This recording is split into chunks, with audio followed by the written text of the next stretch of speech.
Previously, he had been wondering why ancient sage Xianxia, despite being the strongest ancient sage in the area and in possession of the prime amulet, would offer to distribute the slots, thus giving other powers the opportunity to lay their hands on the great codex of spring and autumn.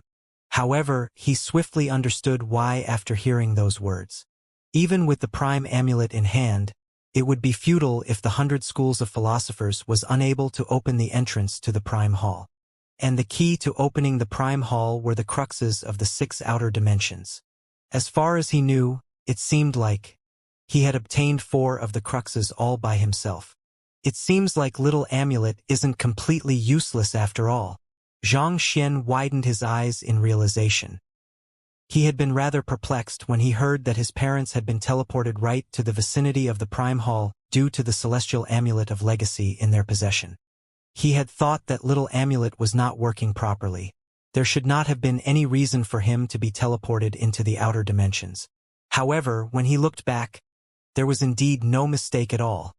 He had to enter the outer dimensions in order to obtain the cruxes because they were crucial to opening the prime hall. Otherwise, even with the prime amulet, he would only have been able to stand helplessly outside the prime hall, unable to do a thing at all. The ancient sages are restricted from entering any of the 6 outer dimensions, so I can't verify where the cruxes are at the moment. However, the fact that the prime hall has surfaced shows that the cruxes of the 6 outer dimensions have been taken away. I have no doubt that the cruxes are among us now. As long as you are willing to take it out, you'll be able to exchange it for a slot for your own power, ancient sage Xianxia announced. Due to the restrictions on ancient sages, he was unable to travel freely within the Temple of Confucius, so he could not be certain who was in possession of the cruxes. If ancient sage Xianxia had been able to ascertain the whereabouts of the cruxes, he would have been able to approach the owners privately and strike deals with them. It was precisely because they could not ascertain the whereabouts that they had been left with no choice but to gather everyone in the square and propose an open distribution of the slots. Why don't I start first? Seeing that there was no movement from the crowd, ancient sage Xianxia smiled lightly as he tapped his finger in front of him. A book materialized before him and he flicked it lightly. Woo! The book immediately flew for the prime hall. It fitted perfectly in one of the apertures by the side of the entrance before emanating a light glow, seemingly indicating that it was a correct fit. Taking a closer look at the entrance, Xianxia realized that there were 3 apertures on both sides of the entrance. All in all, they corresponded to the cruxes of the 6 outer dimensions. That is the crux of the book Ocean Dimension, which corresponds to the Great Kue Hall of Literature. Our 100 schools of philosophers managed to obtain it, so we are entitled to another slot, ancient sage Xianxia said. The 100 schools of philosophers had 5 slots due to their possession of the prime amulet, and they had just obtained an additional one. With this, they had taken nearly half of all 15 slots. In other words, no matter how the remaining slots were distributed, they would still be the greatest winner there, so there was no need for them to worry. After slotting the book into one of the 6 apertures, ancient sage Xianxia turned to the crowd and said, "Those who have obtained any of the other cruxes, I'll have to ask you to please take them out. Don't worry. With the ancient sages from the 4 major powers standing here, no one will dare rob you of your slot and possession. If you feel that your cultivation is lacking and would like to relinquish your slot, you can trade it for other resources. As long as it's within our means to do so, the 100 schools of philosophers will fulfill your demands." Where are the remaining cruxes? Arg! If I'd known in advance, I would have tried my best to search for the cruxes. At the very least, I would have been able to obtain at least a single slot for my power. Who would have thought that the 6 outer dimensions would play such a crucial role? Intense discussions could be heard amid the crowd. The cultivators present were glancing at one another, hoping to know where the cruxes were and who had taken them away. Seeing that no one was stepping out from the crowd, an inconspicuous frown appeared on ancient sage Xianxia's forehead, and he continued his persuasion. "Are you worried that we won't keep our promises? With so many ancient sages here, we can put our honor on the line to promise you that whatever artifact the crux is, we'll only use it to open the prime hall. Once the entrance to the prime hall opens, we'll return your possession to you." If only he had the cruxes in his possession, he would have activated the Prime Hall immediately. There would have been no need for him to waste his breath on this. At this moment, an eerie voice suddenly sounded from the otherworldly demonic tribe. I know where the cruxes of the forest dimension and desert dimension are. The person who had just spoken was none other than old geezer Yu. Ancient sage Xianxia immediately shifted his gaze over and anxiously asked, "Where are they?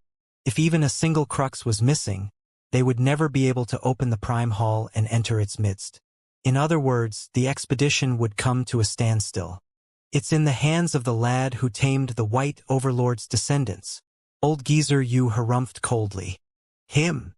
Ancient sage Xianxia and the other ancient sages swiftly turned to Xianxia. This? Seeing that everyone's eyes were upon him, he could not help but scratch his head awkwardly.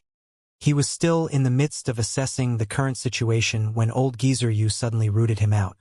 My young friend, may I ask if the cruxes of the forest dimension and desert dimension are really in your hands? Ancient sage Xianxia asked. Knowing that there was no way that he could hide it anymore, he honestly replied, I believe so. However, the cruxes of the two dimensions are living beings, so I'm a little skeptical as to whether they can fit into the apertures there. The crux of the forest dimension was the 5 monarchs, and the crux to the desert dimension was the tree root. Considering that both of them were living beings, how could they be stuffed into the aperture by the door? It doesn't matter whether they are living beings or not. As long as you take them out, they'll automatically fit into the aperture once they come into proximity with the Prime Hall. Ancient sage Xianxia replied. I see. Xianxia nodded contemplatively. With a flick of his wrist, he took out the 5 monarchs and gestured them forward. Who? As if attracted by some kind of mysterious force, the bodies of the 5 monarchs were drawn uncontrollably toward the entrance of the Prime Hall. At the same time, their figures kept contracting until they became something similar to the round plate of a yin-yang compass. Kacha! The round plate fixed itself onto the aperture and emanated a light glow. This? Surprised by the happenings, Xianxia could not help being taken aback for a moment. Seeing that it was working, ancient sage Xianxia heaved a sigh of relief. Since you are in possession of the crux of the forest dimension, you have just an additional slot for the Master Teacher Pavilion. If the crux of the desert dimension is still with you at the moment, you should quickly take it out as well. Xianxia nodded in response. With a flick of his wrist, a tree root appeared on his palm. Similar to the 5 monarchs, it was swiftly drawn to the entrance of the Prime Hall before finally being embedded into one of the apertures. The light shrouding the entrance suddenly intensified, as if heralding the impending opening of the Prime Hall. Great! Ancient sage Xianxia nodded in agitation. We are still lacking the cruxes of the poison dimension, stone forest dimension, and 4 seasons dimension. May I invite those who are in possession of those cruxes to step forward and help us open the Prime Hall? His voice echoed across the square, but no one amid the crowd stepped forward. It was as if the cruxes of the 3 remaining outer dimensions had vanished without a trace. Could it be that the cultivators who have obtained the cruxes of those 3 dimensions didn't come to this square? Or perhaps, have the 3 cruxes not yet been obtained? That's impossible. Without retrieving the cruxes, the gates of the 6 outer dimensions wouldn't have connected with one another. Seeing that no one was stepping forward, all of the ancient sages could not help but frown.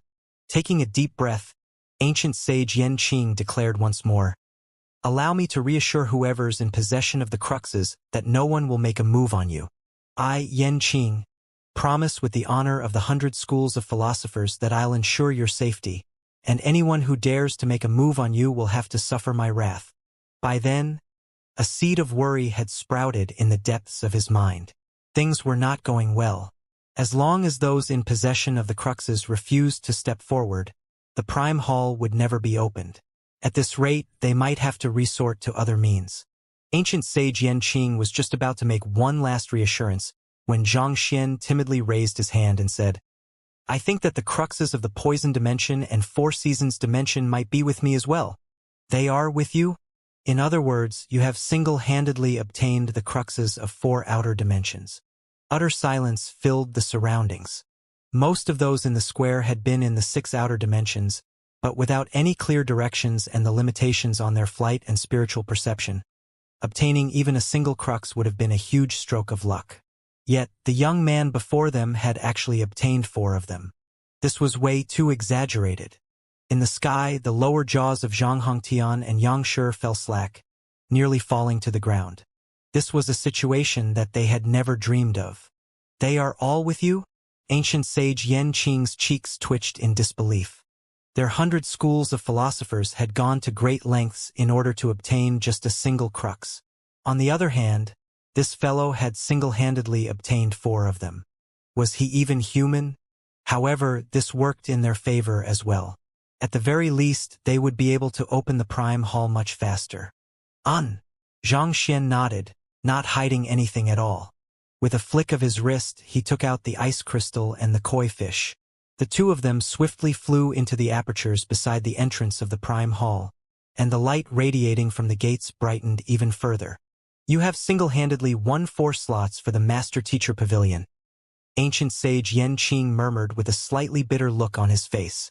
Sighing deeply, he turned to look at the crowd once more and said, "All that is left is the crux of the stone forest dimension. May I know who is in possession of the crux?" No one stepped forward, so the situation fell into a standstill once more. That stone forest dimension is filled with boulders recording cultivation techniques and battle techniques. There isn't a crux in it, is there? Indeed. I have been in the dimension for several hours, and I didn't find anything that resembles the crux of the dimension. Can you tell us what the crux of the stone forest dimension is supposed to be? There was a bout of commotion as the crowd turned to ancient sage Yan Qing in seek of answers. Zhang Xian was as perplexed as the rest of the crowd. He had been to the stone forest dimension himself, and anyone who found the correct sequence to any one of the secret arts would be granted access to the subordinate hall. Judging from that, it did not seem like there was any crux to the dimension. So what were they supposed to be placing in the aperture? The stone forest dimension has no tangible crux. Its crux is the secret art that allows one to enter the Hall of Divine Crusade and claim the Stone of Divine Crusade, ancient sage Yan Qing revealed. He seemed to be rather knowledgeable about the affairs concerning the various outer dimensions and subordinate halls. The secret art is the very crux of the dimension? Zhang Xian was taken aback. He had been feeling a little embarrassed about taking the cruxes of 4 outer dimensions for himself. But all of a sudden, he realized that he had not obtained 4 but 5 cruxes. It sure was really difficult to be low profile. How embarrassing. That's right. As long as one imprints the correct sequence of the secret art into the last aperture, the Prime Hall will open. So, for the person who entered the stone forest dimension and comprehended its crux, I'll have to invite you to step forward, ancient sage Yan Qing replied. Halfway through his words, he suddenly noticed a raised hand amid the crowd. Zhang Xian.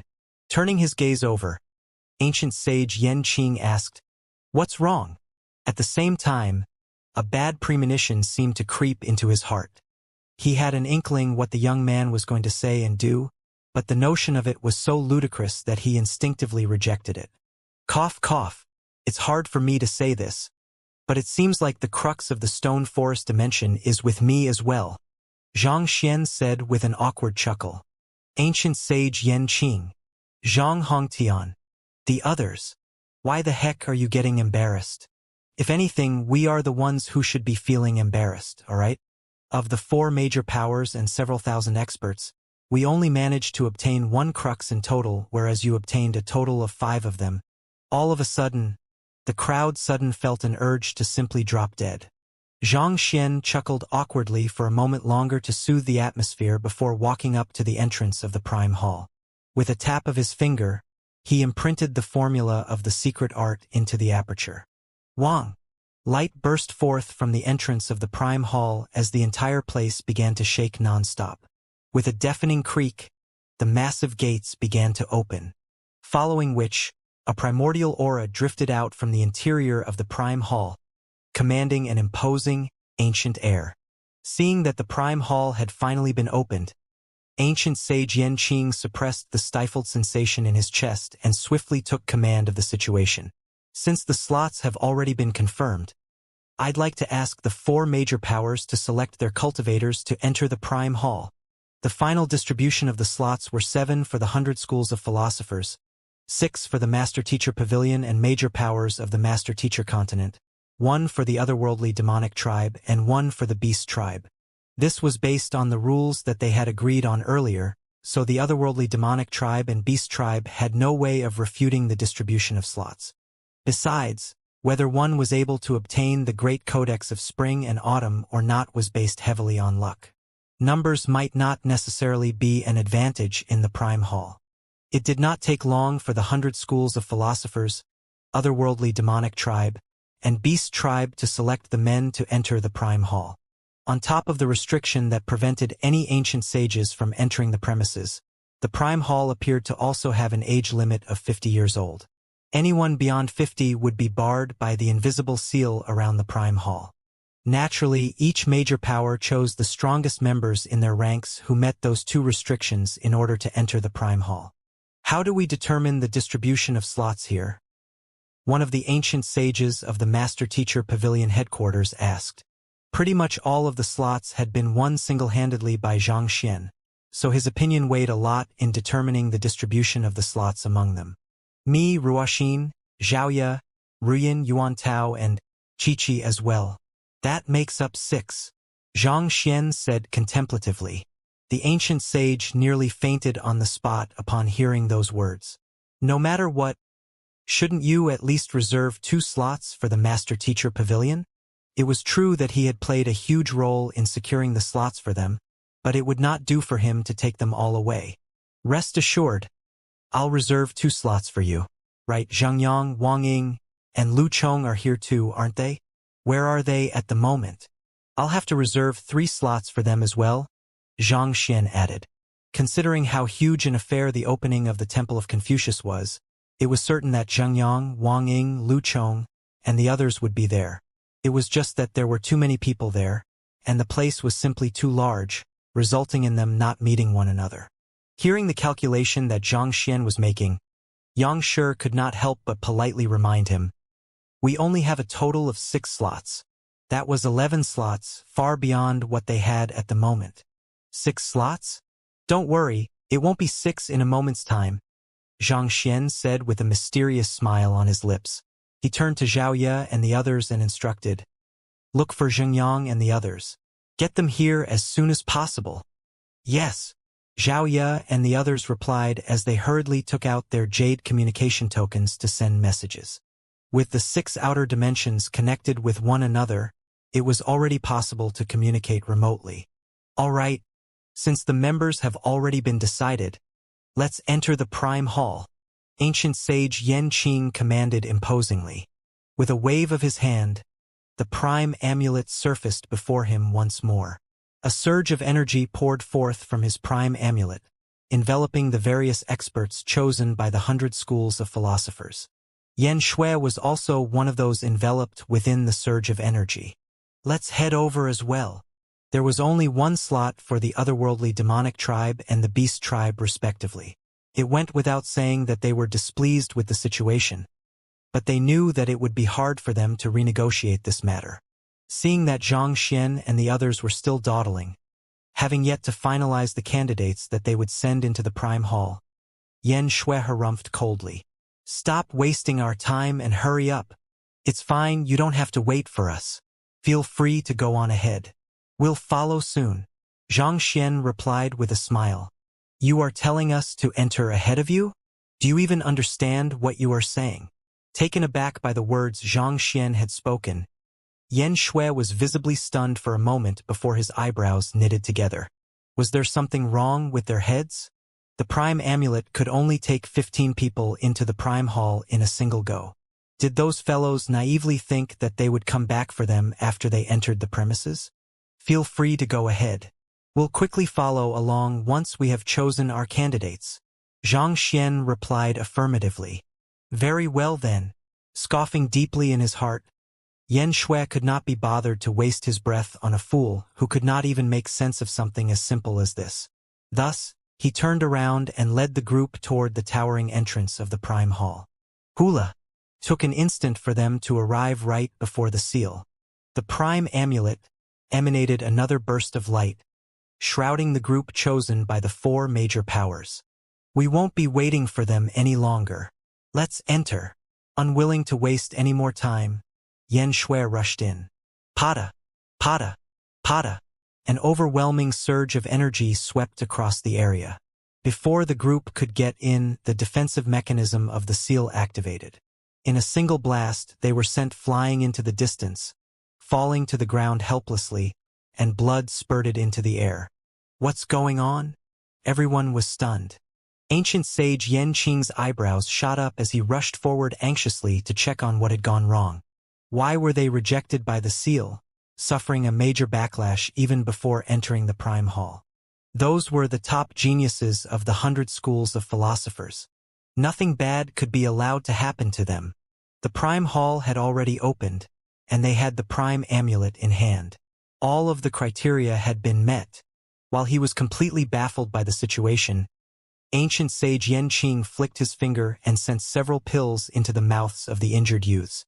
It was only after consuming those pills that those from the 100 schools of philosophers finally felt themselves recovering a little. The fact that the seal in front of the Temple of Confucius was able to fend off an ancient sage was enough to show how powerful it was. If not for Kong Shi's benevolence, they could have died. Even ancient sages were no exception to the rule. Of course, if the seal did not boast such prowess, the ancient sages could simply have banded together to forcefully destroy the seal. They would not have had to waste their breath. Perhaps the Master-Teacher Pavilion and the 100 schools of philosophers might still be a little hesitant due to their deference toward Kong Shi, but those from the otherworldly demonic tribe and beast tribe would not have been so reserved.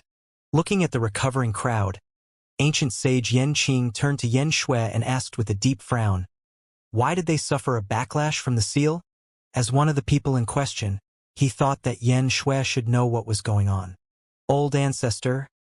Xianxia hesitated for a moment before saying, it seems like the Prime Amulet is insufficient for us to pass through the seal. Previously, he had been able to enter the Apricot Pavilion by utilizing Yuan Tao's bloodline. At the very least, he had been able to pass through the seal without suffering any backlash. However, when he tried to enter the Prime Hall, he had vaguely gotten the feeling that the Prime Amulet was nothing more than a flimsy piece of paper, providing no protection from the seal at all. It's insufficient for us to pass through the seal? Ancient sage Yanqing frowned. With a clasp of his fist, the Prime Amulet swiftly flew between his fingertips. He pinched the Prime Amulet in his grasp lightly. Voila! Under the influx of his energy, the seemingly powerful amulet dissipated into countless sparks.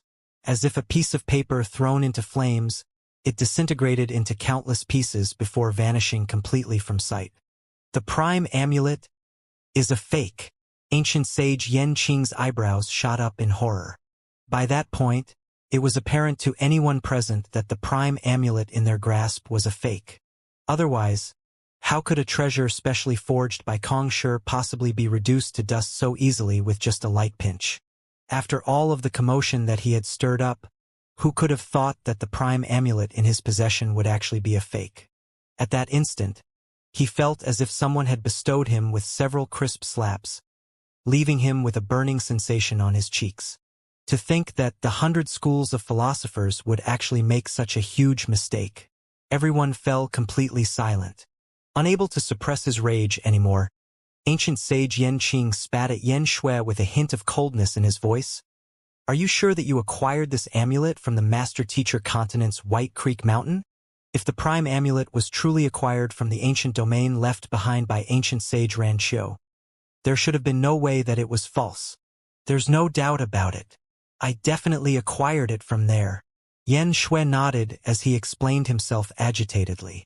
All of a sudden, he froze for a moment before exclaiming, wait a moment, back then, Xianxia competed with us over the Prime Amulet. It was out of fear that he would snatch the Prime Amulet from us that we left in a hurry. He competed with you over the Prime Amulet? Ancient sage Yanqing turned to look at Xianxia. The young man had already shocked everyone present by taking out 5 cruxes required to unlock the Prime Hall. Could it be that he had, by any chance, acquired the Prime Amulet as well?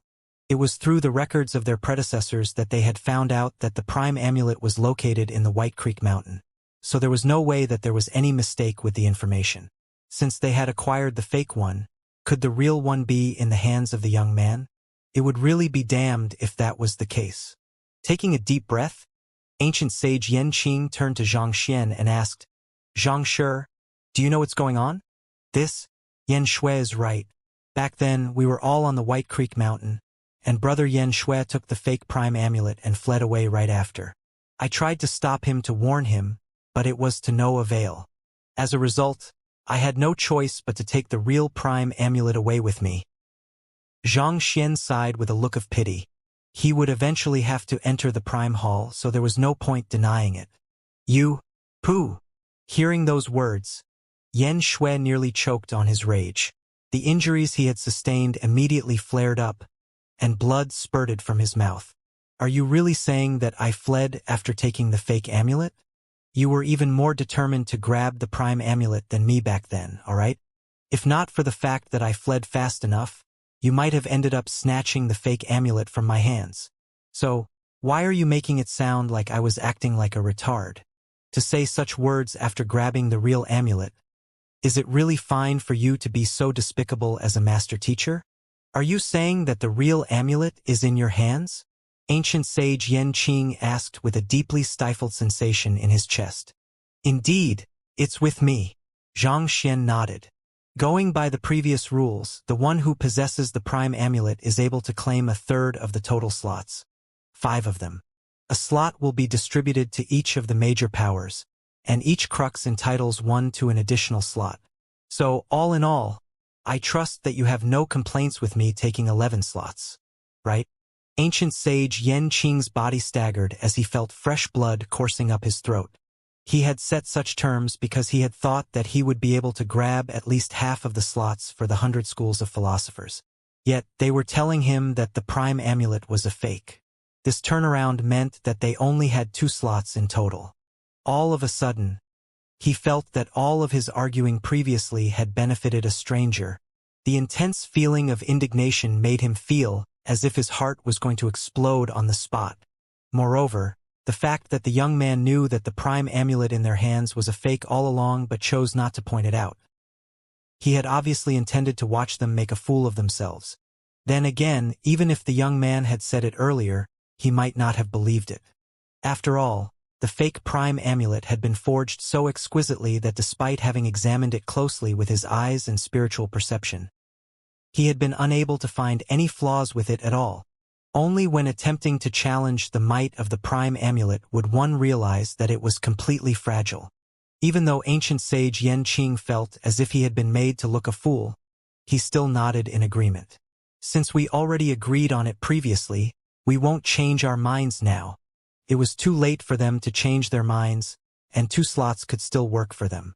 In terms of understanding the great codex of spring and autumn, there was no one on the master-teacher continent, be it humans, otherworldly demons, or beasts, who came close to competing with the 100 schools of philosophers.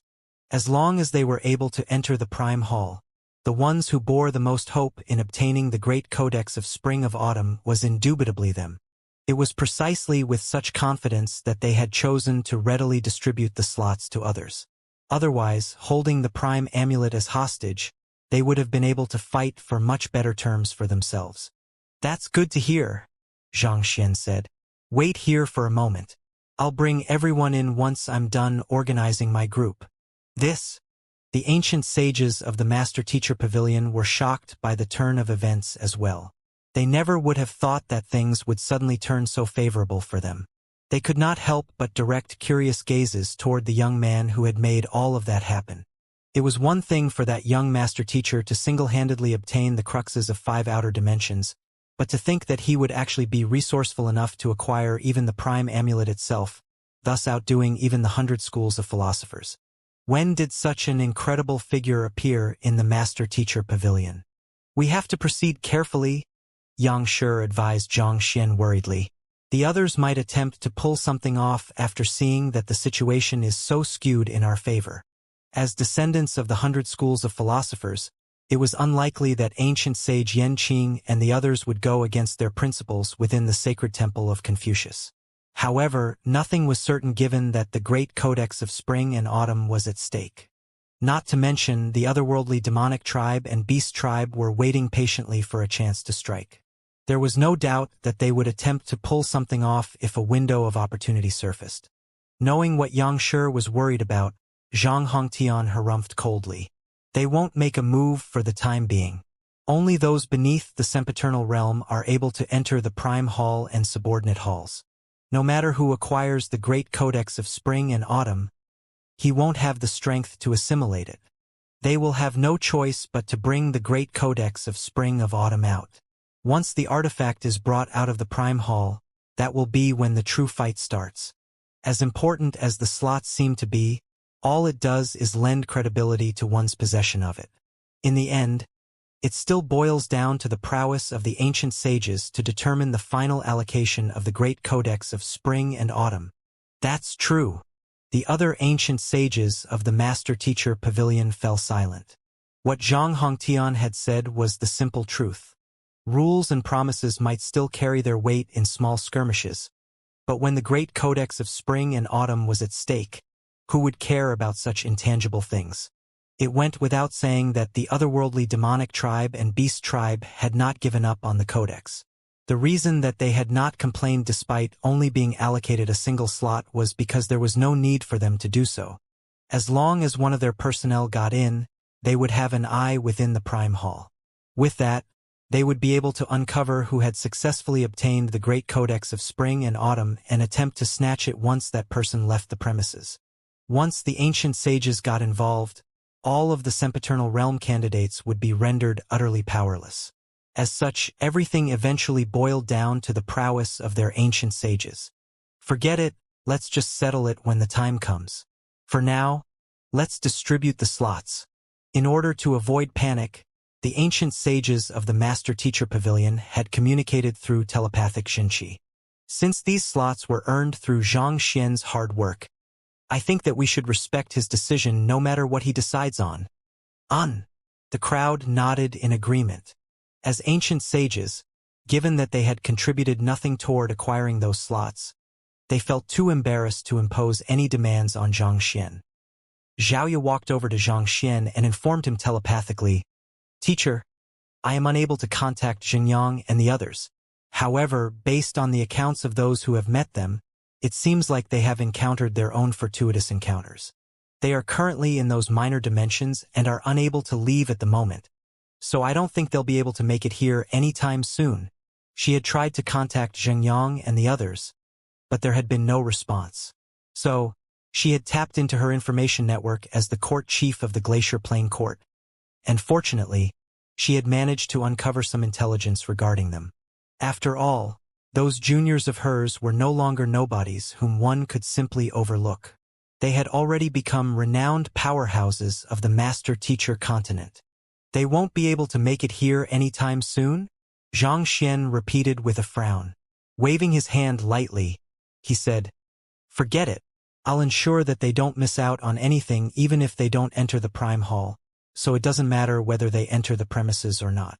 It went without saying that Zhang Xian would distribute whatever he obtained from the prime hall among his students, regardless of whether they were with him at the time or not. This was similar to how he had given one of the Bodhi fruits to Yuan Tao even though he did not enter the Hall of Lull. As long as he was around, he would make sure that his students got a share of everything good within the prime hall. "Teacher, I don't think that I'll be able to enter either. My body has already reached the level of an ancient sage, and I can feel a powerful repulsion from the seal of the prime hall. Even with the prime amulet, it doesn't seem likely that I'll be able to bypass the seal," said Yuan Tao, walking over. "I see." Zhang Xian nodded contemplatively. Even though Yuan Tao had not successfully achieved a breakthrough to ancient sage, there was no doubt that his physical body had reached a level comparable to ancient sages. At the very minimum, he could already be considered as a half-ancient sage. Due to this, it was little surprise that he was being repelled by Kong Shi's seal. So, there's only me, Ruoxin, Xiaoya, Ruyan, and Qiqi at the moment. Adding up the other two from the Master-Teacher Pavilion, there will only be 7 of us. Zhang Xian quickly calculated in his heart. That means that we still have 4 additional slots. Zhang Xian took a look at the crowd among the Master-Teacher Pavilion, and he swiftly shook his head. It was not that he looked down on those geniuses, but it was likely that they would not be able to do much even if he gave those slots to them. In the end, the slots would only go to waste. How is it? Have you chosen your personnel yet? Seeing that Zhang Xian was still deep in thought after such a long time, ancient sage Yanqing urged him with a slight hint of impatience in his tone. I have already chosen the people whom I want to bring with me. However, I think there's no particular reason for us to use so many slots, so I have decided that I'll auction the 4 of the slots that we have. Feel free to bid for them, and the slot will go to the one who bids the highest. How does that sound? Zhang Xian announced as he shot a sweeping gaze at the other 3 major powers. He's intending to auction the slots? Is that fellow off his rockers? Everyone is trying to claim those slots for themselves, but he's actually intending to sell them off just like that. Is this for real? We might be able to get a chance to enter the Prime Hall. A huge commotion broke out amid the crowd. The announcement that they had just heard was simply too flabbergasting. Not only were the ancient sages of the other 3 powers stunned, even the ancient sages of the Master-Teacher Pavilion also felt a little lightheaded from the abrupt declaration. It had not been to claim so many slots, and this was an extremely advantageous situation for them. Yet, that young man was actually thinking of auctioning them off. Was it really good for him to do this? This is a little. One of the ancient sages could not take it any longer, so he opened his mouth in hopes of dissuading Zhang Xian from his reckless move. There's no doubt that my senior has his own reasons for making such a decision. Yang Shi swiftly spoke up in Zhang Xian's defense. Let's just believe in him. That's also what we decided on just a moment ago. Isn't it, senior? Catching that peculiar words in Yang Shi's response, the remaining ancient sages shot bewildered glances at him. They had met Yang Xian shortly after their awakening, and there was no doubt that the other party was the most talented master teacher in recent millennia. The fact that he had advanced to ancient sage shortly after entering the temple of Confucius spoke volumes about his potential. Yet, he was actually addressing an Orit body realm lad as his senior. Indeed, Yang Xian said with a nod. He swiftly erected a barrier around him with his will in order to keep away any eavesdroppers before sending a telepathic message to the other ancient sages. To be honest with you, his identity is a little unique. Even as an ancient sage, I'm deeply honored to be given the privilege of addressing him as my senior. Pardon me as I say this, but it isn't convenient for me to reveal his identity to you at the moment. However, rest assured that I'll fill you in on the details once we return after dealing with everything here. His identity is a little unique? The ancient sages looked at one another with intrigued gazes. Just what kind of identity could it be that even an ancient sages would view it as the greatest honor to address that young man as his senior? Even though they were curious at those words, they could tell that Yang Xian was unwilling to speak, so they could only suppress their inquisitive minds. They chose to trust Yang Xian's judgment and fell silent. It was also at around this moment that ancient sage Yanqing and the others finally recovered from the shocking news. You are going to auction your slots? That's right. We have simply too many slots with us at the moment, and this isn't a good thing for us. For one, being the dominant party will easily draw the envy and fury of others. Thus, I'm intending to take out 4 slots to auction as a show of goodwill, as well as to balance the scales. Zhang Xian said with a chuckle. As long as you are able to fork out a greatest sum of money here, you can be certain that the slots will be yours. Let's begin bidding then. We must claim at least one of the slots by hook or by crook for the beast tribe. Hearing that it was possible to obtain the slots through an auction, the ancient sages of the 3 powers glanced at one another before nodding. Even though the final allocation of the Great Codex of Spring and Autumn mainly depended on the ancient sages, it would be advantageous to them if more of their descendants could enter the Prime Hall. For one, if their descendants just so happened to obtain the Great Codex of Spring and Autumn, they would be able to simply turn tail and run. The life force of ancient sages was frighteningly resilient. Even if they were unable to defeat their enemies, escaping alive was still something that they would be able to pull off. As such, this was an opportunity that they did not want to miss out on. All right, I'll determine the starting bid of the first slot. It'll be 20, 30, no, 50 droplets of ancient sage blue, said Xianxia, raising his fingers. Great sage artifacts were not of much use to him anymore, and it was unlikely that those present had too many ancient sage artifacts. Even if they did have a couple, it was unlikely that they would be willing to take them out. More importantly, given the current limitations of his cultivation, it was also questionable whether he would be able to assimilate it. The reason that he had succeeded with the infernal black saber was because it had been at half ancient sage when he tamed it.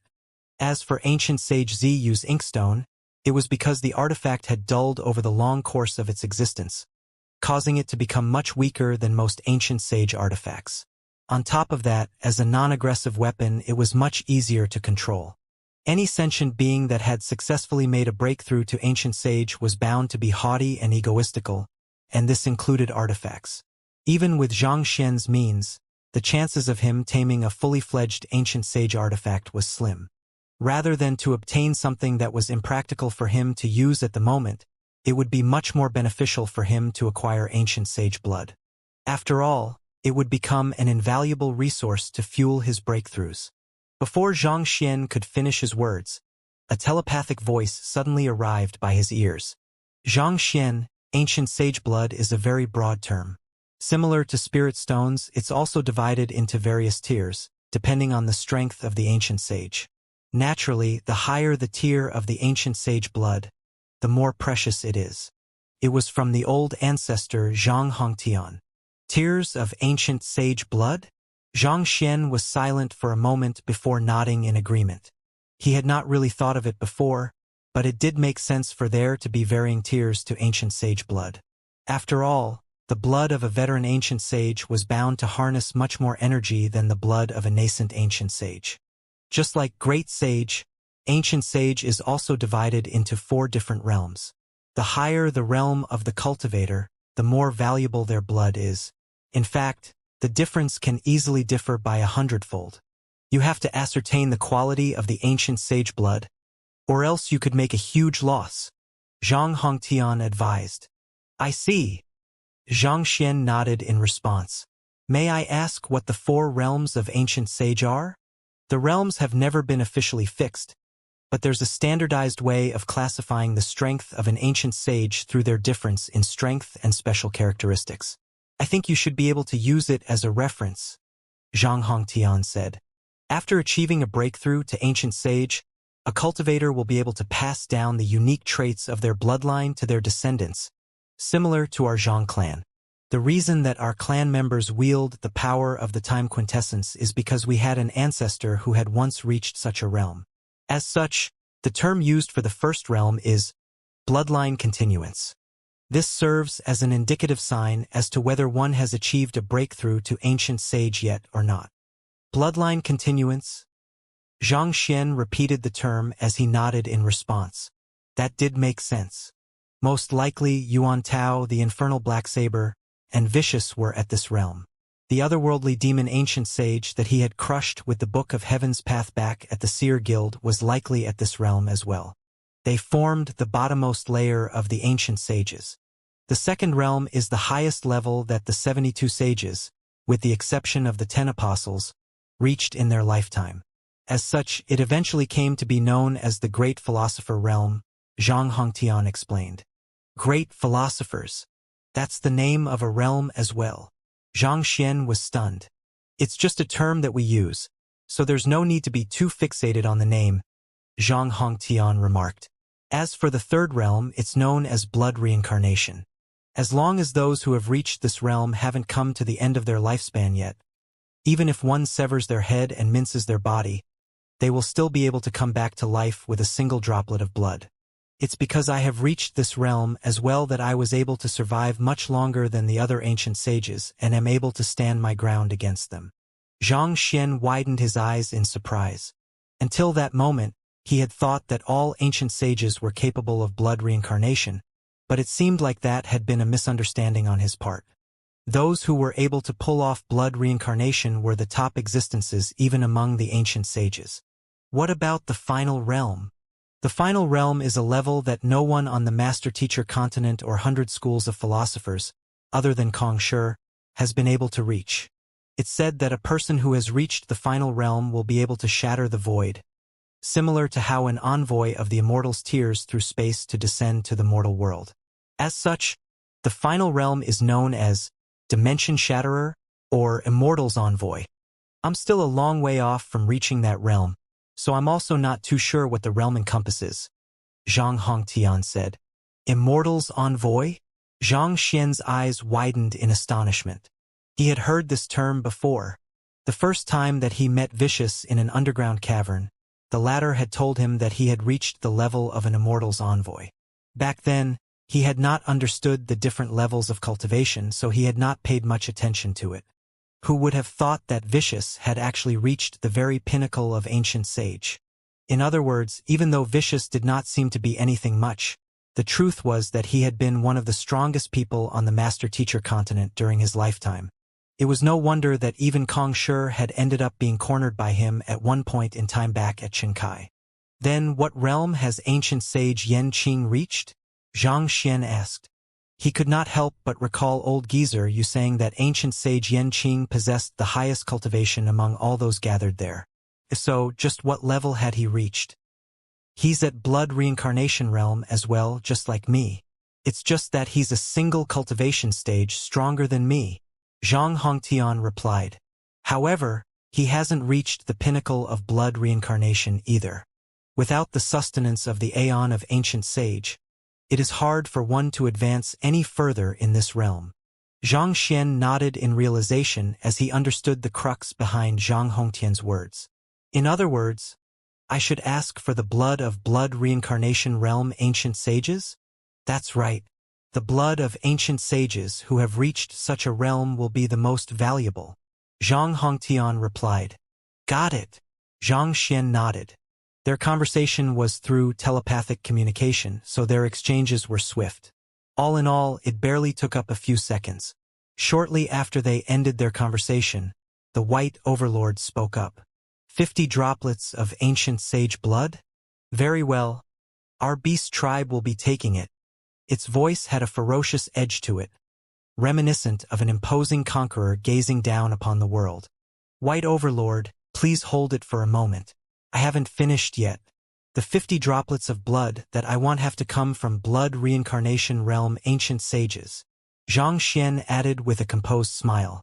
You want 50 droplets of blood from blood reincarnation realm ancient sages? You greedy little swine.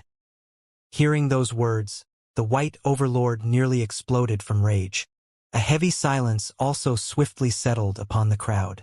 Ordinarily speaking, 50 droplets of ordinary ancient sage blood could be considered an astronomical sum. Yet, that fellow actually wanted all 50 droplets to be from blood reincarnation realm ancient sages. You're dreaming. Who would be so foolish to fork out such a ridiculous price? Even for an entrance slot into the Prime Hall, this isn't worth it at all. The quiet mutterings of the ancient sages could vaguely be heard. It was true that an additional slot would put a power in a more advantageous position, but even so, 50 droplets of blood reincarnation realm ancient sage blood seemed too hefty a price to pay. It did not seem to be worth paying the price for it. Seeing the hesitation among the crowd, Zhang Xian interjected quietly with a confident smile, as if everything was in his grasp. I'll leave it to you to ponder over whether it's worth the price or not. The Great Codex of Spring and Autumn is the greatest artifact that Kong Shi left behind. If you obtain it, what will blood reincarnation realm ancient sages count for? This opportunity will only come once. If you miss it, it will be gone for good. Of course, if none of you want the slots, that's perfectly fine with me. I am only proposing this auction as a show of goodwill to the other 3 major powers. If none of you are interested in it, I will just arrange more personnel on my side. Since he had already set the price of the auction, he would have to make sure to stand his ground. Otherwise, once he started lowering the price, the others would push him to go further. This. The crowd fell silent after hearing Xianxia's words. It was true that the blood droplets of blood reincarnation realm ancient sages were invaluable, but the value of the great codex of spring and autumn was immeasurable. Whether the price was worth an additional sliver of hope or not, that was a decision that they would have to make. Breaking the contemplative silence, ancient sage Yen Qing said, "Our 100 schools of philosophers will be buying the first slot." He's buying the slot? The crowd quickly turned their shocked gazes over. On the other hand, ancient sage Yen Qing flicked a jade bottle toward Xianxia without any hesitation. Catching the jade bottle, Xianxia pried open the lid, and a gush of energy immediately flowed out from within. All in all, there were 50 droplets of ancient sage blood.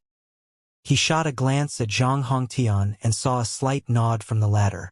That was verification that the blood droplets were indeed from blood reincarnation realm ancient sages. Smiling in delight, he stowed the jade bottle into his storage ring before turning to address the crowd. All right, the first slot goes to the 100 schools of philosophers. Moving on, the second slot costs 60 droplets of blood reincarnation realm ancient sage blood. 60 droplets?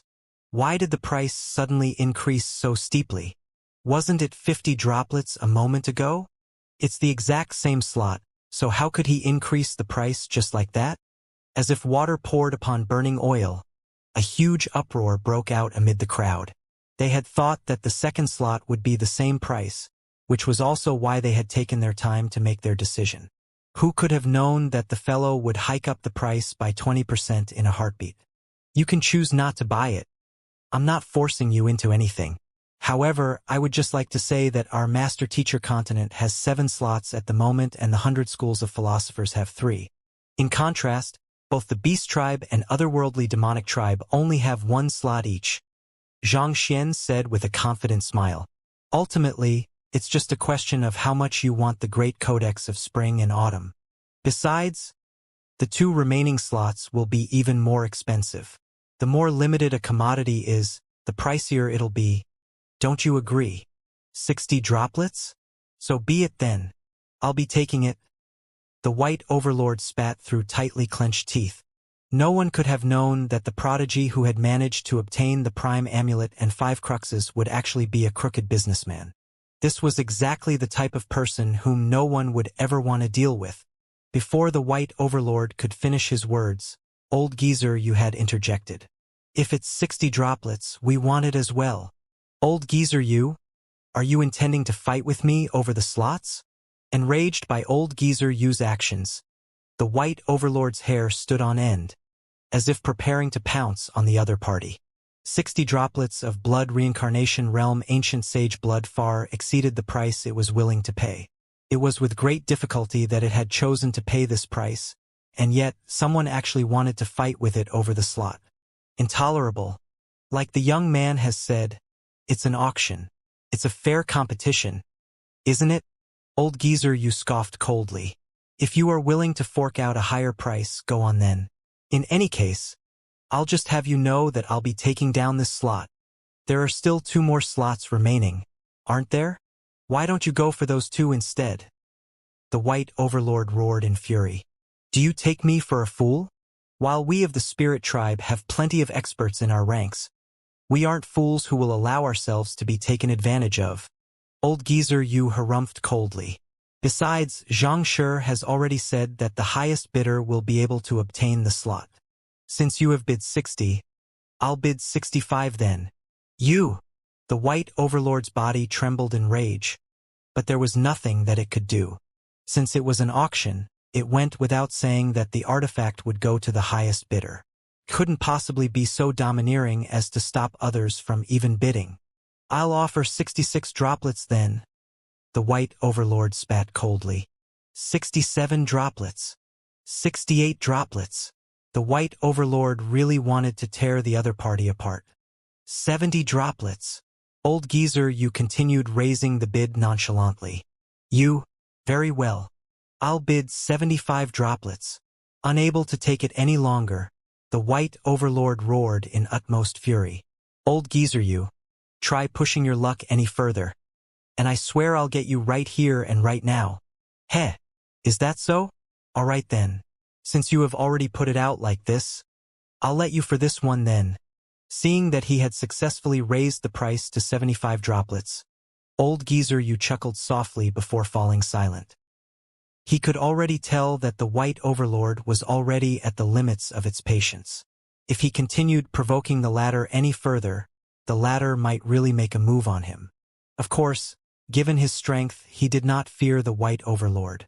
However, the destructive prowess of a berserk beast was not to be underestimated. Furthermore, the experts of the Master-Teacher Pavilion and 100 schools of philosophers were also in the vicinity, so it went without saying that it would be a terrible idea to come to blows with the beast tribe. Here, seeing that old geezer Yu was not competing with him any further, the white overlord harumphed coldly before tossing a jade bottle over to Xianxia. There were exactly 75 droplets of ancient blood within the bottle, and they were all from blood reincarnation realm ancient sages. Due to the larger physique of those in the beast tribe, they were able to offer up more of their blood than the smaller human and otherworldly demon cultivators. However, as their breakthroughs were highly reliant on their bloodline and talents, it was much harder for them to advance their cultivation.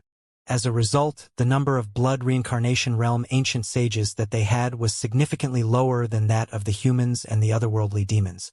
It had been difficult for them to save up those 75 droplets of blood, and giving them away like that pained them greatly. Alright, the second slot goes to the beast tribe. As for the third slot, the starting bid will be 100 droplets of ancient sage blood. Xianxia announced with a smile. 100 droplets? Old geezer Yu's face stiffened upon hearing the price. Blood rushed up into his head as he cussed at the young man furiously. Why don't you go screw yourself instead? Just a moment earlier, the price had only been 60 droplets. But all of a sudden, it was nearly doubled. You are doing it intentionally, aren't you? He had thought that the third slot would only cost 70 droplets of ancient sage blood at the very most, which was also why he had chosen not to compete with the white overlord over it. Yet, who could have known that this fellow would actually be so immoral? The 100 schools of philosophers have 3 slots at the moment, and the beast tribe has 2. You are the only one with only 1 slot. Do you want the slot or not? I don't mind keeping it for myself, Xianxia replied coolly. Also, I can give you a heads up that I am indeed screwing with you. But what are you going to do about that? Take it or leave it. It was such a good opportunity to mess with the otherworldly demonic tribe, so there was no way that he would let it slip through his fingers. In any case, he had already gotten what he wanted. It did not matter to him whether old geezer Yu took the deal or not. Old geezer Yu felt as if his blood vessels were going to explode from sheer rage. Let's agree to his request for the time being. Another ancient sage of the otherworldly demonic tribe sent a telepathic message to old geezer Yu. In any case, a human master teacher won't be able to use the ancient sage blood of our spirit tribe. At the very most, we'll just have to find an opportunity to assassinate him and get our ancient sage blood back after he leaves the Prime Hall. The ancient sage blood of the otherworldly demonic tribe was permeated with killing intent. It would be difficult for even sempiternal realm cultivators to come close, let alone assimilate it into their bodies. Since the humans had no way of using their ancient sage blood, it would not hurt them to give it away for the time being. With the prowess of their spirit tribe, they would eventually be able to assassinate that darned fellow and get their blood back. Hearing those words, old geezer Yu's livid expression finally alleviated a little. Fine, 100 droplets for a slot, is it? I'll give you 200 droplets for the 3rd slot and 4th slot. You want to buy the 3rd and 4th slot? That's right. Given the price you have set, you need not dream about others buying any more slots. Since that's the case, you might as well sell them to me for the same price. Old geezer Yu said. Since they would eventually get the ancient sage blood back, it did not matter how many droplets he gave the young man. Xianxia pondered for a brief moment before nodding in agreement. Sure. Just as old geezer Yu had said, it was unlikely for the 100 schools of philosophers and the beast tribe to take out any more blood droplets to purchase the slots. Since that was the case, he might as well sell the last 2 slots to the otherworldly demonic tribe. Since any otherworldly demons who entered the Prime Hall would eventually end up being taken down by him, he did not mind selling them a few more slots. Here, with a flick of his wrist, old geezer, you sent 2 jade bottles into Xianxia's grasp. Catching the 2 bottles, he inspected their contents and confirmed that there were 100 droplets in each of the bottles. Thus, he nodded in contentment. You must be wary. Seeing through old geezer use malicious intentions, Zhang Hongtian sent a telepathic message over to warn Xianxia.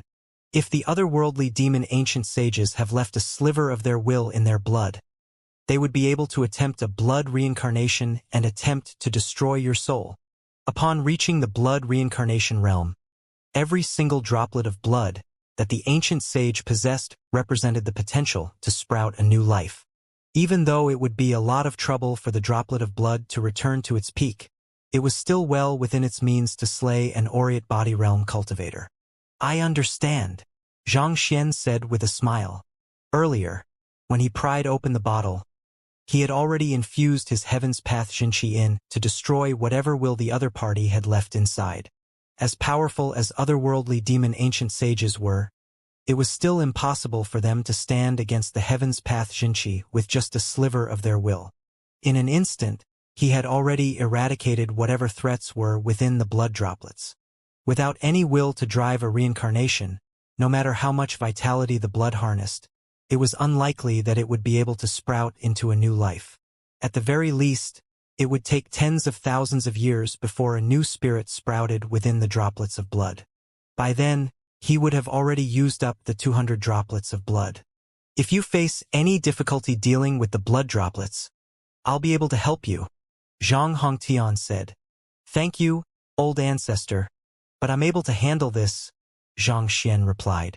Seeing that all of the slots had been distributed, ancient sage Yanqing stood forward and announced, since all of the slots have been distributed, let's prepare to set off.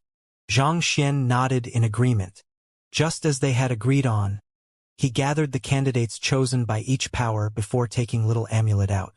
Little Amulet flew into the air and shrouded all of the candidates with its power, following which the group swiftly made their way into the Prime Hall. Meanwhile, Xianxia swiftly scanned the candidates chosen by the other powers. The 2 slots of the beast tribe had gone to a white fox and a red leopard. They seemed to be related to the white overlord in one way or another. As for the otherworldly demonic tribe, they had dispatched 3 sempiternal realm consummation experts. They wore impassive expressions, and they were reserved with their words. It was difficult to gauge exactly how powerful they were. The 100 schools of philosophers had brought in another expert who seemed to command a fighting prowess comparable to Yan Shui.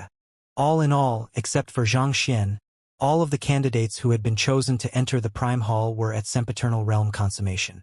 They were all the strongest existences beneath ancient sage.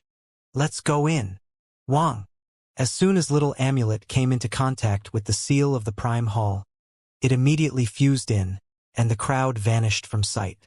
Seeing that the crowd had vanished, ancient sage Yanqing turned to the master teachers behind him and telepathically ordered, "Prepare for battle." The master teachers nodded in response to his words. All of them had grim expressions on their faces. As soon as their descendants left the Prime Hall, the battlefield would be passed on to them. Seeing that the ancient sages of the 100 schools of philosophers were huddled tightly together, seemingly ready to battle at any moment, the ancient sages of the other 3 powers also quickly got into formation, ready to make a move at any moment.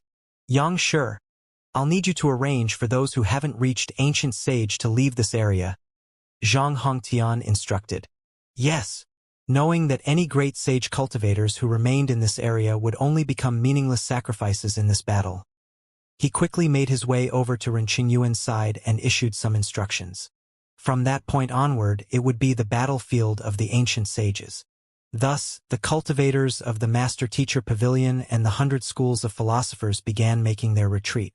Similarly, the great sage cultivators of the otherworldly demonic tribe and beast tribe also began making their retreat. Soon enough, only the 20 or so ancient sages were left within the massive square, staring at one another tensely. It was a very fragile moment of peace that they were maintaining. Once the great codex of spring and autumn emerged, this peace would shatter into countless fragments, and a battle of unbelievable proportions would break out. It might seem like there were a lot of ancient sages in the square, but they were already the final powerhouses in the world. Who knew how many of them would be able to remain alive at the end of this conflict? Xianxia, this is something that my senior entrusted to me earlier. He told him to relay it to you. While the ancient sages were eyeing one another tensely, Xianxia walked over to Zhang Hongtian's side and passed him a jade token. Zhang Xian told you to give this to me? Knowing that the senior whom Xianxia was talking about referred to the descendant known as Zhang Xian, Zhang Hongtian was stunned for a moment. He reached out to take the token and lightly tapped his finger on it, following which he felt information surging into his consciousness. This is the flaws in old geezer use cultivation? Zhang Hongtian narrowed his eyes in shock. The information that he had just received detailed the various weaknesses and loopholes in the battle techniques that old geezer you practiced. All in all, there were over 30 of them. As long as he exploited even a single one of them properly, he would be able to slay old geezer you once and for all. How did he manage to gather such crucial information? Zhang Hongtian's first thought was that the information was nonsensical. After all, if it was that easy to uncover the flaws in an ancient sage's battle techniques, they would not have been such difficult opponents to deal with. However, as he simulated those flaws in his mind based on his 100 or so clashes with old geezer you in the past, he swiftly realized that they were indeed true. There was no stronger weapon that he could hope for to deal with old geezer you other than this. It was a well-known fact that it was nigh impossible to slay a blood reincarnation realm ancient sage unless another blood reincarnation realm ancient sage laid out an all-encompassing trap to corner them. Of course, that was easier said than done. However, with so many flaws, he was confident that he would be able to corner and kill old geezer you. From that, it could be seen just how valuable the information was. That lad really never fails to surprise me, Zhang Hongtian remarked. His curiosity regarding that descendant of his only seemed to deepen with time. The lad had single-handedly obtained the cruxes of 5 outer dimensions and even the prime amulet. He had placed the slots that the 4 major powers were dying to lay their hands on up for auction. More importantly, he had been completely devoid of fear in the face of an expert of old geezer use caliber, and he had even collected the flaws relating to him. Xianxia hesitated for a moment before saying, "Actually, when you were severely injured 20 years ago and needed a pure Zhang clan bloodline to recover, my senior was the one who offered his bloodline up to you so that you would be able to survive. Back then, old ancestor Zhang Hongtian had been so severely injured that he had fallen straight into a coma. As he had swiftly gone into hibernation after his condition stabilized, he had not heard the full details of his treatment. As Xianxia was the one who had arranged the treatment, he was extremely clear about the details. What you are saying is that his blood is flowing through my veins? Zhang Hongtian was taken aback. That's right. Xianxia nodded in response. No wonder I felt a close sense of intimacy toward him.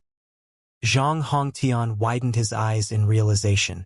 Previously, he had thought that it was weird how he had felt an inexplicable feeling of affinity with that descendant of his. This perfectly explained it. His bloodline was pure enough to save me. Yet, despite having his bloodline stripped from him, he was not only able to survive but still possesses talent that ordinary men are unable to compare to. It seems like there's no need to worry about the future of our Zhang clan anymore, Zhang Hongtian thought. Having lived for so many years, it had been a long time since anything was able to pique his curiosity. However, at that moment, he felt like he wanted to know the person known as Zhang Xian a little better. Who? Having entered the Prime Hall, Zhang Xian was oblivious to the happenings outside, and he did not know the thoughts that were running through Zhang Hongtian's mind as a result of the jade token that he had given the other party. Instead, with an intense jolt, he suddenly found himself standing in the midst of a spacious hall. This hall was obviously much grander than the other subordinate halls, and the spiritual energy that suffused the area was much more concentrated. The paintings on the wall had an extremely high level of artistic conception, and it felt like the figures depicted in them would come to life at any moment. These paintings are still at a lower level than the canvas of 4 seasons. It doesn't seem like there's any aeon of ancient sage in there, Xianxia shook his head in disappointment. While the paintings were exceptional works, they did not have a sliver of the world sealed within them, so they did not have any aeon of ancient sage in them. As valuable as they were, they did not appeal to him anymore. The three otherworldly demons were just about to reach out to collect those paintings when a spear suddenly shot ahead of them, blocking their way. "Gentlemen, hold your footsteps. I have something important that I would like to discuss with you." Xianxia looked over with a smile. He had only dared to sell the slots to them because he was planning to get rid of them as soon as they entered the Prime Hall. Otherwise, they would remain an eyesore. While the three of them were plenty formidable, it would not be too difficult for him, Xiaoya, Luo Ruoxin, and the others to eradicate them. "You?"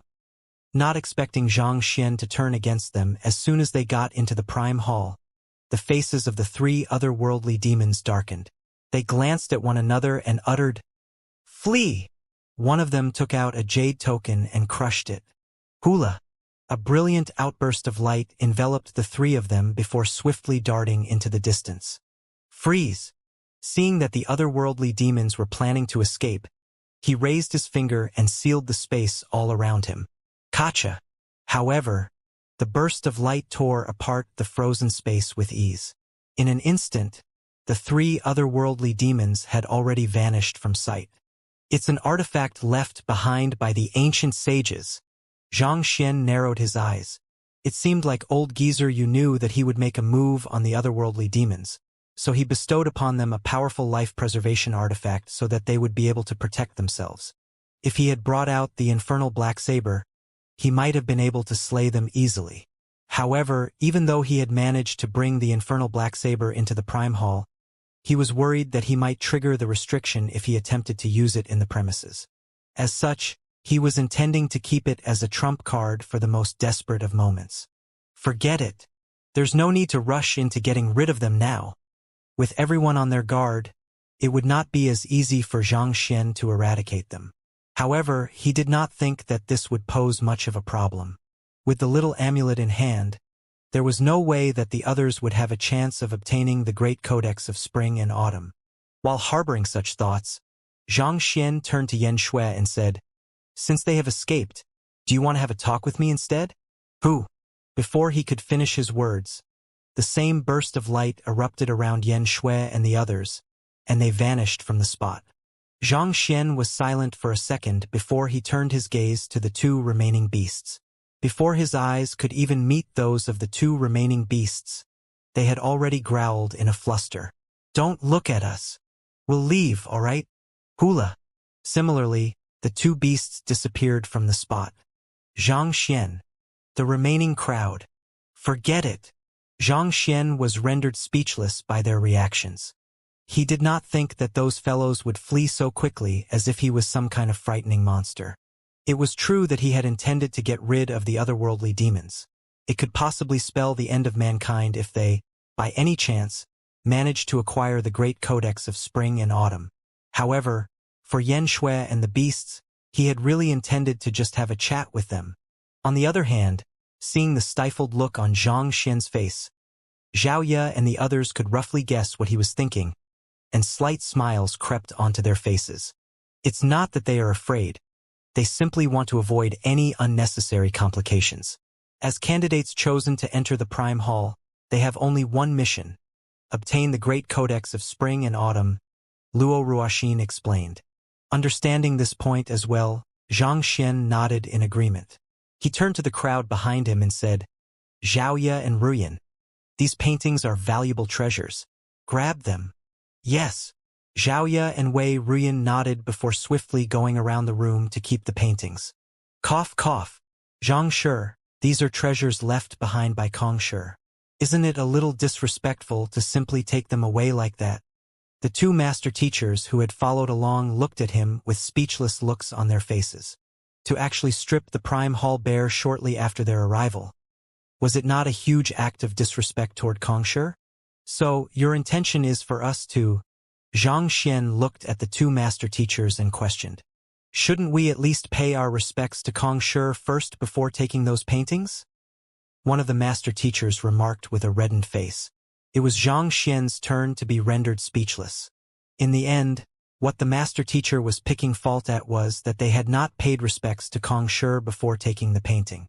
Shaking his head, Xianxia instructed, "Forget it. Let's continue." Xiaoya and the others moved swiftly, and it did not take long for them to clear all of the paintings in the room. "Let's proceed ahead." After stowing all of the paintings, Zhang Xian flicked his wrist and took out the prime amulet. "Little amulet, where is the location of the Great Codex of Spring and Autumn?" "It's located at the very center of the inner hall," Little Amulet replied.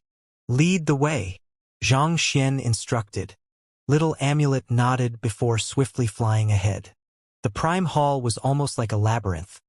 There were many split roads that confused one's sense of direction. Nevertheless, under the lead of Little Amulet, Zhang Xian's group swiftly flitted ahead. They encountered quite a number of treasures along the way, and Zhang Xian did not hesitate to throw them into his storage ring. As a result, it was almost as if the prime hall had suffered a locust infestation. Not even ordinary sculptures were spared from Zhang Xian's plundering. The two master teachers could not help but shake their heads helplessly. They had not expected the young prodigy to be so greedy, and they found themselves wondering if it was the correct decision to be coming together with him. If Kong Shi knew that he had such a junior, he would probably die of rage. Why are there no decent treasures here? Is Kong Shi that poor? In contrast to the others who were awed by the prime hall, Zhang Xian was collecting the treasures all around with a grumpy look on his face. It was not that the items he had collected was devoid of value. Any of the paintings, zither, brushes, and so on that he had collected could definitely be sold for an astronomical sum on the master-teacher continent. However, there was nothing that came close to comparing to the treasures that he had collected in the subordinate halls. The two master teachers clutched their stifled chests, as if trying to resuscitate their halted heart. Those words were simply much too heretical, such that they could only act as if they had not heard them at all. Proceeding ahead, they swiftly arrived at a particularly vast atrium. "This is the place," Little Amulet said as it fell onto one of the stone tablets by the entrance. Wang! It was as if something had been awakened by that action. The towering sculpture that stood at the very center of the atrium began to slowly turn its body around. As the face of the sculpture came into sight, gasps of disbelief sounded all over the room. It was Kong Shi. "Those who have cleared the preliminary trials, I welcome you to the Prime Hall. However, if you wish to acquire the Great Codex of Spring and Autumn, there's one last trial that you'll have to overcome." The voice of the sculpture was light, but it seemed to soak right into one's soul as if the nourishing breeze of spring. Obtaining the prime amulet and cruxes of the outer dimensions and entering the prime hall were all trials for the candidates. Those who were able to get that far were indubitably the most talented geniuses of the world. However, they would still have to prove their qualification to inherit Kong Shi's inheritance through one last trial. Right ahead of me is a walkway filled with illusory formations, slaughter formations, and all kinds of inner demons. If you are able to overcome it and walk to the end of the walkway, you'll find the Great Codex of Spring and Autumn within your reach, and you'll gain a chance to assimilate it. Even if you are unable to succeed, rest assured that you won't face any danger. However, you'll be teleported out of the Prime Hall, and you won't have another chance to gain my heritage. As the sculpture spoke, it raised its finger and pointed in front of it. Zhang Xian turned to look and saw that there was a walkway at the center of the atrium. It seemed to extend into the distant horizon, almost as if there was no end to it. Each person only has one attempt. You can choose to head there alone or together. There's no restriction on how many people can challenge the walkway at once, the sculpture explained. Zhang Xian turned to Little Amulet and asked, "How does the walkway work?"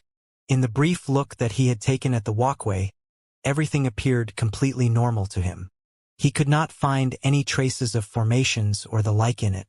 If so, it was likely that the trial was on an entirely different level than what he had encountered previously. This was specially left behind by Kong Shi to test later generations.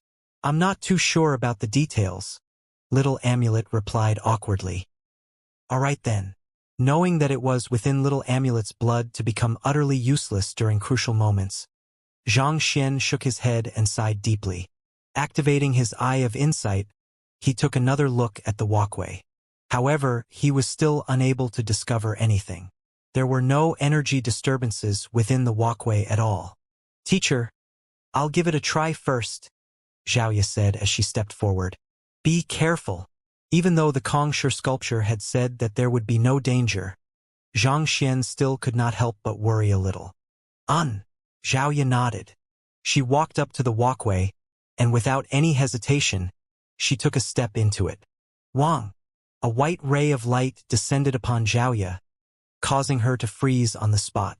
It seemed like she had been cast under some kind of illusion, rendering her immobile. Some time later, a cold aura burst forth from her body. In an instant, she suddenly seemed to have become the monarch of the ice, and powerful energy raged around her, threatening to tear down the entire walkway. Unfortunately, even though Xiaoya was powerful, the walkway was even more so. No matter how powerful the attacks that she threw toward the walkway were, they did not faze it in the least. After looking for a moment, Luo Ruoxin suddenly remarked, "It seems like Xiaoya's purine body has been activated once more." Zhang Xian quickly took a closer look at Xiaoya, and he found that the latter was indeed growing stronger by the moment. By that point, she was just a single step away from reaching Ancient Sage, and it seemed like she was ready to achieve a breakthrough at any moment. Shrouded by the icy aura of the purine body, she looked like a proud goddess commanding an imposing presence, graceful and eye-catching. Every move that she made seemed to be in harmony with the world, bringing out indescribable elegance in her actions. As time ticked by, her unique constitution was gradually being awakened further, becoming even more wholesome than before. Just as Zhang Xian was just about to take a closer examination to determine the source behind Zhao Ya's sudden awakening, another ray of light suddenly shrouded the latter, following which, she vanished from the spot, as if someone had teleported her away. "Failed." Kongsher's voice filled the atrium. "She failed." Zhang Xian was taken aback for a moment before nodding in realization. The sculpture had said earlier that those who failed the trial would be teleported right out of the Prime Hall. From the looks of it, it seemed like Zhao Ye had been teleported away. "Teacher, allow me to go next." Seeing that her senior had been teleported away, Wei Ruyan stepped forward and volunteered herself. Just like Zhao Ye, she swiftly plunged into the midst of an illusion. As time went by, her unique constitution began to further awaken, and concentrated poison aura drifted around her. At the same time, her cultivation surged furiously as well. While she did not manage to achieve a breakthrough to Ancient Sage, there was a transformative advancement in the quality of her Xinqi. It seemed like she was only a single step away from overcoming her bottleneck. However, before she could do so, she was teleported out of the Prime Hall as well. Following which, Luo Qiqi and the other two master teachers also volunteered to head over. Zhang Xian pondered for a moment before saying, "Let's go together." Since it had been shown that the trial posed no danger, there was no need for them to waste any more time. Their priority at the moment should be to clear the trial as quickly as possible and find the Great Codex of Spring and Autumn. The others nodded in agreement, and the group of 5 began making their way toward the walkway together. Hula! Walking up to the walkway, Zhang Xian suddenly felt a warm flow of energy embracing him, following which, the sight before him was swallowed up by a flash of light, turning everything completely white. By the time his sense of sight returned, he was standing before a lofty mountain. Or to be more precise, it was a mountain formed of countless books piled up on top of one another. The mountain pierced right through a dense layer of clouds, obscuring the mountain peak from view. At the same time, there was not a clear path in sight that seemed to lead one to the peak. Other than the enormous mountain of books, the other thing that caught Zhang Xian's attention was the line of characters flickering in and out of existence in the air. "Reach the top and clear the trial. Surrender, and you shall be gifted a reward based on your progress." Kongsher's voice sounded quietly in the area. "I see." Zhang Xian mumbled under his breath as he took a deep breath. Even though everything before him appeared to be incredibly lifelike, judging from what had happened to Zhao Ye and Wei Rian earlier, it was likely that they were in an illusion. In other words, His physical body was still in the walkway. It was only his consciousness that had been transported to this humongous mountain of books. Focusing his attention, Xianxia began driving his Jinqi through his body before leaping up. Who? Contrary to his expectations, instead of soaring into the air, he plummeted back to the ground. It seems like I won't be able to rely on flight to get to the top. Then again, it would be too easy if I could simply fly to the top, Xianxia thought. Xianxia took a look at the mountain of books once more, only to see that there was no paved path that he could walk on. Staring at the steep incline ahead of him, he reached out in an attempt to climb his way up, but to his surprise, he found an immense pressure crushing him. As if struck by lightning, he found his entire body turning numb. At the same time, his hand was injured by thorns of some sort, and it was bleeding profusely. Looking at his injuries, Xianxia's face turned livid. He had been thinking that it would be relatively simple for him to climb his way up even though there was no paved path for him to walk on. Who could have known that there would be such an obstacle as well? It was as if a sempiternal realm consummation expert was continuously assaulting him. Under such circumstances, how could he possibly get to the mountain peak? Xianxia circled around the mountain and tried climbing from various different points, but it was the same outcome every single time. Barely after climbing half a meter up, he was pushed back down by a crushing pressure. Bewildered, he paused contemplatively on the spot. Is the crux of the trial not climbing up forcefully? If he was not supposed to climb up, how could he get to the peak? No wonder Zhao Ye and Wei Ruyan had ended up failing the trial. It was indeed not as easy as he had thought. Since it's a mountain of book, I should study and find out what they are first.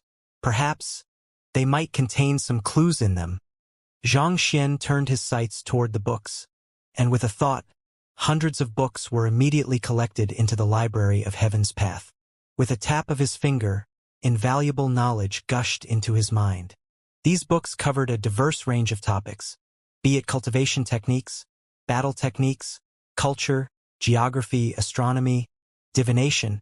It seemed as if the mountain of books before him encompassed the knowledge of all of the occupations on the master-teacher continent. Halala! Barely after assimilating the knowledge into his mind, Xianxia suddenly noticed several steps appearing on the mountain of books, and he was stunned. He had walked around the area for quite a while earlier, and he was certain that he had not seen the steps there previously. Why would they appear after he had browsed through hundreds of books? Could it be that he could pave a way to the top through reading the books there? Let me give it a try. With such a thought in mind, Xianxia immediately swept his gaze across the mountain of books. Hualalalala! Countless books materialized in the library of Heaven's Path. In less than 5 minutes, Xianxia had already collected tens of thousands of books. With a light tap of his finger, knowledge surged furiously into his head. Barely a moment after he digested the knowledge, the mountain before him suddenly tremored, and another flight of stairs warped into appearance. They gradually stretched toward the top of the mountain peak. It's indeed the case. Realizing that the crux of the trial was actually to read, a glint flashed across Xianxia's eyes. Had it been any other cultivator, even if he could use his spiritual perception to read multiple books at once, his consciousness would probably be muddled as a result of the sudden influx of knowledge into his head. However, that was not the case for Xianxia. All it took was a glance for Xianxia to collect the books and one touch for him to imprint the wisdom harnessed within them into his memories. The current Xianxia was like a supercomputer. While other cultivators were struggling to memorize and comprehend the content of the books lying amid the massive mountain of books, all he had to do was conduct a simple copy and paste. Halala! Walking onto the stairs, Xianxia continued collecting more books around him, and knowledge flowed ceaselessly into his mind. As the number of books that he had read stacked up, the flight of stairs gradually rose higher and higher. He slowly walked up the stairs step by step. With time, he soon realized that an additional step would appear for every 100 books that he read. To be honest, Xianxia was probably the only one who could read in such a manner. If anyone else attempted to read and assimilate the content of the books like him, even an ancient sage would have already been driven mad by that point. Walking on, Xianxia soon found himself completely shrouded in the clouds. All he could see was the flight of stairs. It was as if the entire vast world had vanished, leaving behind his lonesome silhouette. I have already read so many books, but I haven't reached the mountain peak yet. Any other cultivator who attempted to read so many books would probably have suffered a mental breakdown by now. Xianxia muttered in complaint. Based on his deduction, it was likely that the flow of time in here was different from the external world. Even with the cheat code known as the Library of Heaven's Path, it had still taken him nearly half a day to get so far. Had it been anyone else, they would have taken several centuries or even a millennium in order to get that far. To spend several centuries reading books and doing nothing else. The monotony was surely enough to erode anyone's sanity, including that of an ancient sage. Reaching this point, Xianxia realized that the rate at which newer steps were being conjured had slowed down. It had roughly been 100 books to a step previously, but the ratio had changed to 1,000 books to a step now. The trial was already tough enough as it was. To have the difficulty suddenly raised tenfold partway through would probably deal a crushing blow to any cultivator who had managed to get that far. Of course, this change in difficulty did not make much of a difference to Xianxia. To him, it was only a difference of reaching the peak faster or slower. Carrying on, Xianxia continued reading for another half a day. By the time the day came to an end, the trial had already reached the point where he had to read over 10,000 books in order to conjure a single step. Xianxia knew that he was nearing the end, so he gritted his teeth and persisted. Sure enough, the mountain peak eventually came into sight. A path through a mountain of books with perseverance as the key. It seems like Kong Shi's trial is one on mental resilience and diligence, Xianxia remarked as he heaved a sigh of relief. Knowledge is the key to greatness. The more one reads, the higher one will climb. As much as this was a trial, it was also advice that Kong Shi was leaving to the future generations. He wanted to tell his successor that what would lead to the peak of cultivation was not just talent but knowledge and culture. Only a knowledgeable person would be able to attain a deeper understanding of cultivation and the world. Only a cultured person would have a mind vast enough to accept changes. These were the keys that were required for one to climb to greater heights. The 72 sages, for example, were highly talented individuals who were personally groomed by Kong Shi, having been imparted with the most powerful of cultivation techniques and battle techniques right from the start. In terms of starting points, there was no question that they were far ahead of Kong Shi. Yet, despite being granted such favorable conditions, none of them came close to matching Kong Shi's accomplishments or strength. There was only one possibility for this. In terms of knowledge, they were far beneath Kong Shi. It was the scope of their mind that had limited their advancement. Back when Kong Shi established the system of lower, middle, and upper 9 paths, it might seem as if it had contributed little to his personal development. Yet, it was such challenges that had opened his eyes to the world, allowing him to accept new changes and adapt accordingly. Such were the soft skills that a cultivator needed to rise to greater heights. Gotcha! As such thoughts flowed through Xianxia's mind, all of a sudden, a sound reminiscent of an egg cracking apart or a seedling breaking out of the soil echoed in his head. My soul depth has exceeded 29.99? Xianxia clenched his fist tightly as a brilliant light shone from his eyes. Previously, Xianxia's soul depth had already reached 29.99, a mere nudge away from making the final breakthrough to ancient sage. He had been planning to diligently cultivate beneath the Bodhi tree so that he could make a breakthrough soon. Yet, who could have known that his soul depth would leap up right to 30.0 while he was reading all those books? 30.1, 30.2, 30.3. Xianxia's soul depth leaped all the way up to 31.9 before slowly coming to a halt. In a very short period of time, his soul depth had been raised by 2.0. Boom! With the sudden increment of his soul depth, Xianxia felt as if a storm had been whipped up in his head. All of his senses suddenly grew incredibly sensitive, and he felt like a countryside bumpkin entering a vibrant city for the first time in his life, witnessing the vibrant reds and greens, the delightful dances and cheerful songs. It was as if he was seeing a side to the world that he had not known existed. The cultivation techniques and battle techniques that he had never been able to make sense of before filled his mind and clicked together logically. It was as if the puzzles that had bewildered him for a long time had suddenly become no different from child's play. Not only so, he could also vaguely sense the existence of the aeon of ancient sage in the surroundings. If he wanted to, he could even tap on it and utilize it to temper his body, raising his level of existence. With such an ability, his chances of achieving a breakthrough to ancient sage were tremendously enhanced. It's no wonder they say that only those who have reached 30.0 in their soul depth will have a chance to push for a breakthrough to ancient sage. Xianxia nodded in realization. Previously, his parents had told him the various conditions required for one to make a breakthrough to ancient sage, and one point that they had been particularly focused on was soul depth. From the looks of it, that was indeed the case. If one compared the bottleneck to ancient sage to tightly sealed gates, the breakthrough of one's soul depth to 30.0 would be equivalent to opening a crack in the tightly sealed gates. As long as one accumulated sufficient energy, one would be able to force the gates open and enjoy the beautiful scenery on the other side. In other words, if he reached sempiternal realm consummation, with the ancient sage blood droplets that he had gathered so far, he could push for a breakthrough to ancient sage in one shot. With this, the pressure that ancient sages exert won't be able to faze me anymore. On top of that, I'll be able to disguise myself convincingly as an ancient sage as well. Xianxia thought with a smile. His thoughts had grown much more lucid than before, and his mind felt invigorated. All of the negative emotions that he carried with him seemed to have been swept clean. Continue. Taking a deep breath, Xianxia continued collecting the books all around the mountain into the library of Heaven's Path and converted them into his knowledge. It did not take him too long to arrive on the mountain peak. There was nothing unique on the mountain peak except for a stone altar.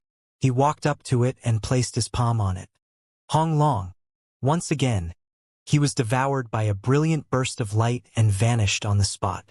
By the time he came to, the mountain of books had already disappeared without a trace. Instead, he found himself lying on top of a leaf, floating in the middle of an ocean. Amid the rocking of the ocean currents, he sat up and scanned his surroundings. The blue sky seemed to meld right into the ocean water, leaving the horizon a little blurred. No matter which direction he looked in, there did not seem to be any end to the vast ocean. This rendered Xianxia completely confused. He had no idea where he was, and he did not know where he should head to. A path through a mountain of books with diligence as the key, sail through the ocean of learning with a paddle of hardship, Xianxia murmured. Rather than getting flustered, he seemed to experience an epiphany. This seems to be the so-called ocean of learning. It was a mountain of books earlier, and only when one studied would the steps leading to the endpoint appear. It was likely that the same principles applied to the ocean of learning as well. If he did not learn, the leaf would not move and he would never get to shore. A light ocean breeze blew across the ocean, producing a crisp sound reminiscent of an orchestra ensemble. The surface of the water rippled, as if a beautiful blue painting. Beneath the water, one could see countless fish moving around in a certain pattern. They seemed to be simulating some kind of formation.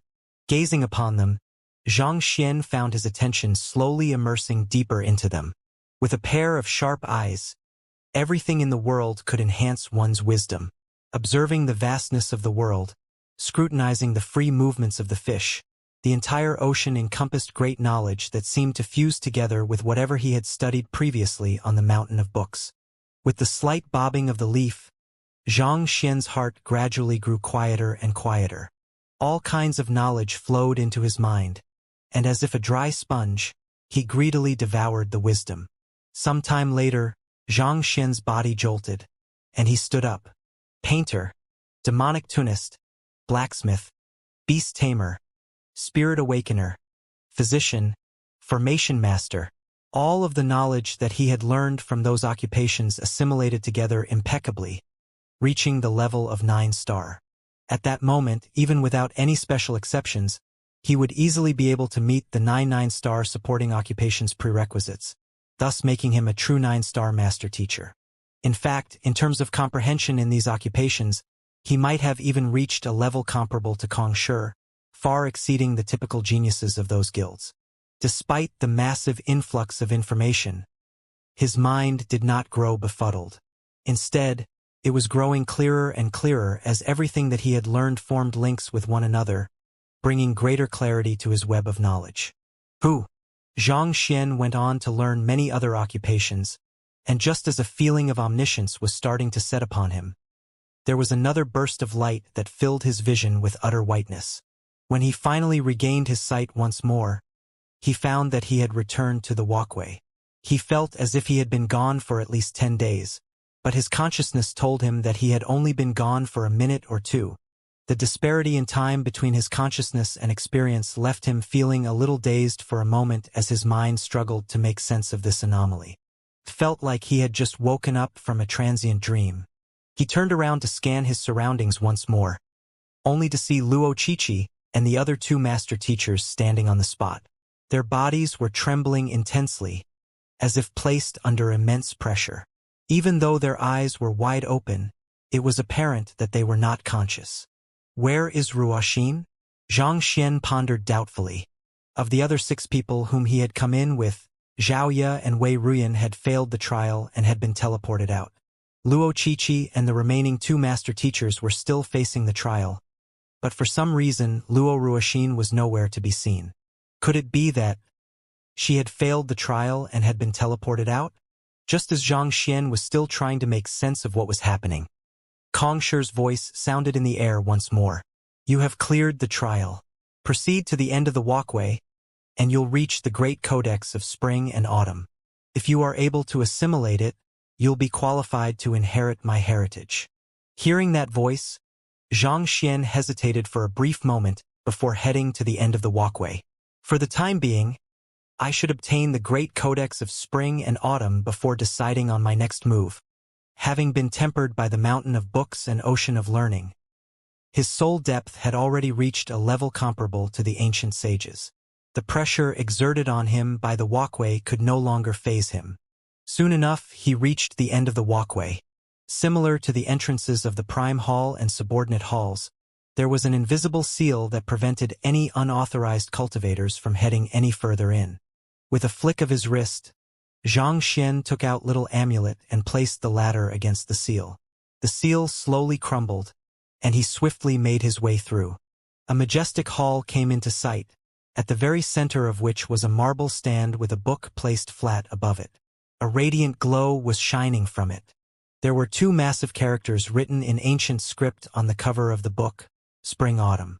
Time seemed to be flowing through the book, making it feel as if it was an artifact that existed in the past or the future.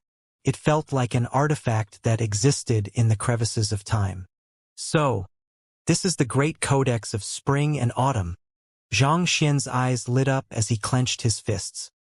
He was just about to make his way over to the book when a human silhouette suddenly entered his field of view. A hand reached out for the book on the marble stand and picked it up. Upon getting a closer look at the human silhouette, Xianxia froze. Ruoxin. The person standing before the marble stand and taking away the great codex of spring and autumn was none other than Luo Ruoxin, who had vanished without a trace earlier. Xianxia did not think that she would have already made her way there. Should it not have been impossible to get there without the prime amulet? How did she manage to get in there earlier than him? More importantly, it was due to his possession of the Library of Heaven's Path that he had been able to browse through so many books quickly. Was Ruoxin capable of such a feat as well? Long.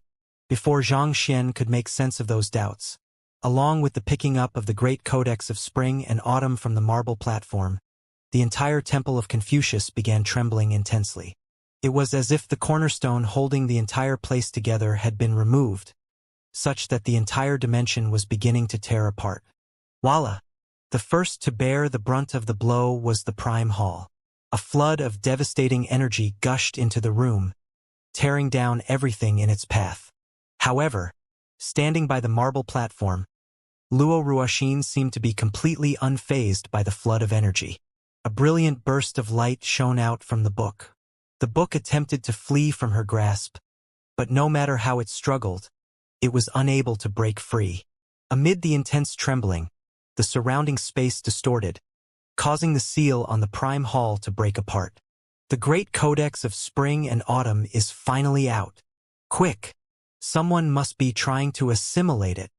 Who obtained it? Is it that Xianxia or my descendants?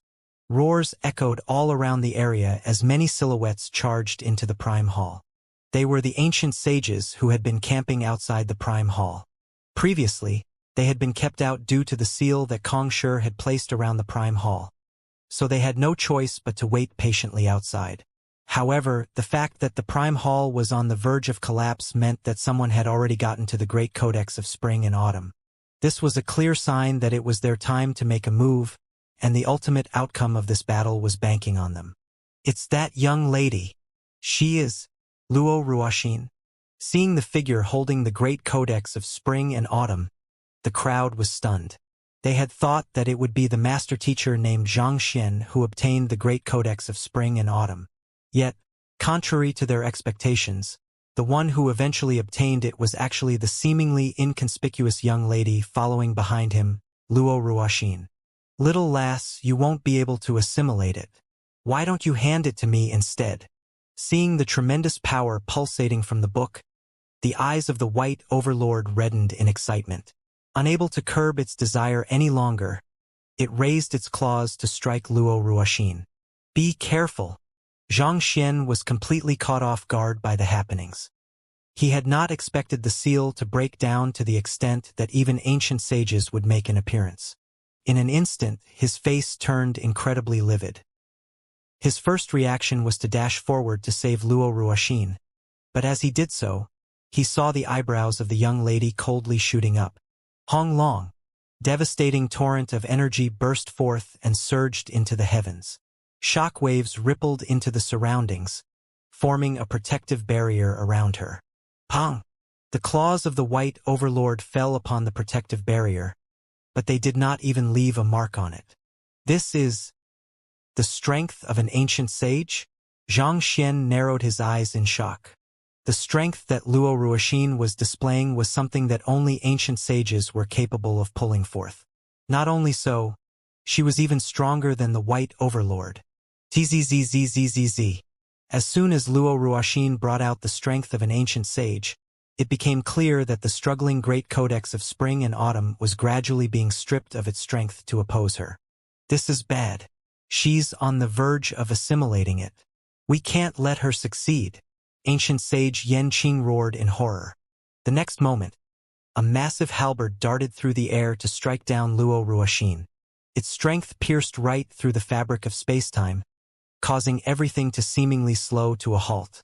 A gigantic dimension rift was forcefully torn open, and it swiftly expanded to over 10,000 li.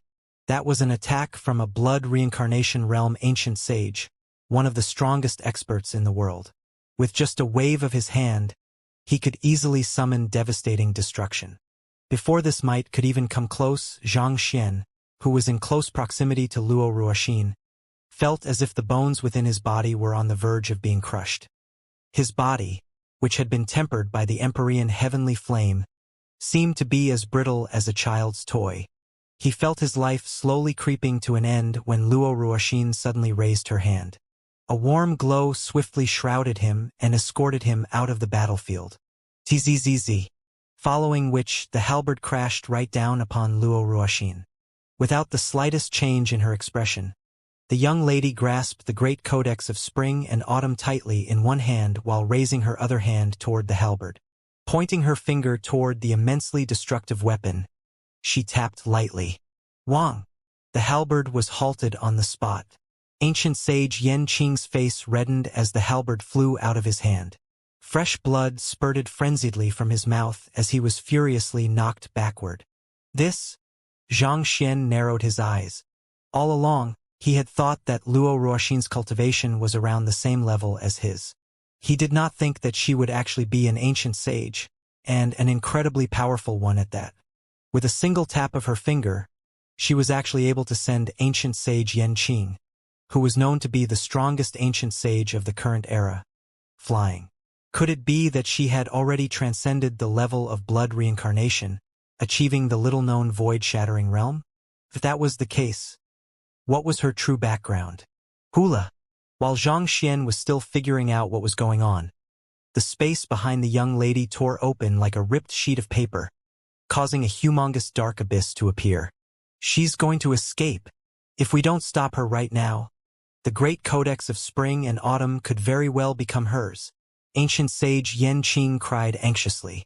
There were still a couple of ancient sages in the area who were hesitating after seeing how Luo Ruoxin easily halted the White Overlord's attacks. However, knowing that they would really lose the great codex of spring and autumn if they did not make a move, they immediately charged forth to join the fray. Voila! Old geezer Yu concentrated his zhenqi and created a pair of phantasmagoric hands in the air. Those pair of sinister hands swiped viciously toward Luo Ruoxin. Ancient sage Yan Qing took up his halberd once more, and with a powerful spin, he tossed it forward with astounding momentum. A cold glint flashed across the White Overlord's eyes as it channeled all of its strength and swiped down. In that moment, it felt as though even time had stopped. All of the ancient sages from those three major powers made a move simultaneously in an attempt to stop Luo Ruoxin. In an instant, it felt as if the world had regressed back to the state of chaos before creation. The surrounding light distorted from the sheer concentration of energy that had gathered in the area, plunging the entire temple of Confucius into darkness. Ancient sages were already the most powerful existence in the world, and more than a dozen of them were making a move simultaneously. This was a force that could even knock down the entire master-teacher continent. "Have you asked my permission before doing this?" A furious shout echoed by the side, following which, a barrage of sword chi flooded forward, hindering the movements of the ancient sages. "Zhang Hongtian, don't be a fool. She isn't from the master-teacher pavilion." Ancient sage Yan Qing bellowed in rage as he twisted the halberd to fend off the barrage of sword chi. The halberd collided with the tip of Zhang Hongtian's sword, and Zhang Hongtian was forced to retreat several steps as his face turned ghastly pale. It was unfortunate, but he was still slightly lacking against the strongest expert of the 100 schools of philosophers. "She's the person whom one of my descendants loves, and that makes her a part of our Zhang clan as well." Zhang Hongtian replied coolly as he raised his sword once more, indicating his determination to protect Luo Ruoxin. However, no matter how strong he was as an individual, there was no way that he stood a chance against the collaboration of so many ancient sages, especially since ancient sage Yan Qing alone was much stronger than him. Sila. The combined prowess of the ancient sages continued steadily advancing toward Luo Ruoxin. All Zhang Hongtian succeeded in doing was stalling for a little more time. At this moment, Luo Ruoxin was still holding the great codex of spring and autumn tightly, seemingly attempting to assimilate it. The situation was truly not in her favor. No matter how powerful she was, there was no way that she could survive the simultaneous assault of so many ancient sages. Ruoxin. Realizing the grave danger that the young lady was in, Zhang Xian roared in fury. He immediately summoned the ancient sage corpse, Infernal Black Saber, and Vicious to help. But before he could make a move, a burst of saber chi suddenly shot over from the distance. This saber chi reflected the brilliance of the sun and the moon, and it was the final straw that resulted in the utter collapse of the surrounding space. "Milady, I have completed the arrangements as requested. I'll help you keep them at bay for the time being." "Who?" The missing Wu Chun appeared before everyone. "Help fend them off for a while. I'll assimilate the great codex of spring and autumn in the meantime." Luo Ruoxin nodded as she channeled her energy frenziedly into the book in her hand. Wu Chun nodded, and without any hesitation, he continued striking out saber chi in order to stop the advancing ancient sages. Boom, boom, boom. As the attacks of the ancient sages fell on Wu Chen's saber, one could see his face visibly turning paler and paler. The saber chi that he dealt out gushed forth like the rapid tides of a river. Even though he was forced back again and again, astonishingly, he actually managed to fend off all of their attacks single-handedly. There was not the slightest shockwave that harmed or interrupted Luo Ruoxin. Strong. Zhang Xian was struck dumb by Wu Chen's outburst of strength. A battle of this level was not something that he could interfere in anymore. Just that, Wu Chun had only just achieved a breakthrough, had he not? Why was he able to easily obstruct the attacks of so many powerful ancient sages, a feat that even old ancestor Zhang Hongtian had failed in? Furthermore, throughout the entire collision, his face had only turned slightly pale. It did not seem like he had sustained any significant injuries. If so, just how powerful was Wu Chun actually? Was he a blood reincarnation realm ancient sage as well? It was already amazing that Luo Ruoxin was able to defend against ancient sage Yan Qing's attack with just a wave of her hand. But to think that Wu Chun was able to do so as well, in an instant, he felt as if he was seeing a completely different side to them. He knew that the two of them had been keeping secrets, but this was not what he had expected at all. He's finally appeared. Set up the formation. Ancient sage Yan Qing did not seem to be surprised by Wu Chen's feat at all. Instead, his eyebrows shot up as he swiftly issued several commands. Wang! In an instant, blue light poured into the surroundings, forming innumerable stars that surrounded the entire temple of Confucius. Wu Chen's face immediately darkened upon seeing that formation. This is the ultimate treasure forged by the 72 sages. The Heavenly Palace Constellation Blueprint. You actually brought it here. We brought the Heavenly Palace Constellation Blueprint here today to prevent you from getting away. You can be certain that today will be your death date. Ancient sage Yan Qing sneered coldly. Voila! Under the cover of the light from the constellation, the ripped space behind Luo Ruoxin slowly began to mend. It did not take too long before it reverted back to normal. Xianxia also sensed that the surrounding space was swiftly freezing up, so he quickly whipped out the Dragonbone Divine Spear and pierced the surrounding space. However, he found that the space had turned incredibly hard. Even with his current strength, he was unable to break it open.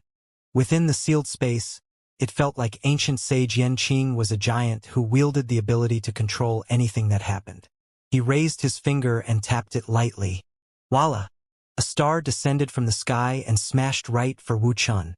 The star did not appear to be too large, but it descended with devastating momentum. Shockingly, it was even stronger than the attack that ancient sage Yan Qing had executed with his halberd.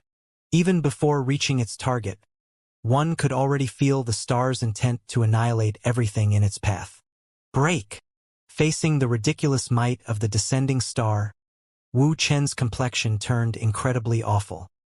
He cut his finger lightly with the saber in his hand and fed his blood to his weapon. The saber immediately emanated an eerie glow as its prowess heightened significantly. It was just a simple pierce, but the surrounding space collapsed along with its movements. The saber struck the descending star and sliced it in two without any hesitation. Dang dang dang dang. At the same time, the impact of the collision caused Wu Chun to retreat 8 steps, and blood trickled down the corners of his lips. His face also turned ghastly white. It was apparent that even though he had managed to stop the star, he had overexerted himself in the midst of doing so.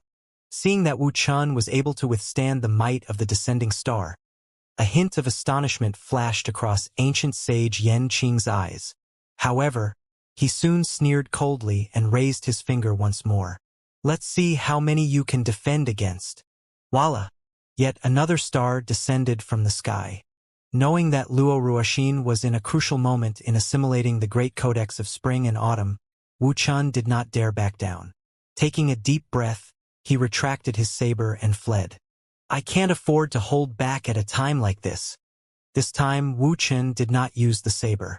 Instead, he flicked his wrist and whipped out 2 skeletal arms drenched in his blood before charging right toward the star above him. As soon as the skeletal arms appeared, a powerful aura exploded into the surroundings. The higher Wu Chun flew, the larger the skeletal arms seemed to become. In the blink of an eye, they had already become so large that they seemed to cover the entire sky. It seemed like as long as he was given sufficient time, those 2 hands could easily cover the entire world. Kacha! The skeletal arms tore right through the descending star, smashing it into dust. Furthermore, the skeletal arms did not stop at just crushing the star. They continued surging into the sky, and the tremendous might that they harnessed caused the entire starry sky to shudder. It seemed like even the artifact was unable to withstand the pressure coming from the skeletal arms. Incredible! If even the skeletal arms are so powerful, I can't imagine how powerful that person was when he was still alive.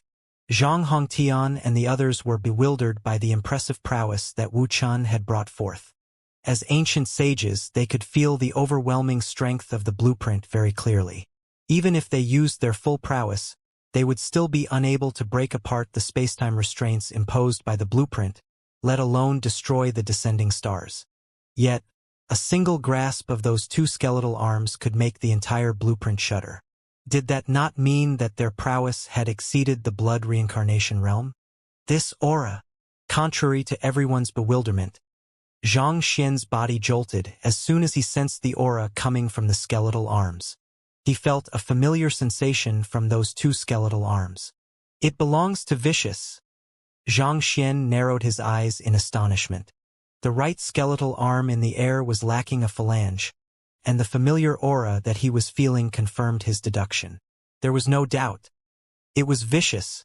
Why would Vicious arms be in Wu Qian's possession? Furthermore, the strength that they possessed was peculiarly great. Even after recovering the upper body, the Vicious in the Book of Heaven's Path did not wield such great power. All of a sudden, many doubts flooded into Zhang Xian's mind. He was unable to make sense of the situation. Spurting a mouthful of blood, ancient sage Yan Qing bellowed, "What are you waiting for? Are you intending to back out at this crucial moment?" He had been sustaining the blueprint with his own energy, so the attempt to break the blueprint had caused his Xianxia to suffer a major backlash. Of course not. Old Gizeryu, who had been watching the commotion from the side, swiftly made his way over with the ancient sages of the otherworldly demonic tribe. This, Zhang Xian staggered in shock. He dared not believe what he was seeing. From their conversation, it was obvious that ancient sage Yan Qing of the 100 Schools of Philosophers was in a partnership with old Gizeryu. In other words, the 100 Schools of Philosophers had defected to the otherworldly demonic tribe. What the heck was going on here? Other than Zhang Xian, Zhang Hongtian and the others were also looking at one another in a daze. In terms of resentment, the hatred that the 100 Schools of Philosophers harbored for the otherworldly demonic tribe was definitely nowhere beneath that of Master-Teacher Pavilion's cultivators. Why would they actually collaborate with the otherworldly demonic tribe? Hula! Old Gizeryu flicked his wrist, and a straw garment materialized in the air. The skeletal arms that were tearing apart the blueprint suddenly halted, as if their strength had been neutralized by the straw garment. "Quick! Kill him!" Old Gizeryu bellowed. On the other hand, Wu Qian's face darkened. He bit his finger, and fresh blood spurted onto the skeletal arms. However, the skeletal arms remained completely motionless, as if they were hibernating. Wu Qian attempted to control the skeletal arms, but they refused to budge at all. He clasped his fists tightly and roared at old Gizeryu in the air. "Bo Yu, you traitor! How can you collaborate with the 100 Schools of Philosophers? Aren't you afraid that I'll decapitate you? Heh! You'll have to escape from here alive in order to kill me." Without the slightest fear, old Gizeryu chuckled softly. "Besides, you should also know that the person who wants to claim your life isn't me but Sovereign Chen Ling. Isn't that so, Sovereign Chen Yong? Sovereign Chen Yong? Could it be?" Zhang Xian's body stiffened upon hearing those words. His eyes were marred with disbelief as he muttered, "Wu Qian is actually Sovereign Chen Yong from the otherworldly demonic tribe." Sovereign Chen Yong was one of the 3 sovereigns of the otherworldly demonic tribe, and he was the most authoritative and powerful of them. Most of the major decisions regarding the tribe were made by him, thus building his reputation as the #1 expert of the otherworldly demonic tribe. How could he be the youth who had been addressing him as young master all this while? If they really were the same person, then what was the identity of Luo Ruoxin whom he addressed as Milady? In that instant, Zhang Xian's body turned ice cold. He did not dare consider that possibility. He had heard from Xianxia in the past that the strongest otherworldly demon emperor had come to the Master-Teacher continent, but his whereabouts had been a mystery to all. Who would have thought that the other party had actually been by his side, serving as Luo Ruoxin's subordinate? Sovereign Chen Ling. Even though Wu Qian already knew the answer in his mind, his face still warped upon hearing those words. He clenched his fists with burning rage. The three sovereigns had known each other for many years, and it was indeed true that there had been many internal conflicts in the past. However, to collude with outsiders to deal with him, that could pretty much be considered a betrayal. With such thoughts in mind, Wuxian raised his head to look at ancient sage Yanqing and spat. It seems like the proud 100 schools of philosophers has decided to lower itself to collaborate with Sovereign Chunling. Accepting Sovereign Chunling's request will not only allow us to eliminate the strongest otherworldly demon emperor, it will also bring us 300 years of peace. What do we have to hesitate over? Ancient sage Yanqing replied calmly, unfazed by Wu Chen's questioning. 300 years of peace? Sovereign Chunling has already promised our 100 schools of philosophers that as long as we are able to get rid of you, the otherworldly demonic tribe will not launch an attack on mankind within the next 300 years. Ancient sage Yanqing replied. I see. Wu Chun nodded silently. That explained why the otherworldly demonic tribe and 100 schools of philosophers were collaborating with one another despite the deep-seated hatred between them. As the strongest and most influential sovereign, his death would inevitably cause a significant loss in power and chaos among the otherworldly demonic tribe. It would take at least 300 years for Sovereign Chunling to calm down the chaos and assume supreme control over the otherworldly demonic tribe. In other words, Sovereign Chunling needed those 300 years as well. However, just because the otherworldly demonic tribe had agreed to 300 years of peace did not mean that the 100 schools of philosophers and the Master-Teacher Pavilion would not make use of the opportunity to eliminate the otherworldly demonic tribe. So, back at the Harvest Valley City Seer Guild, you were already prepared to ambush me, weren't you? Sovereign Qinyong asked once more. The Seer Guild's barrier would have concealed the auras of the ancient sages, and there's no doubt that you would have been prompted to make a move when Vicious Upper Body was on the line. We were certain that we would be able to kill you easily. But who could have known that someone would foil our plans? Bo Yu harumphed coldly as he shot a glance at Xianxia. The reason that there had been multiple ancient sages in the Harvest Valley City Seer Guild back then was because they had been biding their time for the chance to destroy Sovereign Qinyong. Yet, who could have known that it would end up drawing Xianxia in as well? Not only so, the latter had even successfully killed an ancient sage expert as soon as he made a move, thus scaring the others off. Hearing those words, Xianxia widened his eyes in realization. That explained why the 100 schools of philosophers had chosen to steal Vicious Upper Body so openly. In the end, it was part of their ploy to draw Wu Chan to them. Given that Wu Chan had vicious arms, he would have sensed the presence of the upper body as well once it was released from Sage Kuei's sculpture. That was no doubt that he would have been compelled to make a move. If not for Luo Ruoxin, Wu Chan would have made a move on him when he attempted to seal Vicious Upper Body in the Book of Heaven's Path. Otherwise, as the strongest otherworldly demon emperor, there was no way that he would have lowered himself to the extent of addressing an insignificant character like him as young master. In other words, you had already reached a deal before you headed to the White Creek Mountain in search of the Prime Amulet, Wu Chan remarked. Back then, he had realized that there was an otherworldly demon among the group of 4 who had entered the ancient domain on White Creek Mountain. Sensing that something was amiss, he had bid farewell to Luo Ruoxin in order to investigate the matter. Soon, he had found out that the other 2 sovereigns had launched an invasion against mankind, so he had quickly passed an order commanding the otherworldly demons to halt their assault. Before he could uncover anything substantial, the Temple of Confucius had emerged, so he had been left with no choice but to put aside his investigation and rush over. Indeed, ancient sage Yanqing nodded in response. Very well. Having asked everything that he wanted to know, Wu Chun closed his eyes. A moment later, his eyes suddenly shot open, and a massive vortex could be seen spinning in his irises, reminiscent of a deep abyss. I commend you for having the guts to scheme behind my back. However, if you think that you'll be able to kill me that easily, you're too naive. Boom! As those words reverberated in the surroundings, the youth slowly began to grow taller, and the killing intent that he emanated became more and more concentrated. In just a few breaths, he had assumed the form of an otherworldly demon. He wore a regal crown on his head, and he was dressed in a flowing robe embedded with soaring dragons. His every single movement exuded the aura and authority of a true monarch. "He truly is Sovereign Chun Yong," Zhang Hongtian remarked as the sword in his hand twitched uncontrollably.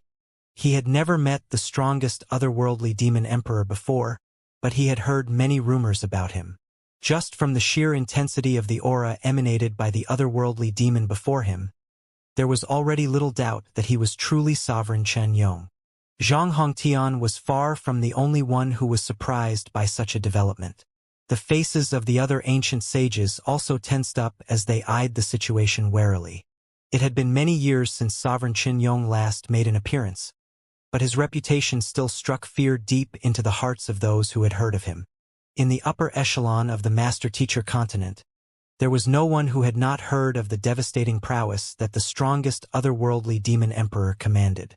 Even though they had reached the zenith of the world as proud and lofty ancient sages, they instinctively understood that the otherworldly demon standing before them was not someone that they could defeat with just a simple numerical advantage.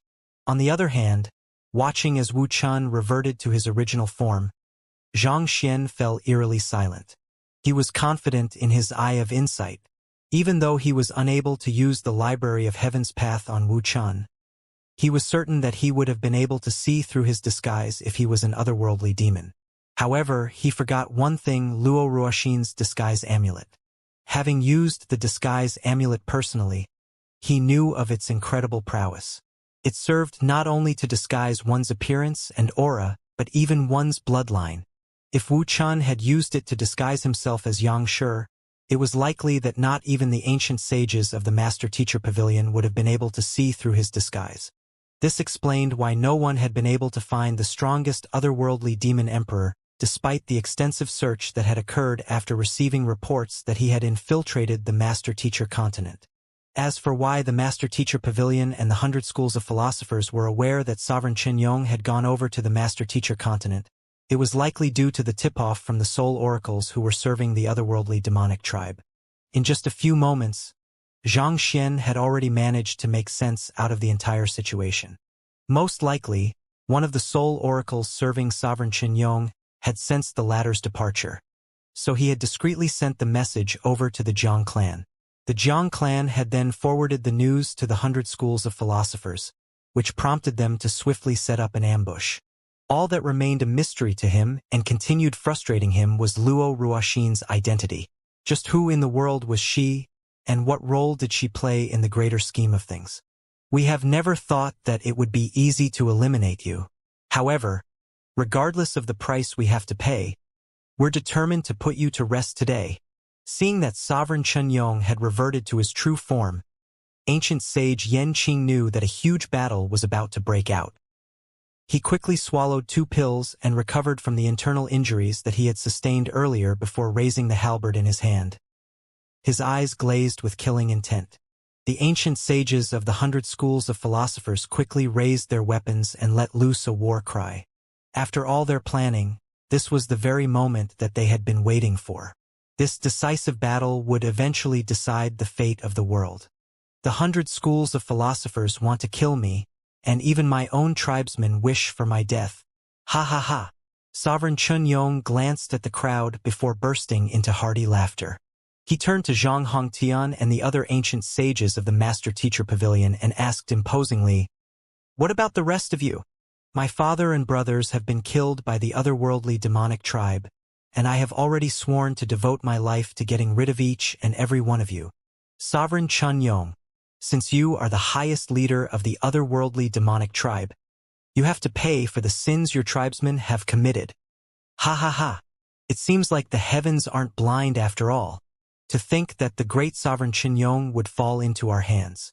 Even if I lose my life here, I'll make sure to drag you down with me today so as to console the spirits of my dead brothers. You were the one who killed my spouse many years back. If I can exact vengeance for her today, my life won't have been in vain. The ancient sages of the Master-Teacher Pavilion stepped forward as killing intent bubbled from their bodies. The grudges between the otherworldly demonic tribe and mankind had continued for tens of thousands of years. Be it the otherworldly demons or humans, Most of them knew of kin and friends who had been slaughtered in cold blood by the other party. It was a grudge that ran so deep that there was no way that it could be resolved with simple words or sheer compassion. It had not been easy for them to corner the highest leader of the otherworldly demonic tribe, so there was no way that they could let go of this opportunity to bring him down. Sovereign Chun Yong understood this as well, so he was not surprised by the reaction of the ancient sages of the master-teacher continent. Instead, he lowered his gaze specifically to Zhang Hongtian and asked, "What about you? Our Zhang clan has fought with the otherworldly demonic tribe for countless years. My father, grandfather, and many generations of ancestors have lost their lives under the blades of the otherworldly demonic tribe. The hands of the otherworldly demonic tribe are drenched in the blood of our Zhang clan. In my lifetime, I have always looked down on dishonorable scum who gang up on others. However, this is no fair duel but a battle for vengeance. I believe that not even Kong Shi would disagree with our actions." Zhang Hongtian roared as he drew his sword and gazed at the towering silhouette above him. Hearing that even Zhang Hongtian was going to join in the battle, Zhang Xian could not help but exclaim, "Old ancestor Hongtian, completely surrounded by enemies and the blueprint, it would be impossible for even the almighty sovereign Chen Yong to escape from such a situation." He did not harbor any goodwill toward the otherworldly demonic tribe, but Wu Chun had been with him for a very long time. He had felt betrayed when he found out who Wu Chun was, but he could not accept seeing the other party lynched by the crowd. Knowing what Zhang Xian was going to say, Zhang Hongtian waved his hand decisively. "Don't waste your compassion on the otherworldly demonic tribe. This is a luxury that we cannot afford." It was not to say that the otherworldly demons were absolutely evil, but the difference in their stances made it impossible for them to coexist. More than a fight for supremacy, this was a fight for survival. Without Sovereign Chen Yong, the otherworldly demonic tribe would be like a pile of scattered sand. Their prowess would be significantly lowered, and they would be powerless against mankind. This was the perfect moment to get rid of the threat that had loomed over them for many years. It was precisely due to this that the 100 schools of philosophers had willingly mobilized so many ancient sages, such that even the fight for the great codex of spring and autumn was a secondary concern to them. "Very well. What about the rest of you?" Seeing that the three powers had chosen to collaborate against him, Sovereign Chun Yong finally laid his gaze upon the beast tribe. "We don't intend to get involved in this conflict. Our aim lies only with the great codex of spring and autumn," the White Overlord replied coldly. "Back away if you don't intend to get involved in this conflict. My saber has no eyes to care for you lot. Remain in the sphere of battle and risk losing your life." Sovereign Chen Yong sneered coldly. He flicked the saber in his hand, and a choking sound echoed in the air, following which, a powerful aura burst forth from him, leaving the crowd feeling as if an endless abyss was standing before them. Disguised as Wu Chun, he had only been able to tap into the strength that master teachers were able to utilize. However, having reverted back to his original form, he was finally able to use the slaughter of Xianxia of the otherworldly demonic tribe, drastically raising his fighting prowess. "Kill him!" Sensing that Wu Chen's aura was about to reach its peak, ancient sage Yan Qing knew that it would be even more difficult to kill him if they continued dawdling. Thus, he raised the halberd in the hand and charged forward. "Go!" Bo Yu's phantasmagoric claws sliced apart space to tear everything before him. The offense of the two powerful experts warped into two black and white streaks, darting through the air as if a comet racing across the sky. "Show me what you're capable of!" Sovereign Chun Yong roared as he raised his saber and sliced across the air. Sila! A black rift appeared in the space sealed by the blueprint and collided with the two incoming attacks. As if struck by a powerful swing of a bat, both the halberd and the claws were sent flying into the distance. Sovereign Chen Yong made use of this opportunity to press on. With another swing of his saber, he successfully kept the attacks of the other ancient sages at bay before swiftly flitting forward in an attempt to decapitate ancient sage Yan Qing. This attack wielded such compelling strength that not even the blood reincarnation realm ancient sage Yan Qing was able to avoid it. "Wang! Just as death was about to fall upon the strongest expert of the 100 schools of philosophers, a sword flashed through the air, surpassing the limitations of time and space and appearing in an instant. If Sovereign Qinyong continued his attack, even if he succeeded in killing ancient sage Yanqing, he would also sustain severe injuries in the process of doing so. Thus, he changed the trajectory of his saber to defend against the incoming attack. Ding ding ding ding. The sound of metallic reverberations echoed loudly in the air. Zhang Hongtian's movements were sharp but fluid. As if a complex dance, his movements appeared to be unintentional and changed swiftly, making it hard for one to read the trajectory of his attacks. At that moment he felt like a sword immortal. This was the first time that Zhang Xian had witnessed a battle of such caliber, and he could not help but swallow a mouthful of saliva. As expected of the strongest experts of the master-teacher continent, every single of their attacks seemed to sway the very laws of the world. It was fortunate that he was a safe distance away, or else he could have very well been torn to shreds. Sovereign Qinyong's strength had far surpassed his imagination. Despite being severely outnumbered, his movements remained calm and calculated. There was not the slightest hint of panic in his actions. Pang! The battle grew more and more intense, and finally, with a deep moan, a silhouette plummeted from the air. An ancient sage had fallen.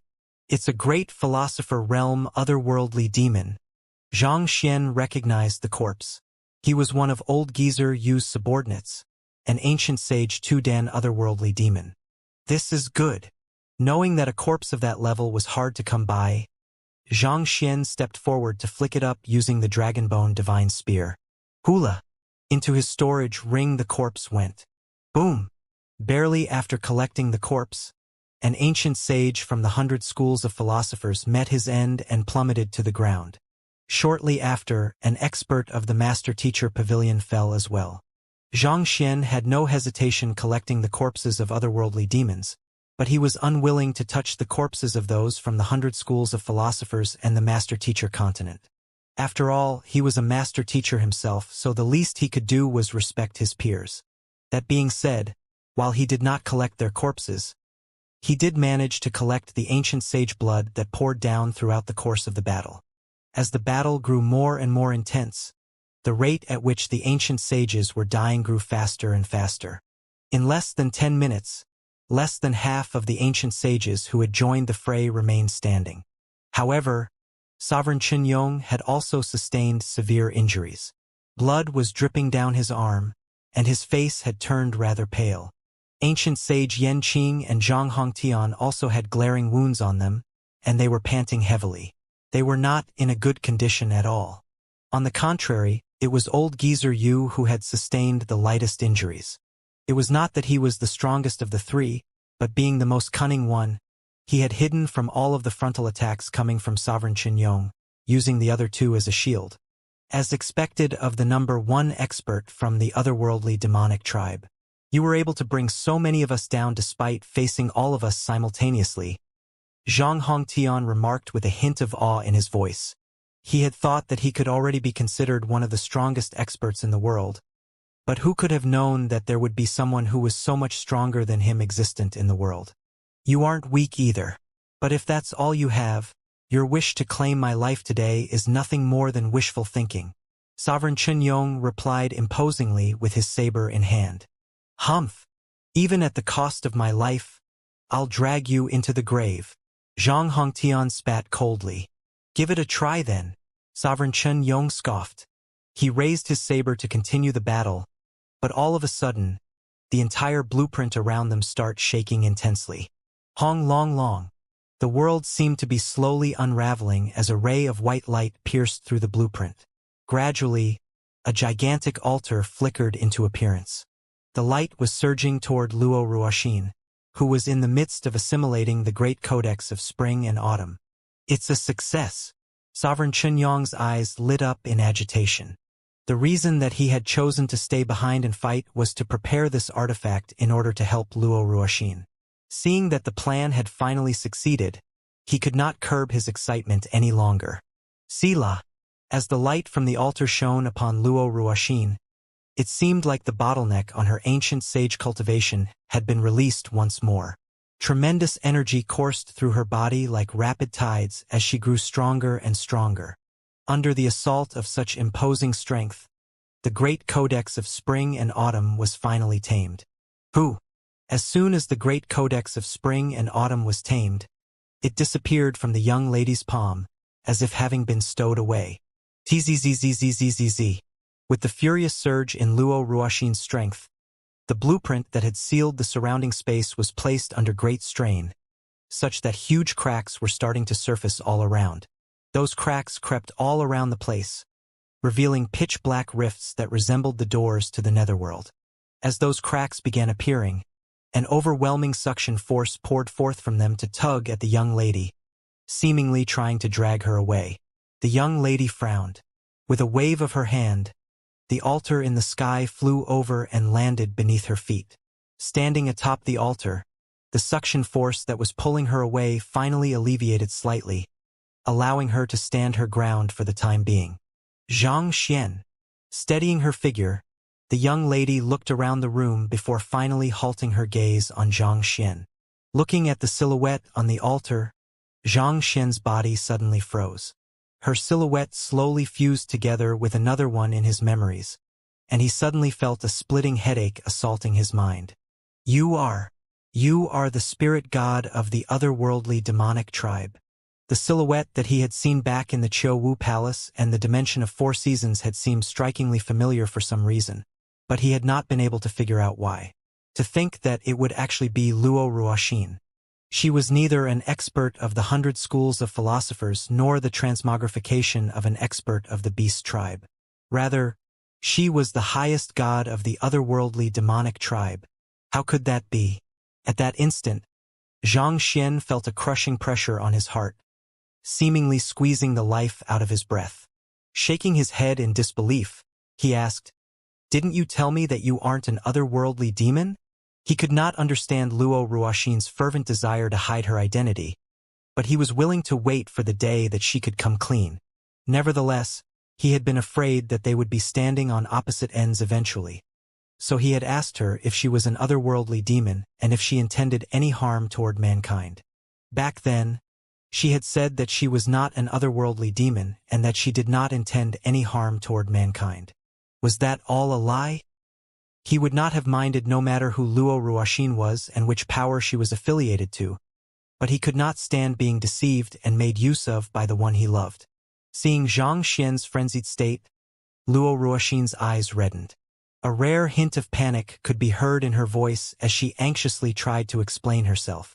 "I am not an otherworldly demon, and there's a reason why I am the spirit god of the otherworldly demonic tribe." However, before she could finish her explanation, the dimension rifts all around suddenly widened, and the suction force dragging her away intensified. She was beginning to lose control of her body. As the energy from the darkness roared furiously, the entire temple of Confucius began shaking nonstop. Even the master-teacher continent had begun tremoring. It was as if the end of the world had just begun. "My current strength has exceeded what this world is able to endure, so I can't stay here any longer. Otherwise, the entire master-teacher continent will come to ruin." Watching the gradual devastation happening all around, Luo Ruoxin shook her head. Lowering her head slightly, she murmured, "Goodbye, Xianxia. I was happy to meet you. Really, really happy." Hula. The darkness descended upon the altar and began devouring the young lady's silhouette. As if falling into a pool of ink, Luo Ruoxin looked as if she would disappear at any moment. "Ruoxin, why? You haven't explained anything to me yet. What is going on?" Seeing that the darkness was going to pull her away very soon, Xianxia quickly whipped out the infernal black saber, and stepping atop it, he dashed right to her side. He reached out and grabbed her hand, intending to pull her out from the darkness. Alas, no matter how he tugged, she would not budge at all. The darkness before him seemed like an endless abyss. Those who fell into it, even if they were ancient sages, would not be able to escape. "Xianxia, it's fine. Don't waste your strength. Each world has its own rules. If I forcefully remain here, I'll only bring calamity to this world, Luo Ruoxin said as she grabbed Zhang Xian's hand tightly. Please trust me. I have never said a single lie to you. Her gentle touch and soothing voice filled Zhang Xian's cold body with warmth. There were many doubts in his mind, but he wanted to trust the young lady before him. All their experiences and the time that they had spent together, he did not believe that they were all lies. With a slightly choked voice, he asked, "How do I find you in the future?" He knew that this phenomenon signified her departure, and the very notion of parting with her eternally was one that was too painful for him to bear. If she left one day, he would devote his entire life to searching for her. We'll meet again when fate allows us to. Otherwise, my presence will only harm you. With slightly moist eyes, Luo Ruoxin looked at the young man standing before her and muttered, "Farewell, the man I love." Who? The next instant, the young lady was devoured by the darkness and disappeared from sight. No! Zhang Xian howled desperately as he dashed forward furiously. He was intending to barge into the crack in space as well, but to his horror, he felt as if he had rushed into a wall and was pushed back. This can't be. I can't allow this to happen. Zhang Xian roared as he flicked the infernal black saber furiously at the cracks. Ding ding ding ding. Sparks flew all around. Even though Luo Ruoxin had been dragged into the black cracks so easily, he found them even more resilient than ancient sage artifacts. No matter how he exerted himself, he was unable to phase it in the least. It was as if the infernal black saber was a blob of cotton candy knocking against a metal wall. It did not leave the slightest mark. Who? Shortly after Luo Ruoxin entered, the crack grew smaller and smaller before vanishing eventually. No! It was as if Zhang Xian had lost himself. He flung his sword frantically, but no matter how powerful the infernal black saber was, it could not open the crack once more. It was as if everything that had just happened was just a mere illusion. Master, there's no point slashing anymore. A voice sounded in Zhang Xian's mind. Your girlfriend must have come from a higher world. Unless your strength reaches the mark, you won't be able to overcome the dimension barrier. Taking a deep breath, Zhang Xian drove his soul energy and calmed himself from his irate state. Clenching his fists tightly, he asked, "You said that Ruoxin came from a higher world?" The one who had just spoken was none other than Vicious. In terms of understanding of the master-teacher continent, Vicious was definitely more knowledgeable than him. Indeed, while I was still alive, I noticed that there's a dimension that's even more stable than the master-teacher continent, and the life forms that exist there are even stronger than us. It's likely that our spirit tribe originates from one of those worlds but was exiled to the master-teacher continent, Vicious replied. It seemed like he had regained some of his memories. However, the barrier between the two worlds is extremely powerful, requiring one to wield tremendous strength in order to break it apart. Back then, even with my strength as a void-shattering realm ancient sage, I was still unable to tear the barrier down. Not even a void-shattering realm ancient sage is able to tear the barrier down? Doesn't that effectively mean that no one is able to do it? Zhang Xian gritted his teeth in astonishment. Void-shattering was the highest realm that an ancient sage could reach. If even experts of that caliber were unable to achieve this feat, who else would be able to do it? Even though I was unable to do it, it doesn't mean that no one else is able to. If I'm not mistaken, it's likely that Kong Shi succeeded in doing it in the past, Vicious said. Kong Shi. Indeed. Based on the history of the Master-Teacher Pavilion, Kong Shi disappeared before his lifespan was up. Given his strength, there's no one who could have posed a threat to him. If he needed to, he could have gone into hibernation or used any external means to extend his lifespan. How could he have just disappeared without a trace? Zhang Xian fell silent. He had never thought too deeply about Kong Shi's disappearance before.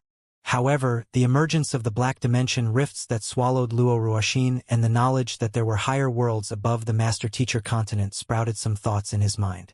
Perhaps, just like Luo Ruoxin, Kong Shi's strength had surpassed the limits of the world, and left with no choice, he had been forced to depart from the master-teacher continent. Due to that, his disappearance had been quiet and abrupt, such that it was not even recorded in history. If Kong Shi reached such heights, I will surely be able to as well, Xianxia muttered through tightly gritted teeth. No matter what, he was determined to find Luo Ruoxin once more. Since Kong Shi had been able to shatter the dimension barrier and reach a higher world, he would surely be able to do the same. Since Milady has left, I'll take my leave. The silence in the air was suddenly shattered by the hearty laughter of the number 1 otherworldly demon emperor. Luo Ruoxin's previous outburst of strength had completely destroyed the blueprint, thus creating an opening for Sovereign Chen Yong to escape. Where do you think you're going? Ancient sage Yan Qing bellowed as his halberd warped into a flowing ray of light, darting in Sovereign Chen Yong's direction. At the same time, Zhang Hongtian charged forth, piercing towards Sovereign Chen Yong like a sharp sword. There was no denying Sovereign Chen Yong's strength, but his might had severely diminished after the intense battle with the others.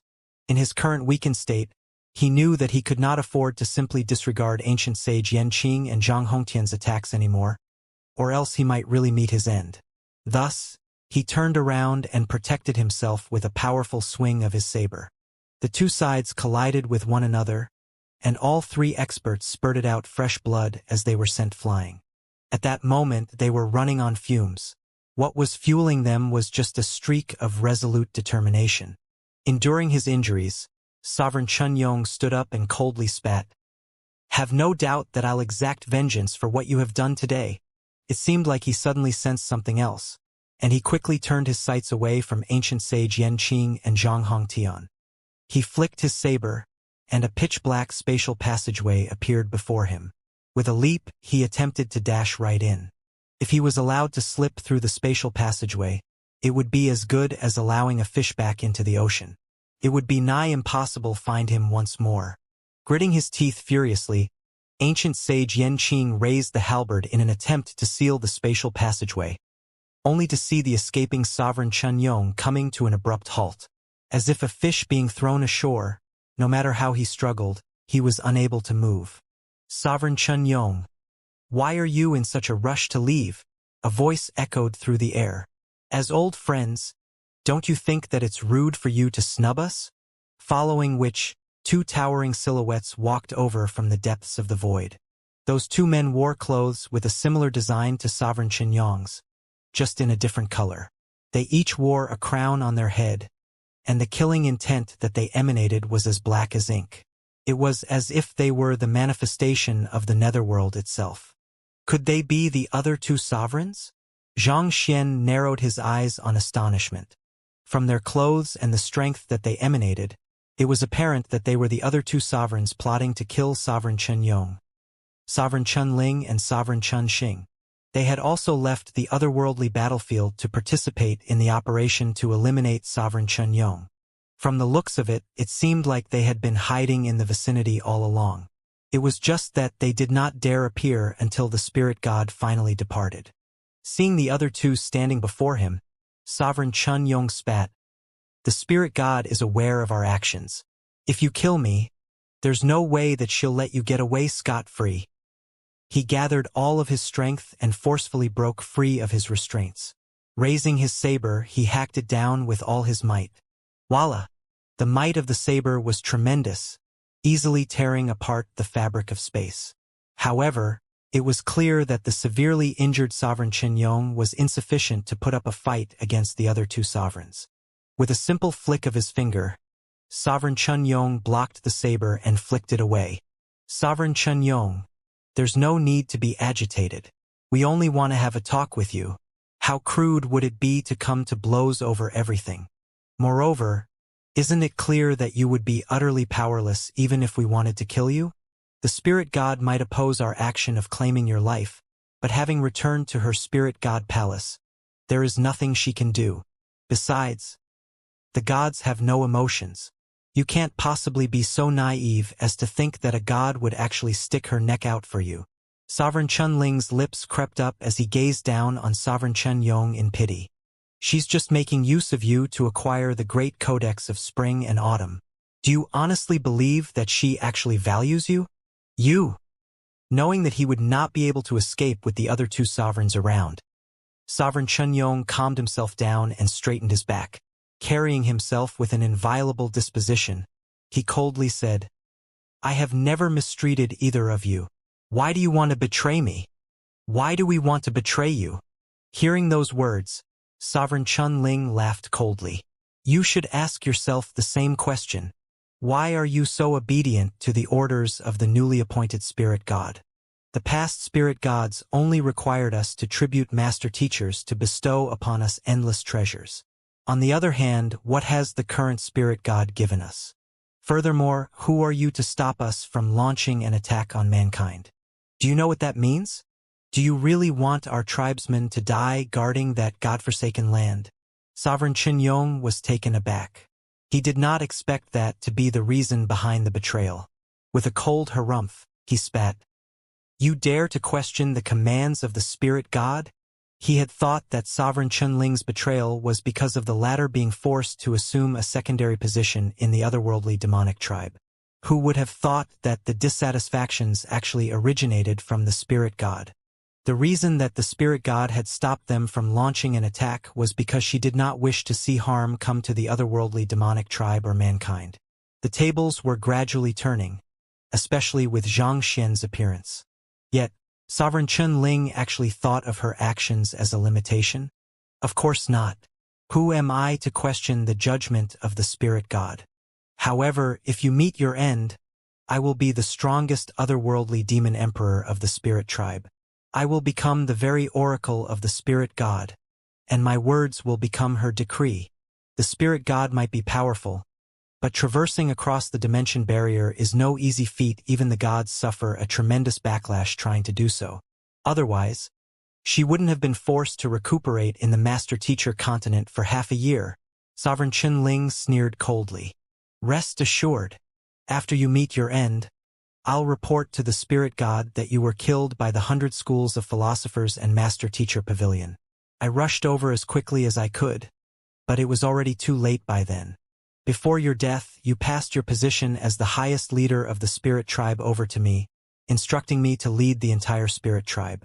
I'll use your life to fuel the spirit tribe's motivation and unite them against mankind." "You?" Sovereign Chunyong glared at Sovereign Chunling coldly. That fellow had already planned out everything. He had been thinking that his subordinates would exact vengeance for him if Sovereign Chunling and the others killed him, but from the looks of it, all along, Sovereign Chunling had been planning to pin everything on the 100 schools of philosophers and the master-teacher pavilion.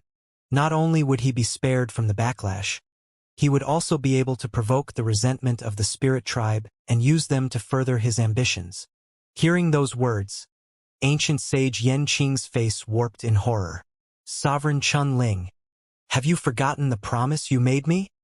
He had thought that killing Sovereign Qinyong would inflict severe damage upon the otherworldly demonic tribe, causing them to scatter apart and possibly descend into anarchy.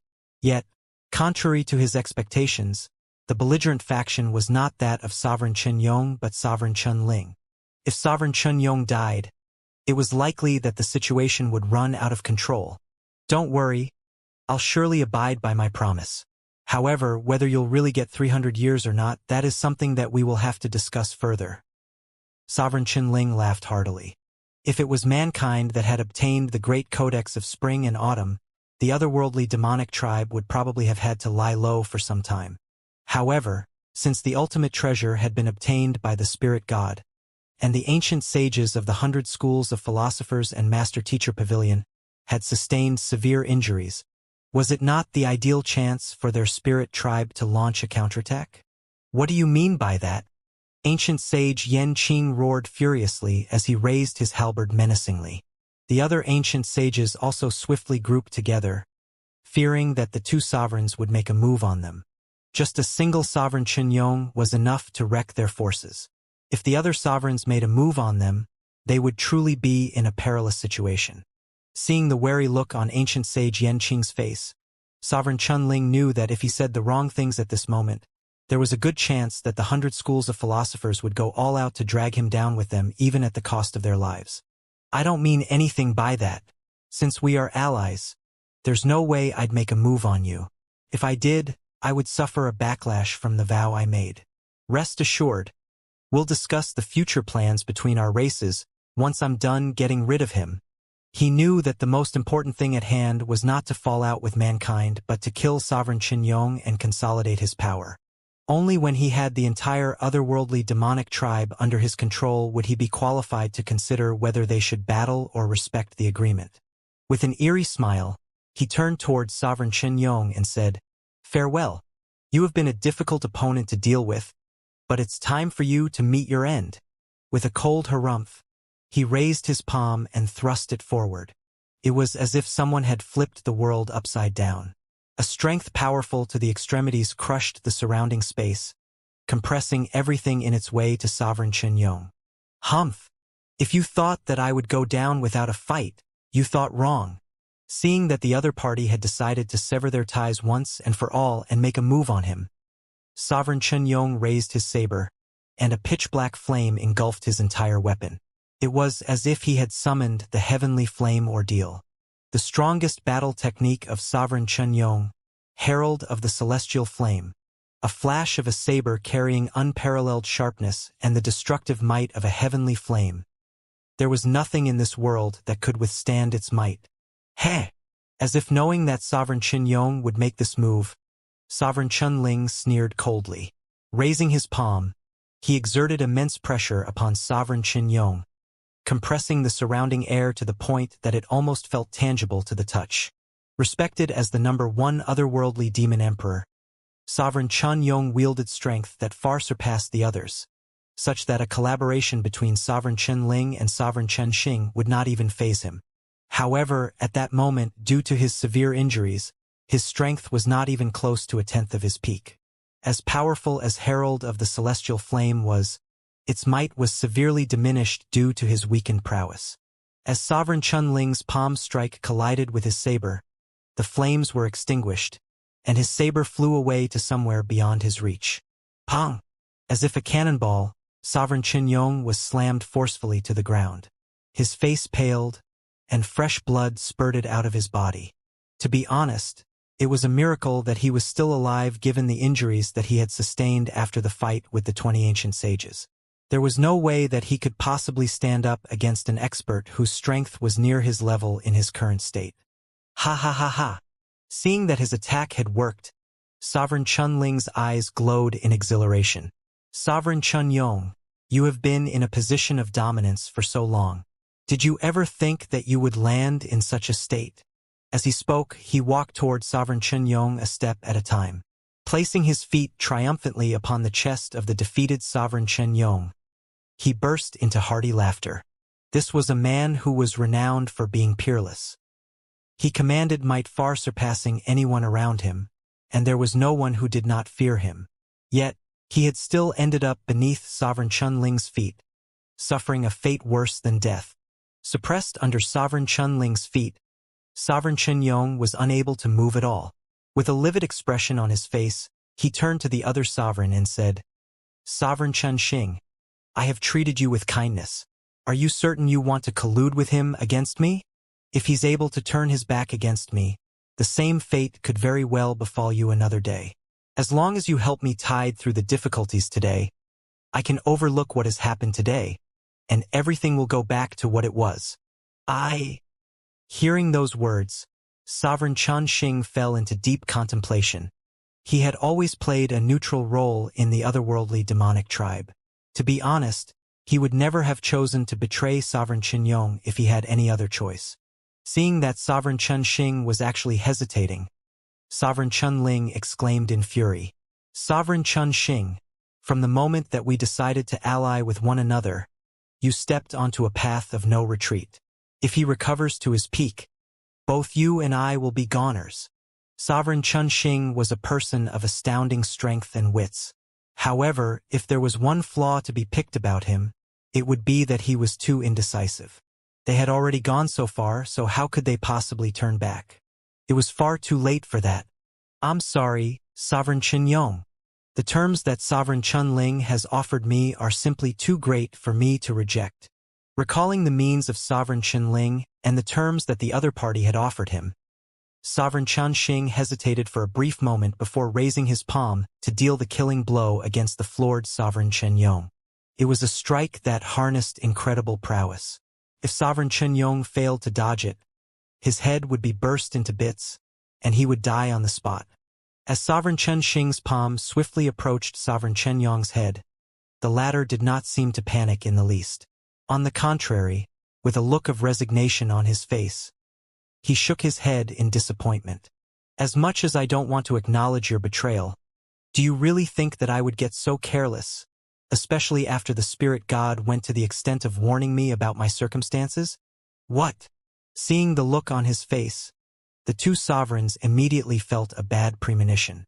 Sovereign Chun Ling bellowed, "Quick! Kill him!"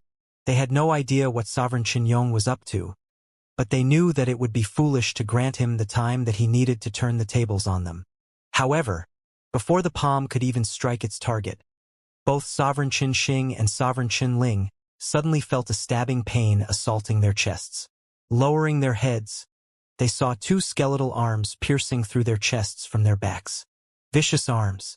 Those two skeletal arms should have been restrained by the straw garment. The two sovereigns knew that vicious arms were the greatest trump card of Sovereign Qin Yong, so they had specially prepared the straw garment to block them. Yet, who could have known that the skeletal arms would still be able to break free of the restraints to impale their hearts? You! Feeling their hearts being crushed by the skeletal arm, the two sovereigns felt their strength receding by the ebbing tide. Their bodies jolted from the impact before their knees fell to the ground. As blood reincarnation realm ancient sages, they were capable of reviving as long as a droplet of blood remained.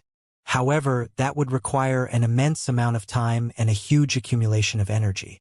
Given how the two arms had crushed the source of their vitality in an instant, even if they were to survive the ordeal, their strength and lifespan would surely be severely compromised. The straw garment is an artifact left behind by Vicious himself, and it should be able to control his body. How could it? Feeling his life force swiftly draining from his body, Sovereign Chun Ling was still unable to believe what was going on. The straw garment that Bo Yu had brought out should have been able to control the consciousness sprouted in Vicious body parts. It was something that Vicious had left behind in order to ensure that his body would eventually fuse together as one, thus allowing for his revival. They had tested the artifact before and verified its effectiveness. It should have been able to keep the two skeletal arms under control, so why was Sovereign Qin Yong still able to move them? Struggling to his feet, Sovereign Chun Yong spat coldly as he panted heavily. The consciousness sprouted within the skeletal arms has already been cleaned by the spirit god and replaced with mine. I knew that the two of you were biding your time around the area, and I was waiting for this opportunity to deal with you too. By default, the various body parts of Vicious would eventually sprout their own consciousness, but through the means of the spirit god, the consciousness in the skeletal arms had been wiped away and replaced with his own. As such, not even the straw garment was able to bring the arms under its control. When he heard earlier from the 100 schools of philosophers that they had conspired together with the other two sovereigns to kill him, he knew that the two sovereigns would surely make their way over personally in order to ensure his death. Otherwise, there was no way that they would have been able to rest in peace. As such, he had intentionally acted as if the skeletal arms were placed under the control of the straw garment in order to lower the two's wariness and unleash this unexpected blow on them. When he asked Sovereign Chen Xing for his help earlier, he had, in truth, been giving the latter one last chance to make his choice. However, since the latter had chosen to betray him, there was no need for him to stand on ceremony. "You bastard! I'll kill you!" Sovereign Chen Ling did not think that his plan would be foiled like that after all of the schemes that he had concocted.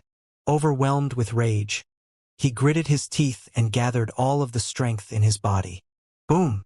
He forcefully jolted the skeletal arm out of his body before raising his palm to strike Sovereign Chen Yong. Alas, before his palm could land on the other party, his figure suddenly vanished. It seemed as if he had leaped into a spatial passageway. "Sovereign Chun Yong, I have underestimated you. I might have failed to kill you this time around, but I'll have plenty of opportunities to do so in the future. Just wait and see." His voice gradually grew fainter and fainter before turning completely silent. Everyone had thought that Sovereign Qin Ling was going to make a move, but who could have known that he would flee instead?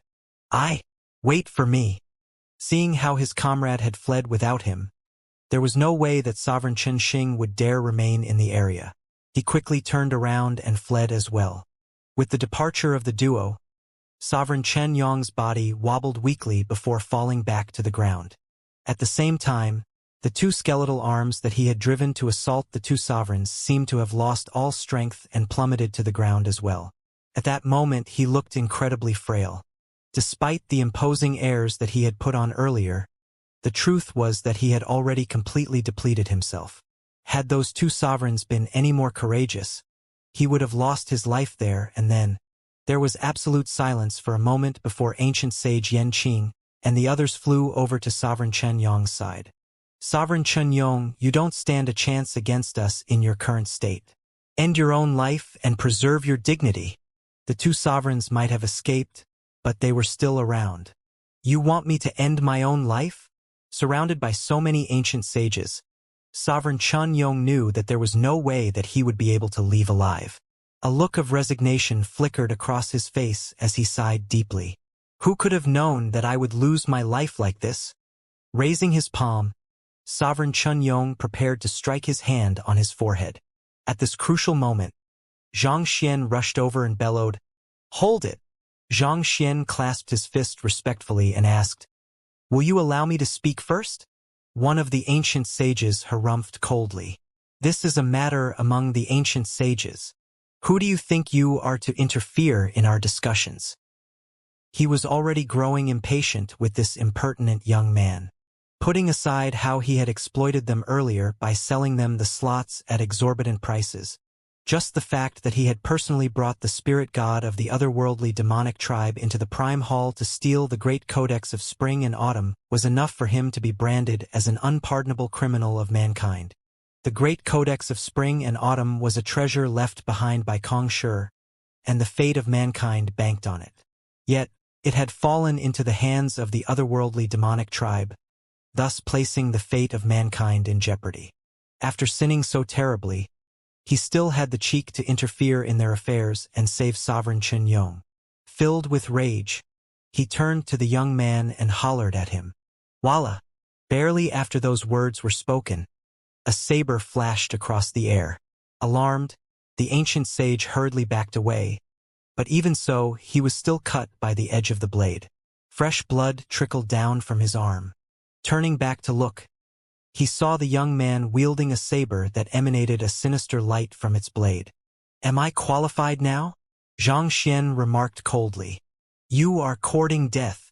As a proud ancient sage, there was no way that he could stand being assaulted by a junior many generations younger than him, not to mention that the junior was a mere great sage. Were it not for the fact that he had sustained severe injuries from the fight with Sovereign Chen Yong earlier, there was no way that an artifact that had barely reached Ancient Sage could possibly have harmed him. Ancient Sage Yan Qing raised his hand to calm down the raging Ancient Sage before turning to Zhang Xian with a deep frown. "What do you intend to say?" He did not expect the young man to be so extreme as to harm one of his comrades over something as minor as this. "Sovereign Chen Yong mustn't be killed just yet," Zhang Xian said. "He mustn't be killed?" The ancient sage who had just been injured by the infernal black saber flew into a rage after hearing those words. Flinging his sleeves, he roared, "Do you know how many experts of mankind he has killed over the years? As a master teacher, how can you plead for mercy for him instead of avenging your comrades? Zhang Hongtian, is these the kind of principles that your Zhang clan and the master teacher pavilion pass down to juniors?" Zhang Hongtian was not so shallow as to be provoked by the ancient sage's words so easily, but the slight frown between his brows showed his incomprehension toward the actions of his descendant. As long as Sovereign Chen Yong was around, the otherworldly demonic tribe would only grow stronger and stronger. He was the figure who held the otherworldly demonic tribe together, and it was under his leadership that countless humans had been killed across many battlefields over the years. It had not been easy for them to acquire this opportunity to get rid of Sovereign Chen Yong, and there was no way that they were going to allow this opportunity to slip through their fingers so easily. If they allowed this tiger to return to his mountain, there was no telling how many more humans would be killed once he recovered from his injuries. This descendant of his had displayed keen discernment in his judgment thus far, so why would he suddenly become so foolish when it came to this matter?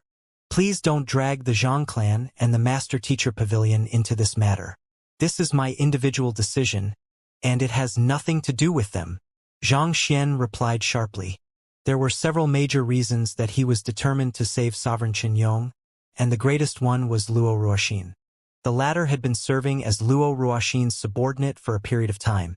So if anyone in this world had a clue as to how he could get to her, it would definitely be Sovereign Qinyong. If Sovereign Qinyong died there, his final clue would effectively be severed. This was something that he could not allow to happen. Individual decision?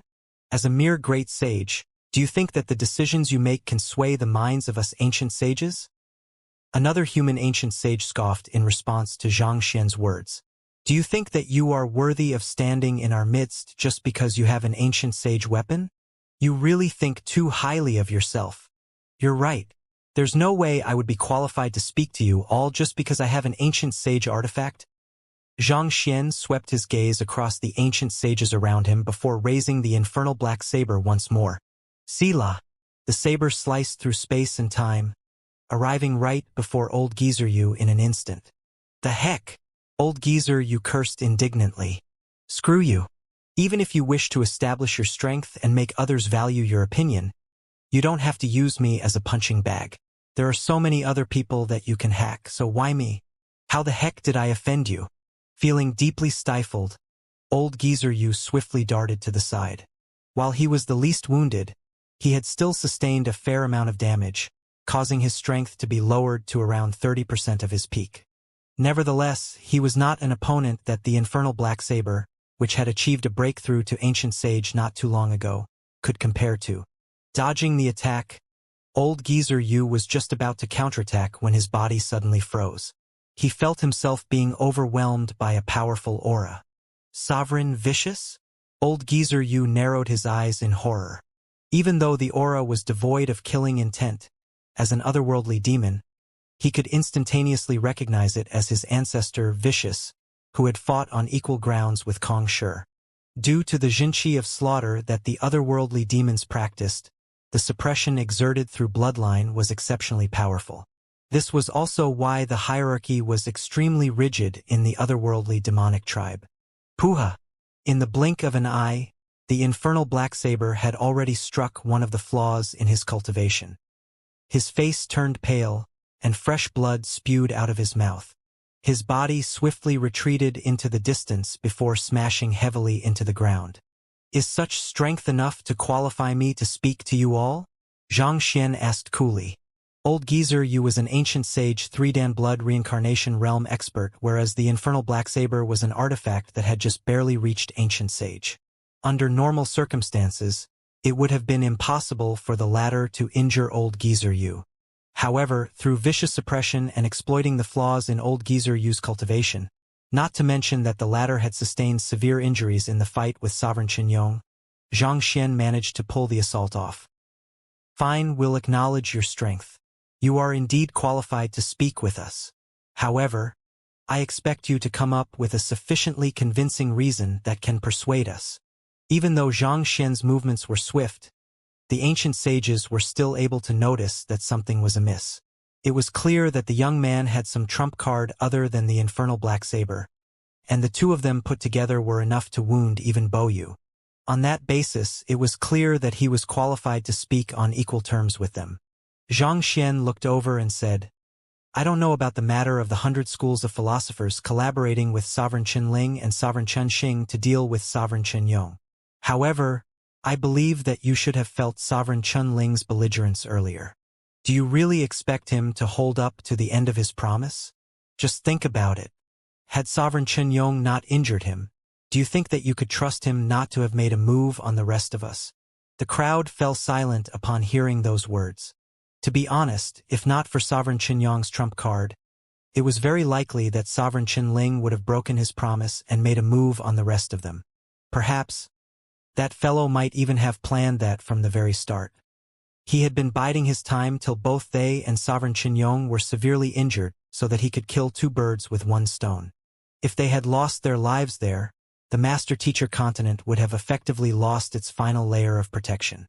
There were still ancient sages who did not go to the temple of Confucius for both the 100 schools of philosophers and the master-teacher continent, but they were insufficient to pose a threat to the other two sovereigns.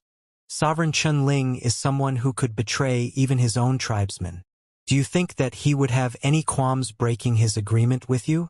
I know that you have probably taken some precautions to prevent him from reneging on his deal, and you might also see this as an ideal opportunity to assassinate Sovereign Chen Yong and unravel the unity of the otherworldly demonic tribe. If you had succeeded earlier without sustaining any wounds, it would indeed have been a good thing.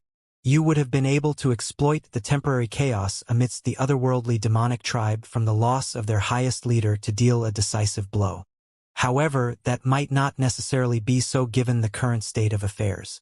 Just imagine what will happen if Sovereign Chen Yong dies, and Sovereign Chen Ling returns to tell the otherworldly demonic tribe that he was ambushed and killed by us, and that he was nearly killed too while trying to save him.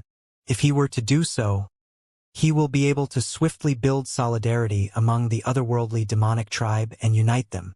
I believe that you should be able to see the consequences of that even if I don't elaborate further, Xianxia said. This ancient sage Yan Qing fell into deep contemplation.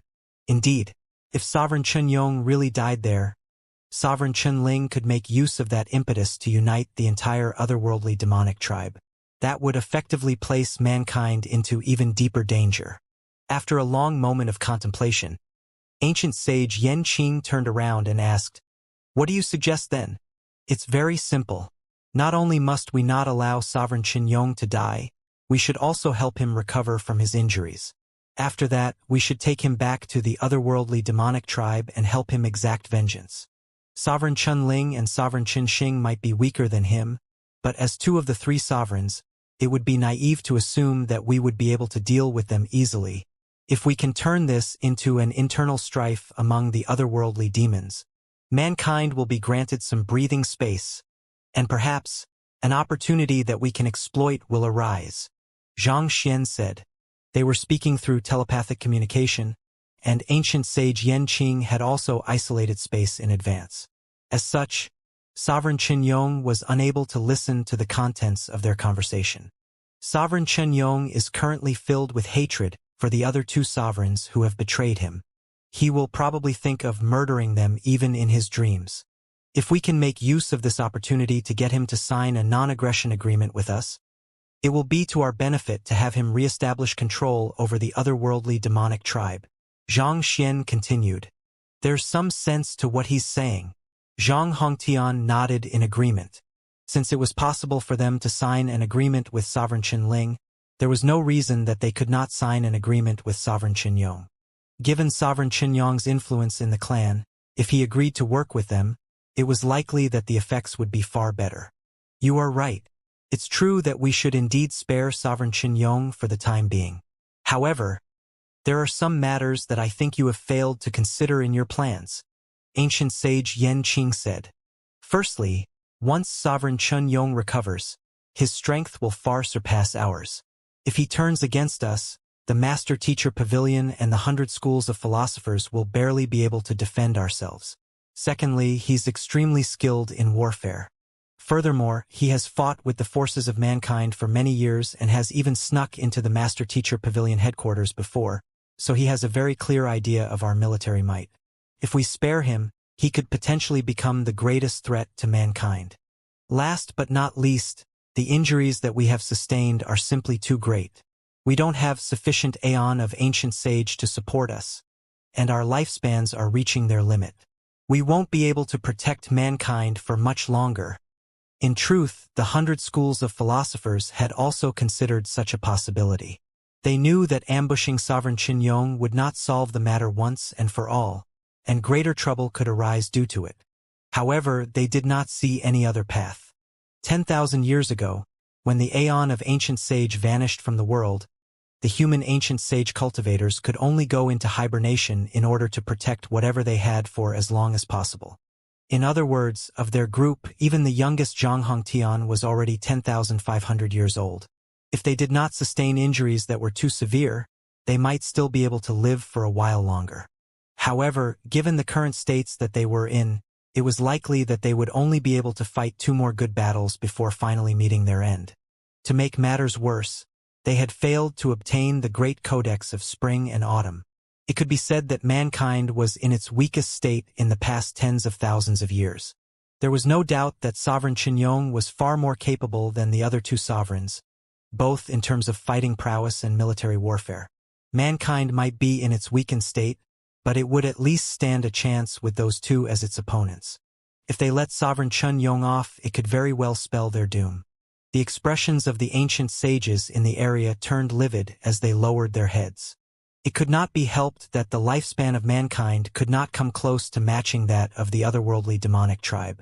These were the cards that mankind had been dealt, and they could only try to make the best out of it. With the limitations of their lifespans and the absence of aeon of ancient sage, so long as they were unable to produce newer ancient sages steadily, it would only be a matter of time before they were slowly ground to death. This is a very simple problem, Xianxia said. I can just plant an irresolvable lethal poison in his body. If he dares to renege the promise that we have made and attacks mankind, that poison will ensure his death. The other two sovereigns will already be dead by then, so mankind won't be in so much danger even if mankind doesn't have any ancient sages remaining then. Furthermore, Xianxia has just made a breakthrough, and it was likely that more ancient sages will emerge in time. There's no need to worry too much about security. Even though the canvas of 4 seasons contained the aeon of ancient sage, there was a limit to how much was in there. It might not even be enough for his parents, himself, and his disciples to achieve breakthroughs, so it was not convenient for him to share it with others. What kind of poison could still be effective on blood reincarnation realm cultivators? Ancient sage Yen Qing was stunned. Blood reincarnation realm cultivators were able to create a new life through even just a droplet of blood. Be it their physical body or soul, they were already completely free of impurities, thus making it nigh impossible to afflict them with poison. Were there still poisons in the world which could affect experts of such caliber? You need not worry about that. Since I've made such a claim, it goes without saying that I am confident. Zhang Xian chuckled softly. Ordinary poison would indeed be ineffective against experts of Sovereign Qinyong's caliber. But the Heaven's Path Xianxia was extremely fine and could dive into any single part of the body. If needed, it could even divide itself and hide in every single droplet of blood in a cultivator's body, thus making it extremely difficult to guard against it. With Xianxia that could destroy their vitality within their body, even blood reincarnation realm cultivators would have a huge headache trying to cope with it. As long as they were unable to rid themselves of it, they would forever be controlled by it. There was a moment of silence before ancient sage Yen Qing finally relented with a nod. We are willing to believe in you, and we can deal with ancient sage Yen Qing as you have suggested. However, don't you think that you owe mankind an explanation as well? Me? You brought the otherworldly demonic tribe's spirit god into the Prime Hall, allowing her to successfully assimilate the Great Codex of Spring and Autumn, thus causing this opportunity to slip through the fingers of mankind. It'll be impossible for you to keep this matter under wraps. And the escaped Sovereign Qinling and the others have already started spreading the news around. If you don't offer an explanation, all of the master teachers and humans in the world would view you as an outsider. You will find no place for yourself within the master teacher pavilion anymore, ancient sage Yen Qing said. Zhang Xian fell silent. He had been unaware that Luo Ruoxin's true identity was the spirit god. However, there was no one in the world who would believe or accept such an explanation. The Great Codex of Spring and Autumn was the ultimate treasure that Kong Shi had left behind for the later generations, but it had ended up being obtained by the otherworldly demonic tribe. Just because of that, it would be impossible for others to forgive him. Once the news spread, it could be foreseen that the master teachers and humans all over the world would begin viewing him in hostility. No matter how he tried to explain himself, he would be an outcast. To have the spirit god as one's girlfriend. There was no one who would believe that he was completely unaffiliated with the otherworldly demonic tribe. Even if he could explain everything perfectly to them, they would only question him on the things he had not done. He had grabbed Luo Ruoxin's hand back then, so why did he not snatch the Great Codex of Spring and Autumn back from her? No matter how great a contribution he had made in the past, this was an error fatal, bad enough to turn him into the sworn enemy of the whole of mankind. He was already cornered, and it was unlikely that he would be able to make a comeback. Taking a deep breath, Xianxia spoke resolutely. I'll give the Master-Teacher Pavilion and the world a satisfactory explanation. That would be for the best. Seeing that the young man had caught his drift, ancient sage Yanqing nodded before falling silent. He could not be bothered to make a move on a mere Aureate body realm cultivator. Xianxia drove his heaven's path Xianxia into Sovereign Chunyong's body and concealed it all around. At the same time, he took out some pills to help him recover from his injuries. However, the injuries that Sovereign Chunyong had incurred were simply too heavy, such that it had shaken his very foundation and longevity. Ordinary pills were not of much use to him. Thank you for saving my life, young master. Death is no longer something that scares me, but before I meet my end, I must drag those two down with me. Sovereign Chunyong did not know the content of their conversation, but he knew that it was Xianxia who had pleaded on his behalf. Thus, he stood up and clasped his fist in gratitude. He had not paid too much heed to Sovereign Qinling and Sovereign Qinxing in the past, but who could have known that it would be his greatest ever blunder? Since he was able to return alive, he was determined to make them suffer his wrath and pay the price for their actions. There's no need to stand on ceremony, Xianxia replied. Following which, he looked at Sovereign Chunyong questioningly and asked, "What's your relationship with Vicious?" Sovereign Chunyong was able to use his blood to drive Vicious skeletal arms, and that only pointed at a single possibility. He shared the same blood origin as Vicious. "He's my grandfather," Sovereign Chunyong replied without hiding anything. "Grandfather?" Xianxia was taken aback. He did not think that their relationship would actually be so close. He had thought that they would be many generations apart. Vicious was an expert who had lived tens of thousands of years ago, yet Sovereign Chunyong was still alive despite being his grandson. The longevity of the otherworldly demonic tribe was truly frightening. "The spirit god told me that you have already gathered much of my grandfather's body parts, young master, and she instructed me to coordinate with you on this matter. Since that's the case, I'll give this pair of arms to you. Even though it's insufficient to allow my grandfather to return to his peak, it should be sufficient for him to recover to the blood reincarnation realm." With a flick of his wrist, the two arms on the ground flew over to Xianxia's side. "Thanks." It was true that he was collecting Vicious body parts. Since Sovereign Chunyong was willing to give the arms to him, he had no intention of standing on ceremony. He took out a book of Heaven's Path, and before long, the arms had already fully fused with the Vicious sealed within the book. Sensing the perfect fusion of the arms with the body, which meant that Vicious did not go into hibernation as a result of the conflicting wills among the body parts, Xianxia asked doubtfully, "You have removed the consciousness inside the arms?" "The spirit god helped me to remove the consciousness within the skeletal arms and replaced it with my own will. Since I'm giving them to you, young master, I dare not to leave my own consciousness within," Sovereign Chunyong explained. Having witnessed the young man's unbelievable talent and his relationship with the spirit god, Sovereign Chunyong dared not to disrespect him. As Sovereign Qinling and Sovereign Qinxing had not had much contact with the spirit god, they were not clear of just how powerful the spirit god was. However, there was no way that Sovereign Chunyong could be unaware of it. If the spirit god truly released her powers, the entire Master-Teacher continent would be destroyed. How could a person who could catch the eye of the spirit god possibly be average? In view of that, Sovereign Chunyong would not give up on any opportunity to establish goodwill with the young man. Besides, the young man had also just saved his life. "Thank you."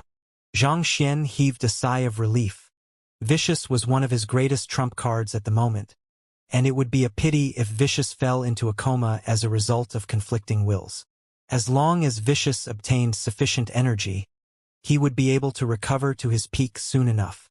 With a tap of his finger, a jade bottle was brought into the library of Heaven's Path.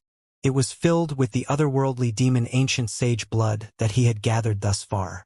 Vicious swiftly took in the otherworldly demon ancient sage blood, and the next instant, incredible energy was surging through his body. "Reinforce your cultivation," Xianxia instructed before closing the book of Heaven's Path and stowing it back into the library of Heaven's Path. Right, young master. This is the straw garment that my grandfather left behind. If you assimilate it and fuse it together with his body, it'll quicken the process which my grandfather is able to develop his flesh and blood at. Sovereign Chen Yong said as he pointed at the artifact above. It'll help Vicious develop flesh and blood? Zhang Xian's eyes lit up upon hearing those words. According to Vicious, the fastest way to quicken his revival was to devour the flesh and blood of master teachers. As such, while some parts of Vicious' body had already developed flesh and blood, others like the upper body remained as skeleton. Naturally, Zhang Xian would not resort to such means, so he had put off the matter so far. If the straw garment was really able to help Vicious develop blood and flesh, that would enhance Vicious' fighting prowess significantly.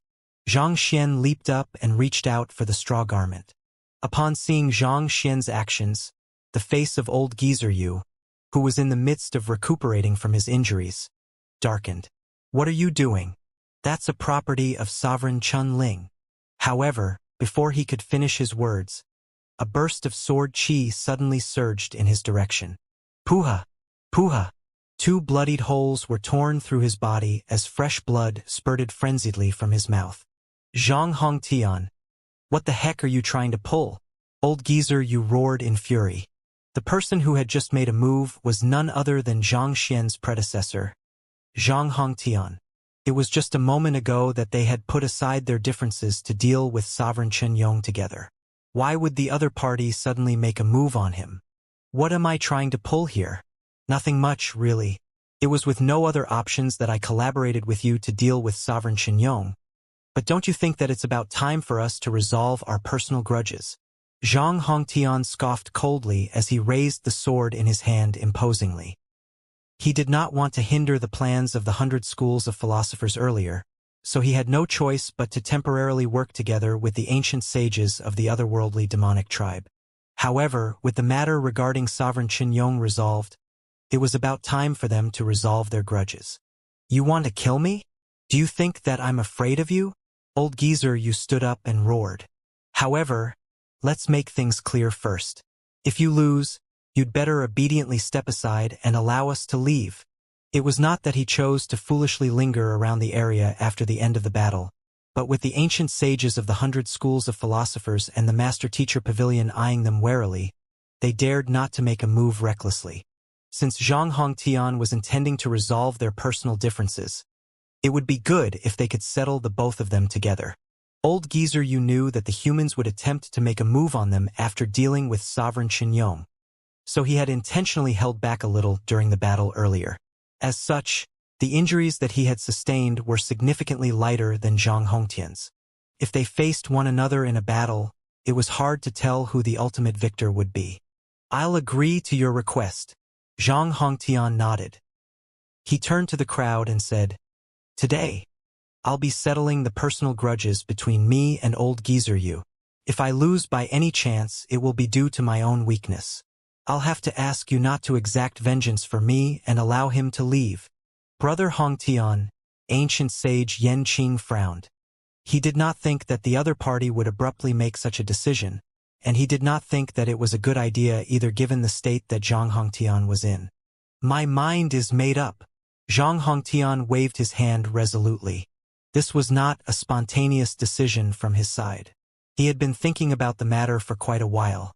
With the severe injuries that he had sustained in the battle with Sovereign Chen Yong, he had realized that he would not be able to look over the Zhang clan for much longer.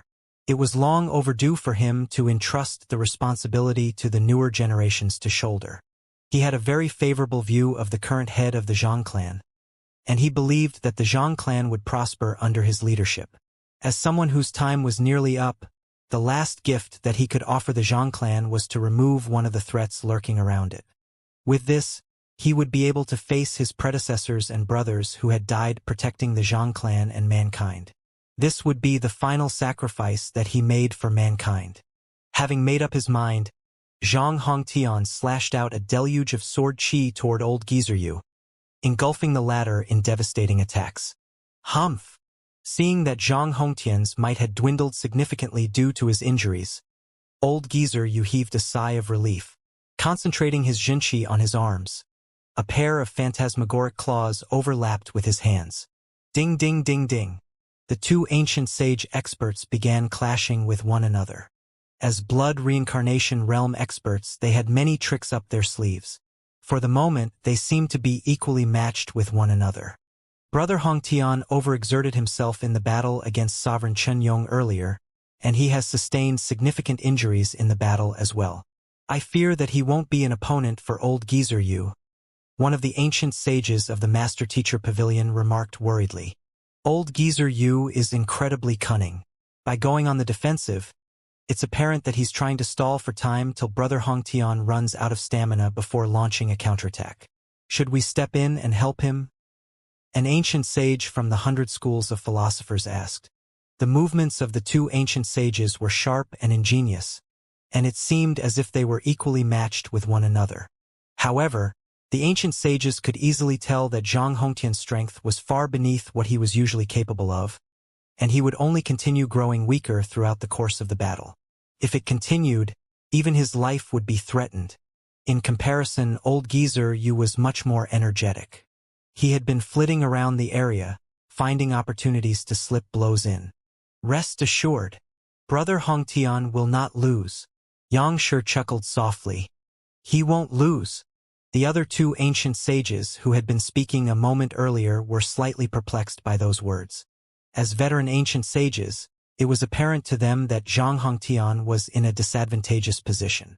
Yet, as an ancient sage who had made a breakthrough not too long ago, how could Xianxia be so certain that Zhang Hongtian would win?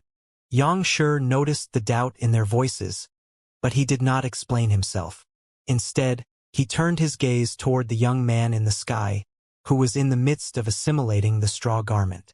Earlier, that young man had given Zhang Hongtian a jade token filled with the flaws of old Geezer Yu's cultivation.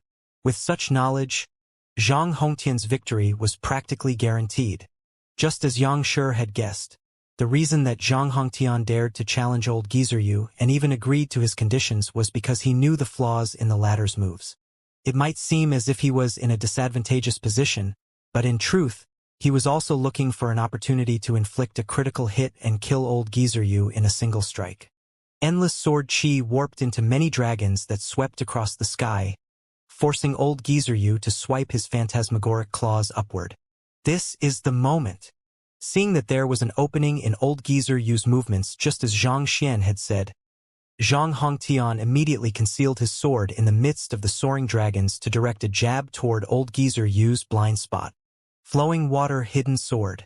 This was said to be a technique that had been created by a hopeless romantic sword genius in the Zhang clan. After his spouse was killed by his enemies, he had spent many years perfecting this move in order to exact vengeance. He had known that his strength lay in maneuvering and concealing himself amid water, making it nigh impossible for his enemies to grasp hold of him. So he had waited patiently for the moment to pierce through his enemies' throats with a swift stab. The technique that Zhang Hongtian was using to conceal his sword amid the dragons was similar. Break! As expected, old Geezer Yu did not notice the sword. His phantasmagoric claws continued clawing fervently at the incoming sword chi, warding them off. Wang! From the midst of one of the dragons, a long sword bolted forth, growing larger and larger in old Geezer Yu's eyes. But it happened that he had just pushed his speed to the limit, thus maximizing his momentum, rendering him powerless to dodge or protect himself. Puha! The sword pierced right through old Geezer Yu's throat, and devastating might poured forth to destroy the vitality within his body. Why you? How could you have known that there's 1/100th of a second intermission at the end of this technique of mine? Old Geezer Yu's eyes were widened in disbelief. He dared not believe that he was going to lose his life just like that. For the past 10,000 years, the two of them had fought on multiple battlefields, and they were already familiar with one another's techniques. It was true that Zhang Hongtian had always been slightly stronger than him, but even though old Geezer Yu was unable to win against the other party, he had never faced any problem protecting himself. But at that very moment, the battle technique that he had just executed consisted of him launching swipes in quick succession with his phantasmagoric claws. On the 17th swipe, due to a trauma that he had sustained in the past, there would be 1/100th of a second opening in his movements.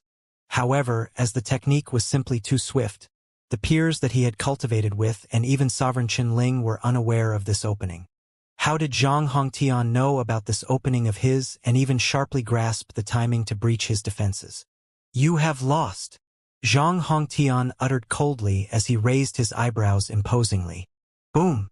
Endless sword chi exploded within old Geezer Yu, causing his body to burst apart. Zzzzzzz. A book swiftly flew over to devour the splattered flesh and blood of old Geezer Yu. Zhang Hongtian raised his head, only to see that Zhang Xian had successfully tamed the straw garment and was looking over, clasping his fist. "Congratulations, old ancestor. It's due to your credit that I was able to kill him." Zhang Hongtian chuckled heartily. However, as soon as the tension left his body collapsed weakly to the ground. He had managed to kill old Geezer Yu, but he had completely depleted himself in the midst of doing so. "Old ancestor!" Alarmed, Zhang Xian rushed over and desperately infused his Heaven's Path Jinqi into the body of the other party. However, as if a sack filled with holes, Zhang Hongtian's body was no longer able to retain energy. How could this be? Zhang Xian panicked. He quickly took out a couple of grade 9 pills and fed them into Zhang Hongtian's mouth. His Heaven's Path Jinqi had rarely failed him, and there were many times when he had brought others back from the gates of hell. This was the first time that it was proving to be completely useless. Zhang Hongtian was the final ancient sage of the Zhang clan, and Zhang Xian was extremely fond of his personality and temperament. He could not allow anything to happen to him. "Allow me to take a look." Ancient sage Yan Qing flew over and helped Zhang Hongtian up. Placing his finger on the latter's pulse, he lowered his gaze contemplatively for a moment before shaking his head. "I'm afraid that he has already reached the limit of his lifespan. There's nothing that you can do that will help him anymore." "How can this be? He's the youngest of you lot. How could he have reached the end of his lifespan first?" Zhang Xian refused to believe what he was hearing. Zhang Hongtian was known as the most talented expert of his era, having reached ancient sage in his 500s. Even though 10,000 years had passed since then, he had spent most of his time in hibernation. In terms of lifespan, he should be able to outlive all of the other ancient sages. How could he possibly have reached the end of his lifespan ahead of the others? He expended most of his blood essence in the battle with Sovereign Chen Yong earlier. In order to ensure that old Geezer Yu is dead through and through, he went all out and overexerted himself. At this very moment, he's already completely dried out. There's nothing that you can do to save him. The ancient sages gathered there knew that they did not have too long to live, but ancient sage Yan Qing still could not help but sigh in desolation upon seeing that another person of his era was going to meet his end. Ancient sages were able to reattach severed limbs and revive themselves from a mere droplet of blood, but they were unable to break free from their destiny and outlive the limits of their lifespan. No matter how powerful a cultivator was, once they reached the limits of their lifespan, they would be reduced to a pile of dirt. No matter how nobly or humbly they had lived, this was the ultimate fate that awaited all life. Even though Zhang Hongtian was comparatively younger than the ancient sages gathered there, he had gone all out in every battle that he had been in, causing a severe deficiency in his body's vitality. In fact, if not for the blood transfusion 20 years prior, he would have already met his end. In a way, it was a miracle that he had lasted so long and even fought 2 good battles. Zhang Xian turned to Yang Xian and exclaimed anxiously, "Yang Shi, aren't you able to transfuse bloodlines? Move my blood to the old ancestor. Perhaps it might save his life." Looking at the flustered Zhang Xian, Yang Xian shook his head with bitter helplessness and said, "Senior, you have already transfused your blood to him once. Your blood won't be effective on him anymore."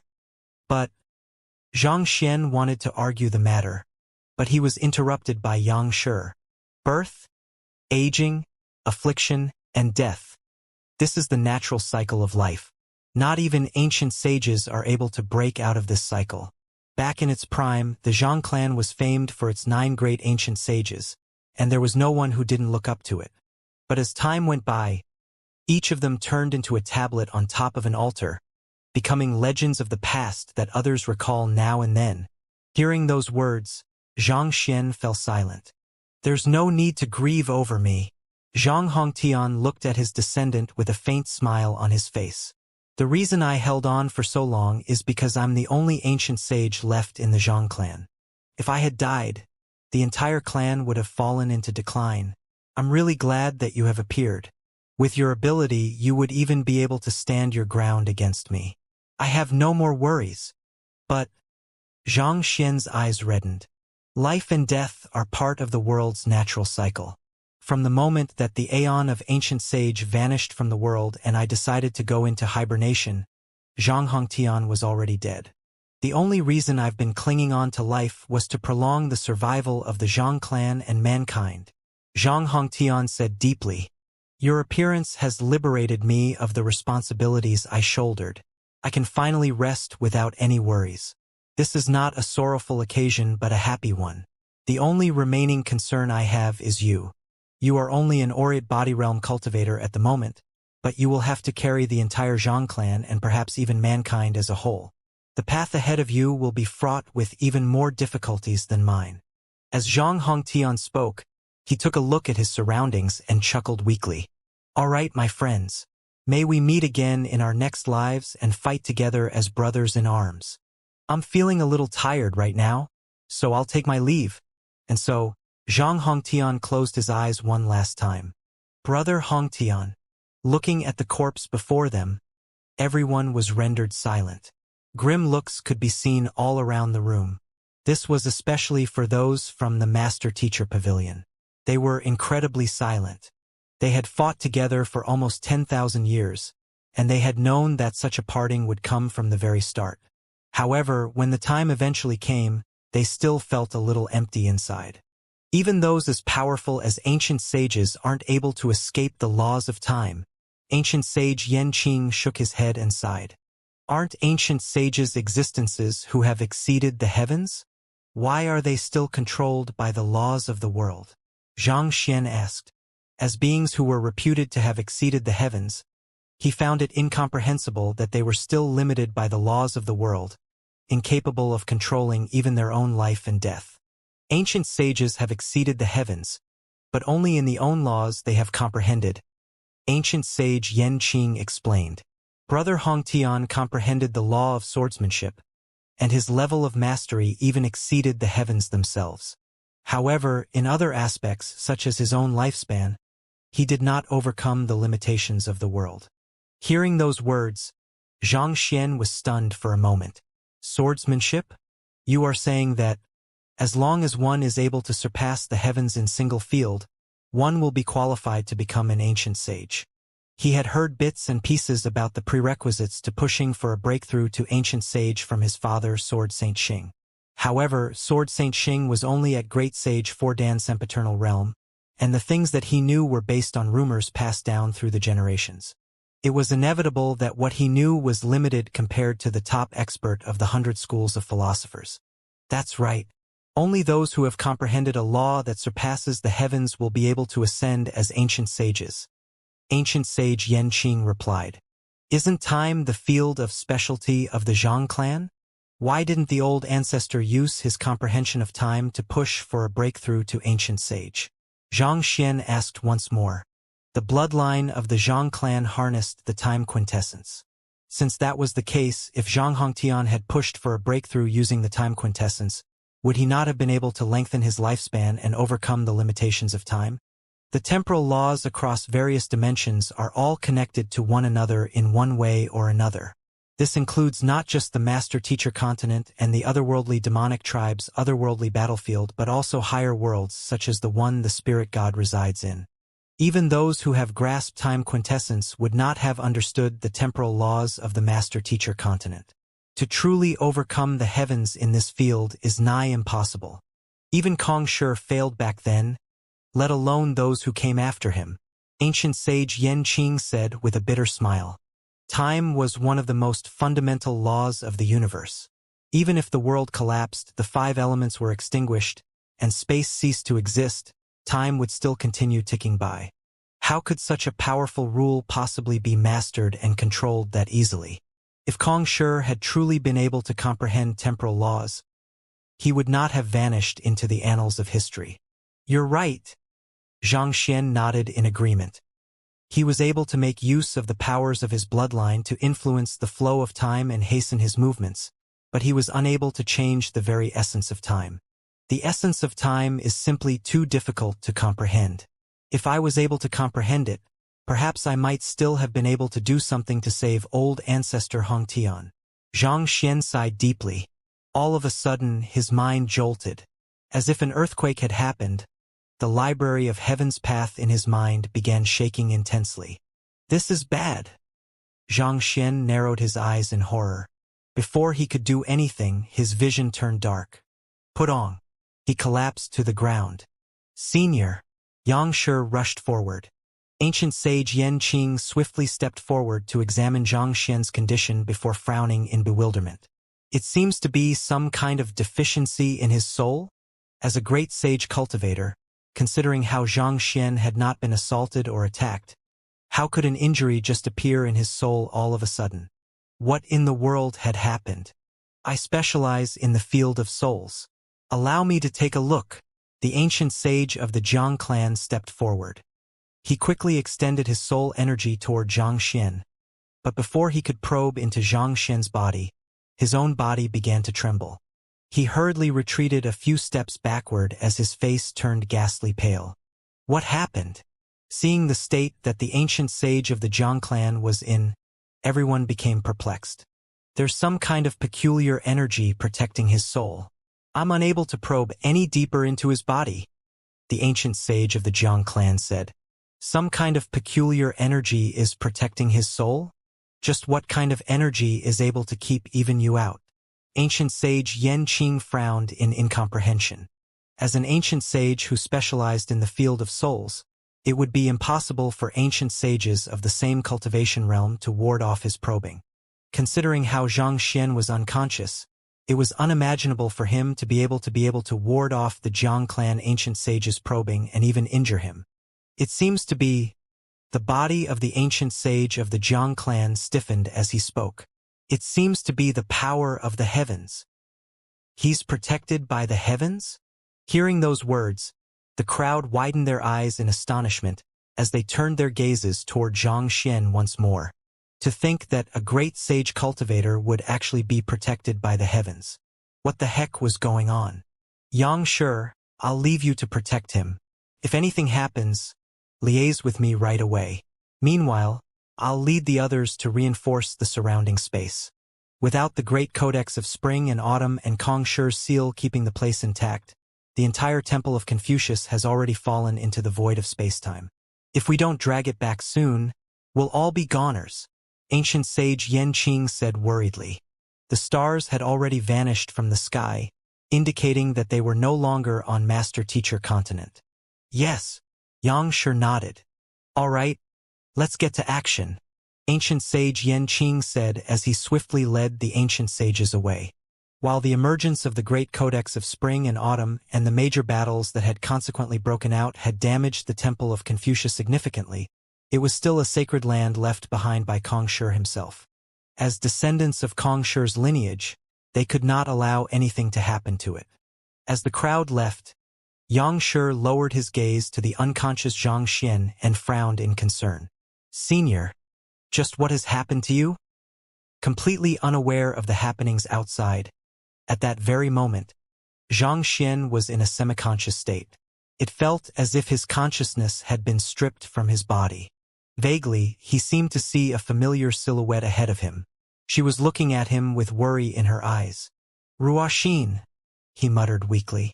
Don't worry, I'm fine, the young lady said. You have to take care of yourself. Remember to keep my gift with you at all times. You mustn't separate from it even for an instant. You mean the pendant? I have been keeping it close to me, Zhang Xian replied weakly. He tried to stand up, but his body felt heavy as though someone had filled it with lead. Prior to entering the temple of Confucius, Luo Ruoxin had given him a pendant. She had said that it was something given to her by her father, and it would save him during a crucial moment. While he found her words inexplicable, He had made sure to keep it close to him at all times. That's good. Xianxia, I have to leave now. The artifact in the library is my final gift to you. Make use of it well. I'll be waiting for you. Gradually, Luo Ruoxin's voice and silhouette seemed to grow fainter and fainter, as if she would vanish at any moment. Library? You know of the existence of the library. Zhang Xian's body stiffened upon hearing those words. The Library of Heaven's Path had always been his greatest secret, and he had never told anyone about it. All along, he had thought that Luo Ruoxin was oblivious to its existence, but who would have thought that she actually knew about it? Farewell, Zhang Xian. With a bitter smile and longing in her eyes, Luo Ruoxin's silhouette dissipated.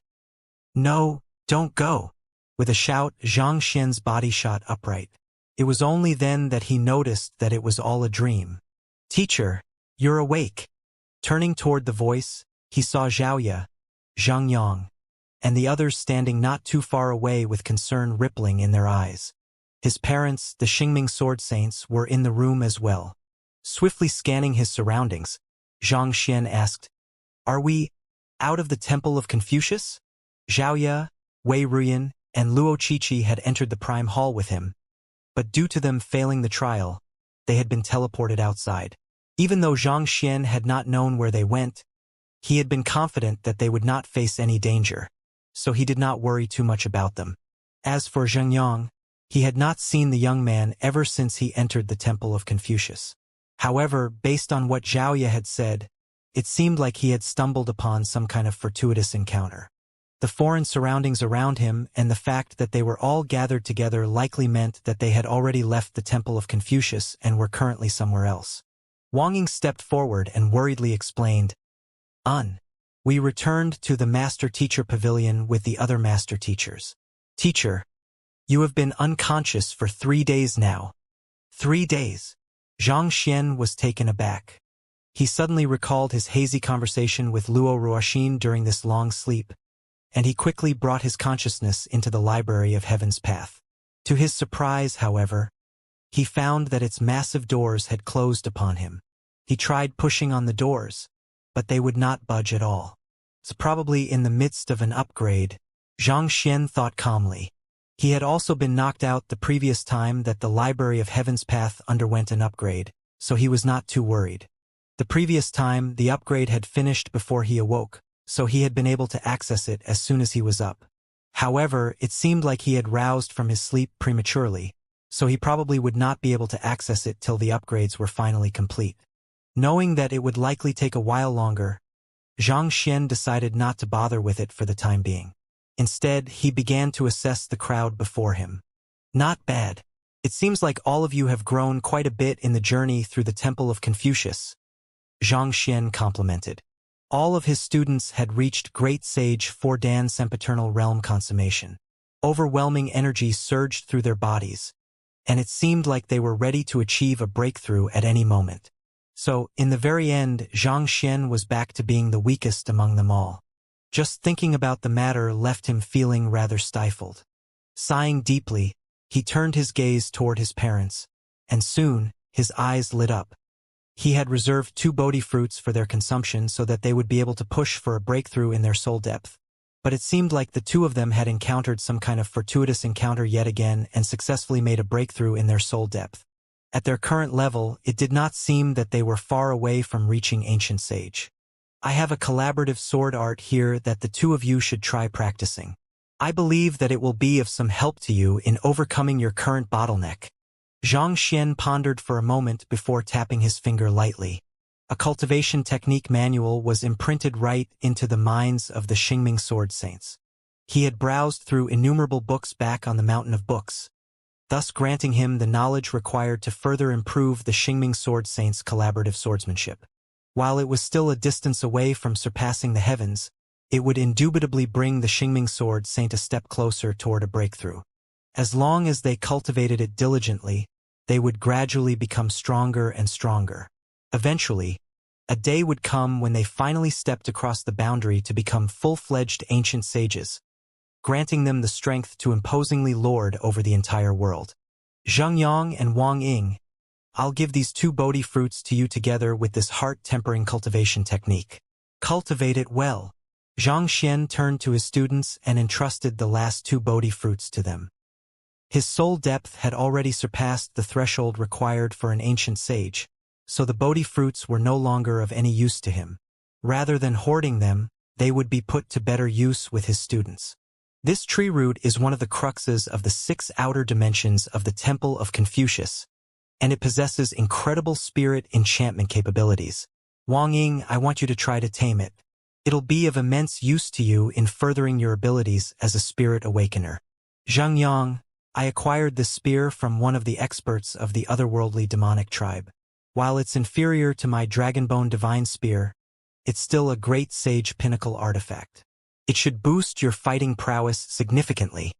As Zhang Xian had already tamed the cruxes of the 6 outer dimensions, it would be impossible for any other cultivators to claim possession of them. As soon as he left the Prime Hall, all of them had quickly left the area in pursuit of him and entered his storage ring. Lu Chong, I don't want you to think that I'm biased. Due to your powerful soul, you are able to raise your soul depth quickly. So the Bodhi fruit isn't of much use to you. Instead, I'll give you the Seal of Souls. It's able to devour the souls of others and transform them into concentrated soul energy to nourish your body. I trust that you won't exploit its abilities for malicious purposes. While Yuan Tao was the first one to undergo the Ancient Sage ordeal, I believe that you are still the one most likely to first reach Ancient Sage. Zhang Xian passed the Seal of Souls, which served as the mark of authority for the leader of the Soul Oracle Guild, over to Lu Chong. If used well, the Seal of Souls could provide Lu Chong with an endless supply of concentrated soul energy. There was definitely no treasure better than this to a soul oracle. As for the icy crystal, while it no longer harnessed any ice energy, it was still compatible with Zhao Ye's pure body. So Zhang Xian gave it to her.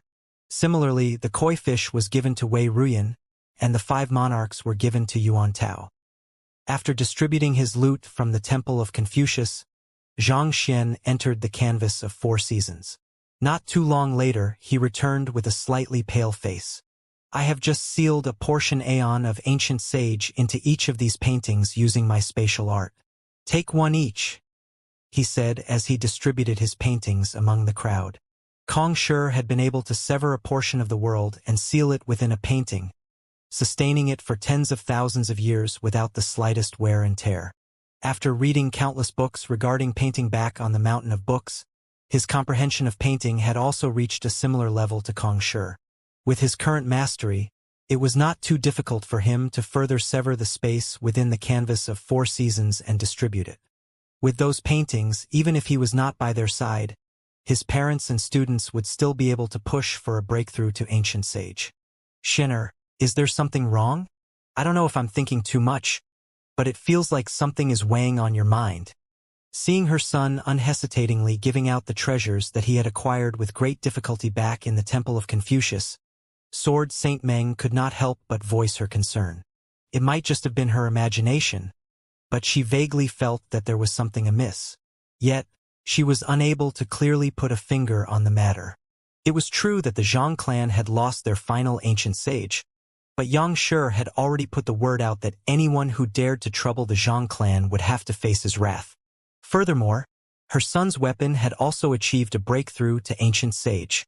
At the same time, Yuan Tao wielded strength comparable to nascent ancient sages. In terms of fighting prowess, the Zhang clan could be said to be even stronger than it had been before. Of course, the loss of Zhang Hongtian, an ancient sage 3-dan blood reincarnation realm, was a huge blow to the Zhang clan, but Yang Shi and the Infernal Black Saber were ancient sages who did not have to go into hibernation and could move freely. Naturally, they were much more powerful deterrents than Zhang Hongtian despite their lower cultivation realms. Without a doubt, the Zhang clan was the greatest winner in the Temple of Confucius expedition, and it was pretty much guaranteed a bright future. Despite that, it felt like her son was in a rush to give out his possessions, as if he was running out of time. It's nothing, Zhang Xian replied with a smile. He stood up and stretched his back lazily as he asked, "Did anyone from the Master Teacher Pavilion headquarters come over in the last 3 days?" Pavilion Master Ren from the Master Teacher Pavilion said for you to look for him after you awoke from your slumber. Sword Saint Xing said. I see. I'll leave the rest of you to cultivate. Work hard and try to push for a breakthrough to Ancient Sage as soon as possible. Meanwhile, I'll head over to the Master Teacher Pavilion headquarters. Xianxia said with a casual wave of his hand as he walked out of his room. Teacher, we'll go with you, Xiaoya said. For some reason, she felt a little unnerved as well, as if something bad was going to happen. None of you are to follow me, Xianxia instructed sternly. No matter what happens, I want you to follow the directives of the Master Teacher Pavilion headquarters. Under no circumstances are you allowed to cause any trouble. What's going on? The crowd stared at one another in bewilderment, unable to comprehend what was going on. They could only watch in a daze as the young man's silhouette vanished into a spatial passageway. When Luo Ruoxin snatched the great codex of spring and autumn and was revealed to be the spirit god, they had already left the premises of the Prime Hall. After that, they had been so worried about Xianxia that they had hardly heard anything that was happening outside. Just as they were wondering what was going on, a resounding voice echoed in the air, reverberating across the entire Master-Teacher continent. The head of the Zhang clan, Xianxia, has been found guilty of leading the otherworldly demonic tribe spirit god into the Prime Hall to steal the great codex of spring and autumn.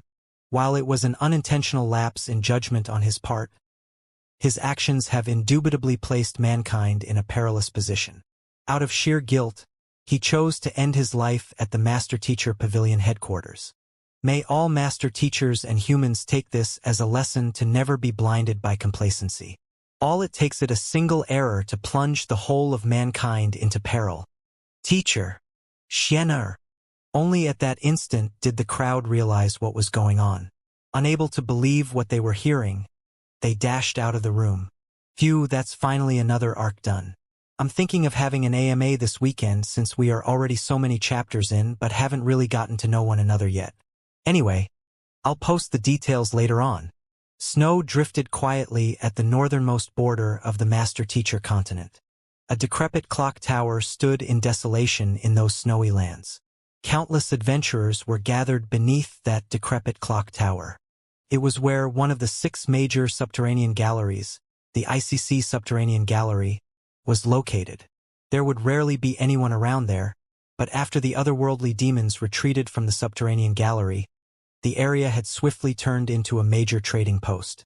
Many experts would pass by the area on a daily basis. Just like the other subterranean galleries, the ICC Subterranean Gallery was suffused with concentrated killing intent due to the crimson moon that hung high in the sky, corroding all lifeforms that loitered in the area. However, many resilient plants that did not exist on the Master Teacher continent still took root and germinated on that land despite the extreme conditions. Those plants served as valuable medicine, and they were also ideal catalysts for smithing top-tier weapons, making them incredibly valuable. In order to find those plants, many adventurers were willing to risk their lives to venture into the ICC Subterranean Gallery.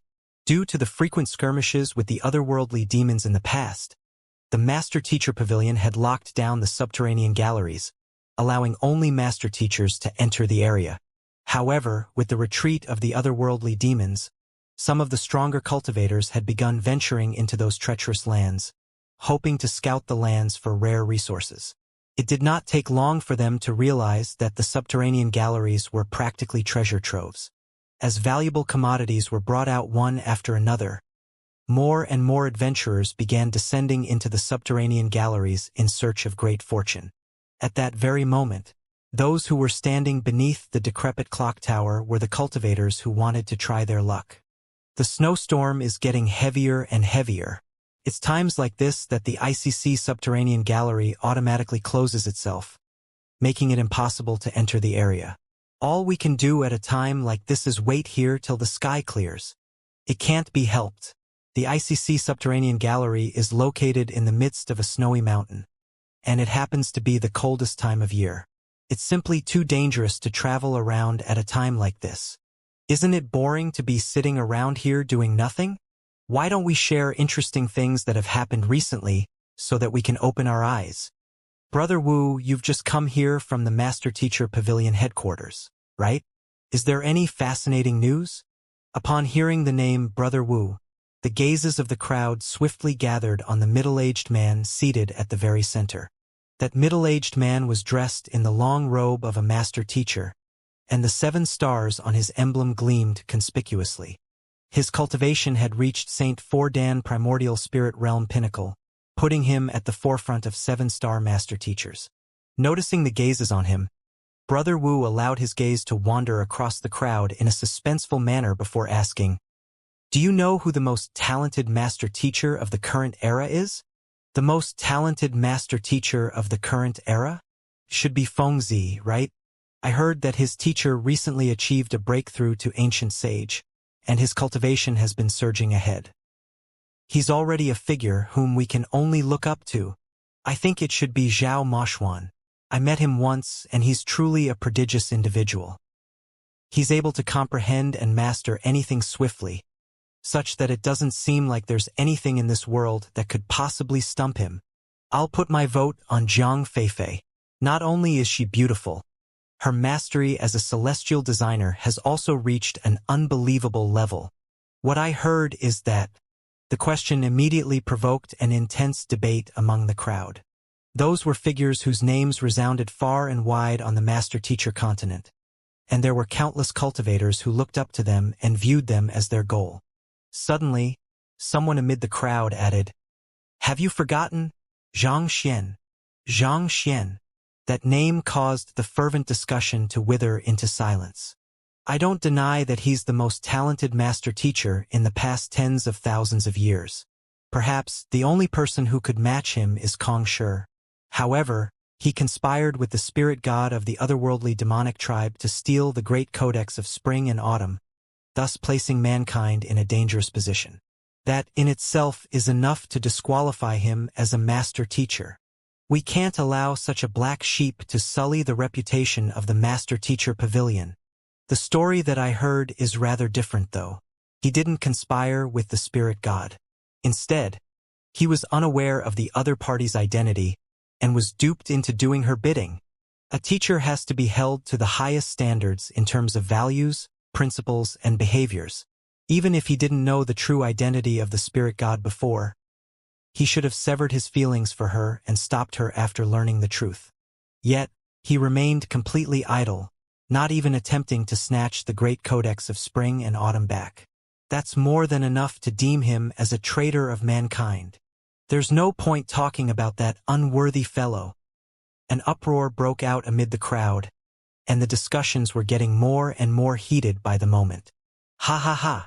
At this moment, a cold sneer suddenly echoed across the crowd, causing the decrepit clock tower to tremble intensely.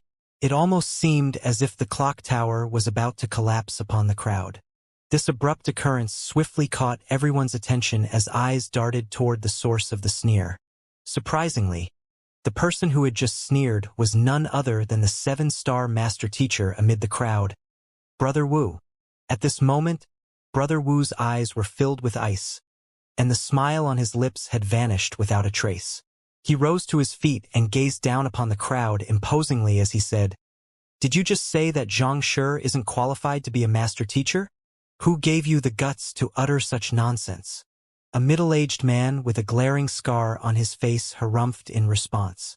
A man who has let down the whole of mankind and ended his life before the Master Teacher Pavilion headquarters to repay his sins.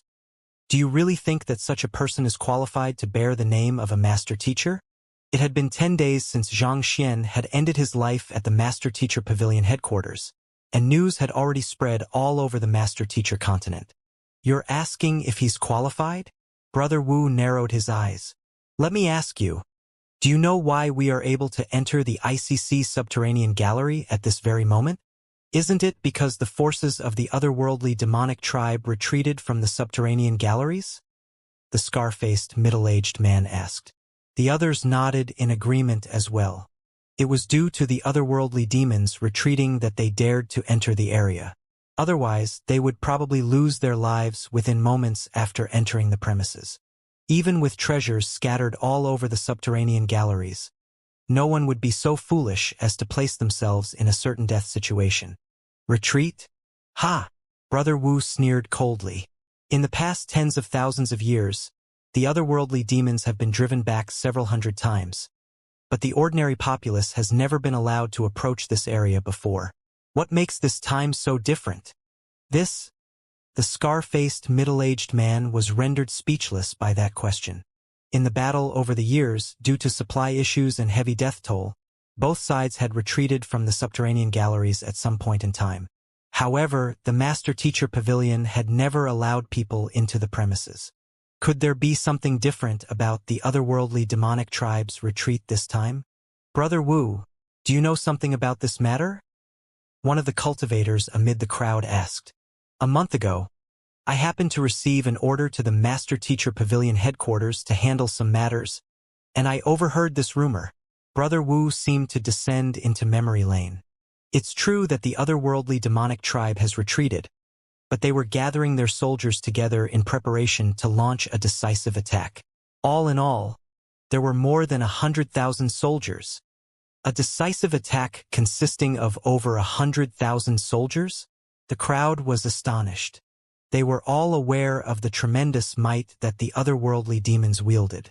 If they were to face so many enemies at once, it was very likely that they would face unimaginable damage. It was questionable whether the Master-Teacher continent would be able to sustain such damage or not. Wait, that's not right. If they have truly gathered that much military power, why is there no movement from their side at all? Finding those words logical, the crowd quickly turned their gazes back to Brother Wu, wanting to see what he had to say. Considering how treacherous the situation had been back then, it was unthinkable for them not to have heard of it at all. Of course, there are no movements. That's because a master-teacher single-handedly charged into the group of 100,000 and killed them all. Brother Wu spoke with a respectful gleam in eyes. That person is the one who foiled the ploys of the otherworldly demonic tribe, forcing them to lie low and dare not invade. He's the one who fixed the seals and turned the subterranean gallery from the netherworld into new lands that we can explore. A person single-handedly killed over 100,000 otherworldly demons? I heard that even the weakest of the otherworldly demons was at St. Three Dan. Unable to take it any longer, someone in the crowd asked, "How did he manage to do it?" Brother Wu, who in the world is that fellow? It's the person whom you said is unqualified to become a master teacher. Brother Wu clenched his fists tightly together. Xianxia.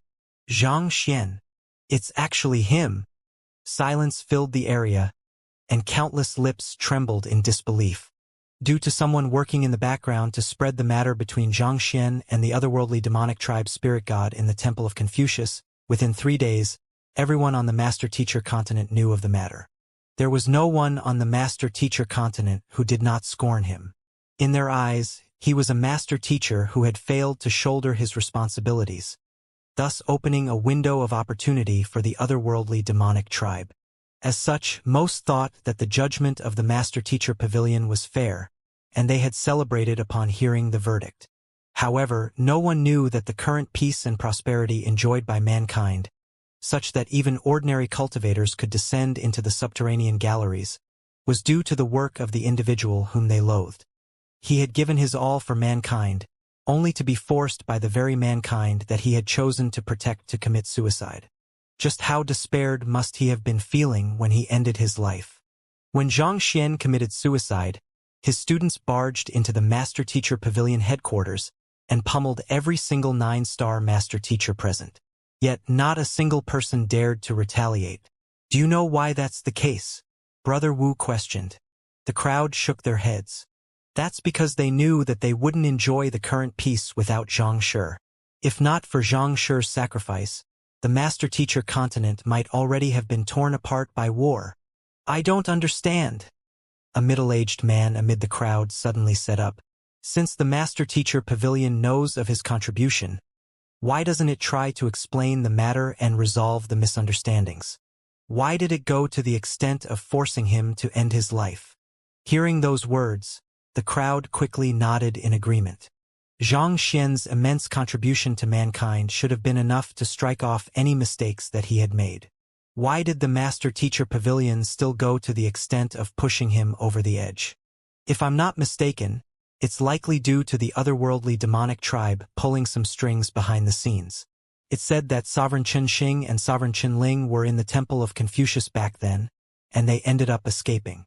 Most likely, they are the ones who have been spreading the rumors. At that point, Brother Wu sighed deeply before continuing. Due to the news spreading like wildfire, many master teachers were rallied to gather outside the Master Teacher Pavilion headquarters, and they demanded the headquarters to hand Xianxia over. While Xianxia had made great contributions to mankind, it's also a fact that he had allowed the spirit god to escape with the great codex of spring and autumn in hand.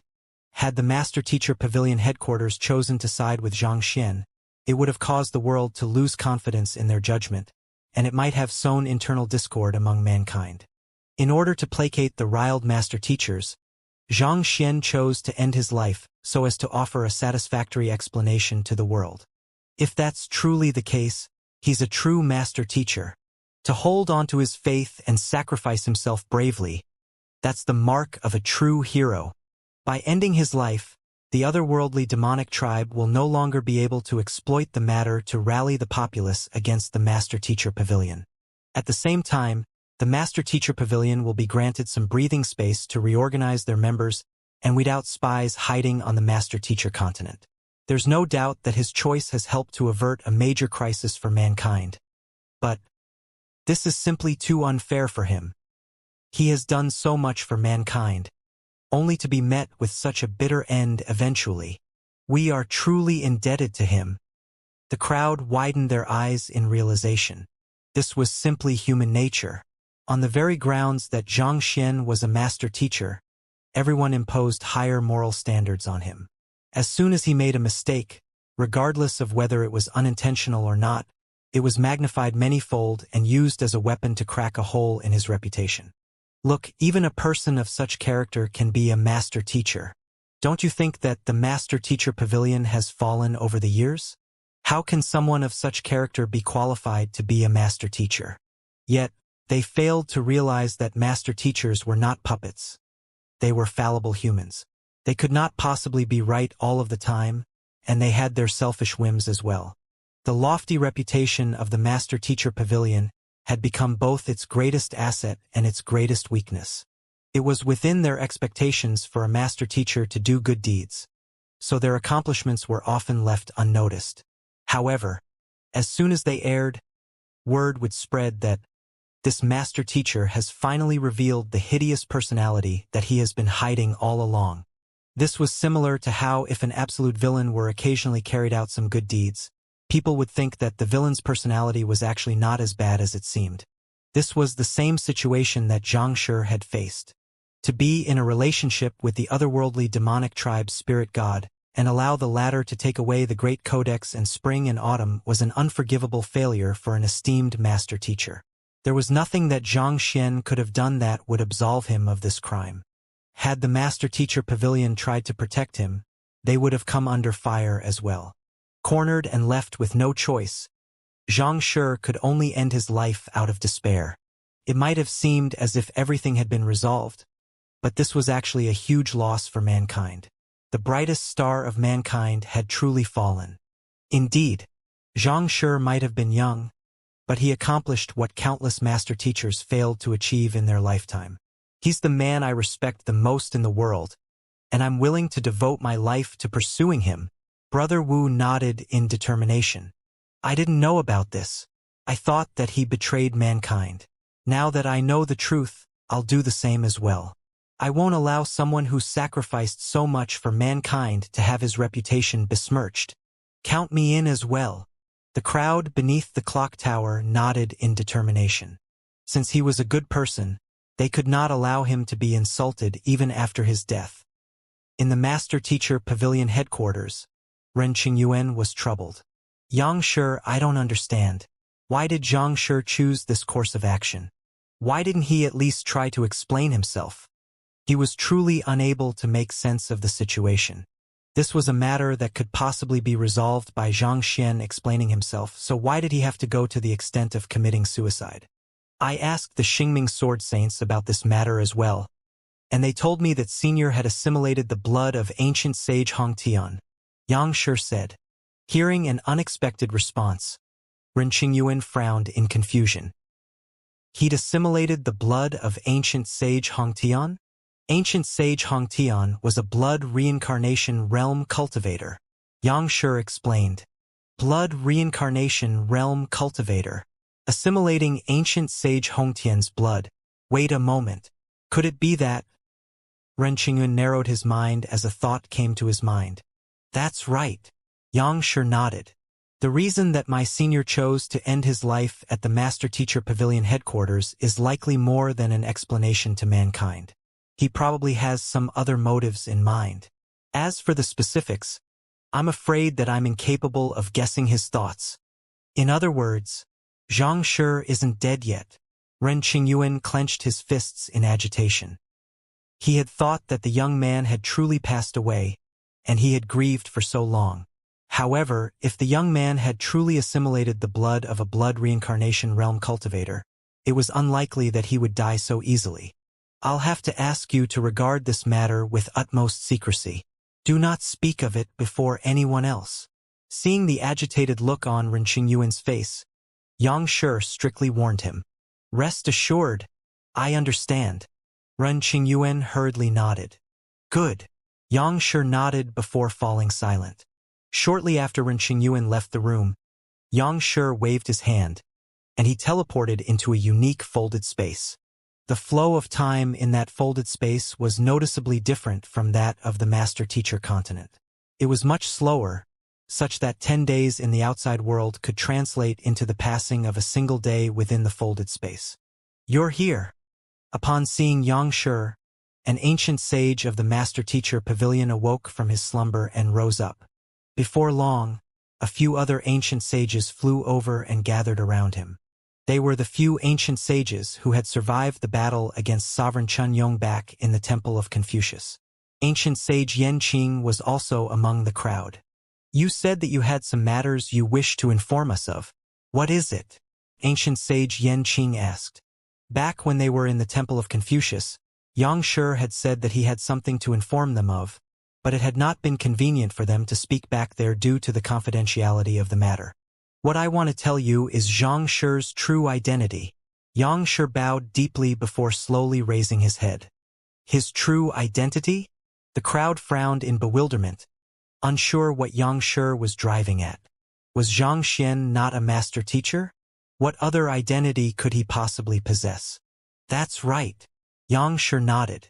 To be honest with all of you, he's not just a master teacher but also a celestial master teacher. Celestial master teacher? Ancient sage Yanqing and the others felt hoarseness at the back of their throats as they widened their eyes in incredulity. Are you saying that young man is a celestial master teacher? Just like Kongshi?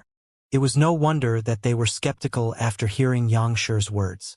For tens of thousands of years after Kongshi's passing, there had been no celestial master teacher in the world.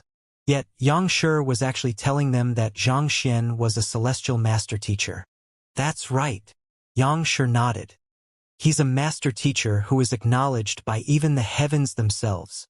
But the lips of ancient sage Yanqing and the others tremored nonstop. The shock that zapped their minds rendered them incapable of speech.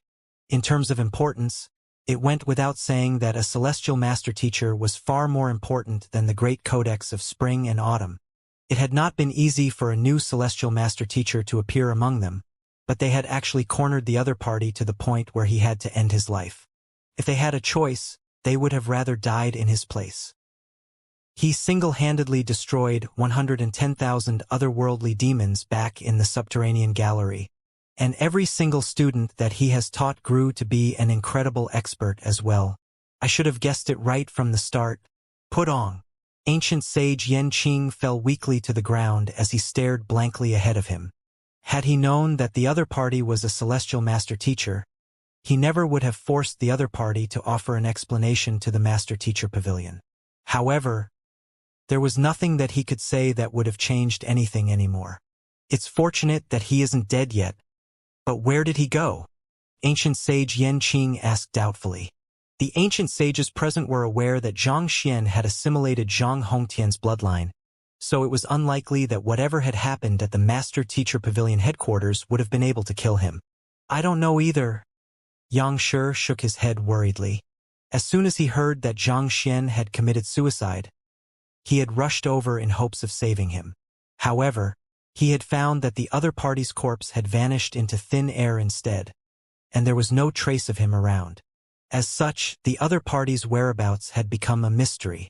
We have to dispatch our men to find him as soon as possible. Make sure not to reveal his identity as the Celestial Master Teacher for the time being. Unless he becomes an ancient sage, he will be in grave danger once the otherworldly demonic tribe learn of his true identity. Ancient sage Yan Qing instructed. Only an ancient sage would stand a chance against other ancient sages. To the otherworldly demonic tribe, the emergence of a celestial master teacher was something that was much more horrifying than the notion of the great codex of spring and autumn falling into the hands of mankind. It was very likely that they might even send ancient sages to assassinate Zhang Xian, so as to eliminate the problem before it got any worse. Xianxia nodded. He knew the importance of maintaining confidentiality over this matter, or else he would not have kept it to himself for so long. As long as he becomes an ancient sage and reveals his identity as the Celestial Master Teacher, whatever misunderstandings there are out there will swiftly unravel themselves. One of the ancient sages remarked. Due to Sovereign Qinling and Sovereign Qinxing working behind the scenes, most of the populace had a terrible impression of Zhang Xian. However, if he could reveal his identity, whatever doubts the others had of him would swiftly dissipate. After all, who would dare question a master teacher who was acknowledged by even the heavens themselves? I guess that's the only thing that we can hope for at the moment. Xianxia sighed. The crowd gathered beneath the clock tower spoke with ardor, vowing to become spokespersons to cleanse Zhang Xian's reputation. Too caught up in the moment, they failed to notice two figures leaning in the shadows in the corner of the room. They were a young man and an adolescent boy. The adolescent boy's face was slightly pale, and it seemed like he had sustained significant injuries.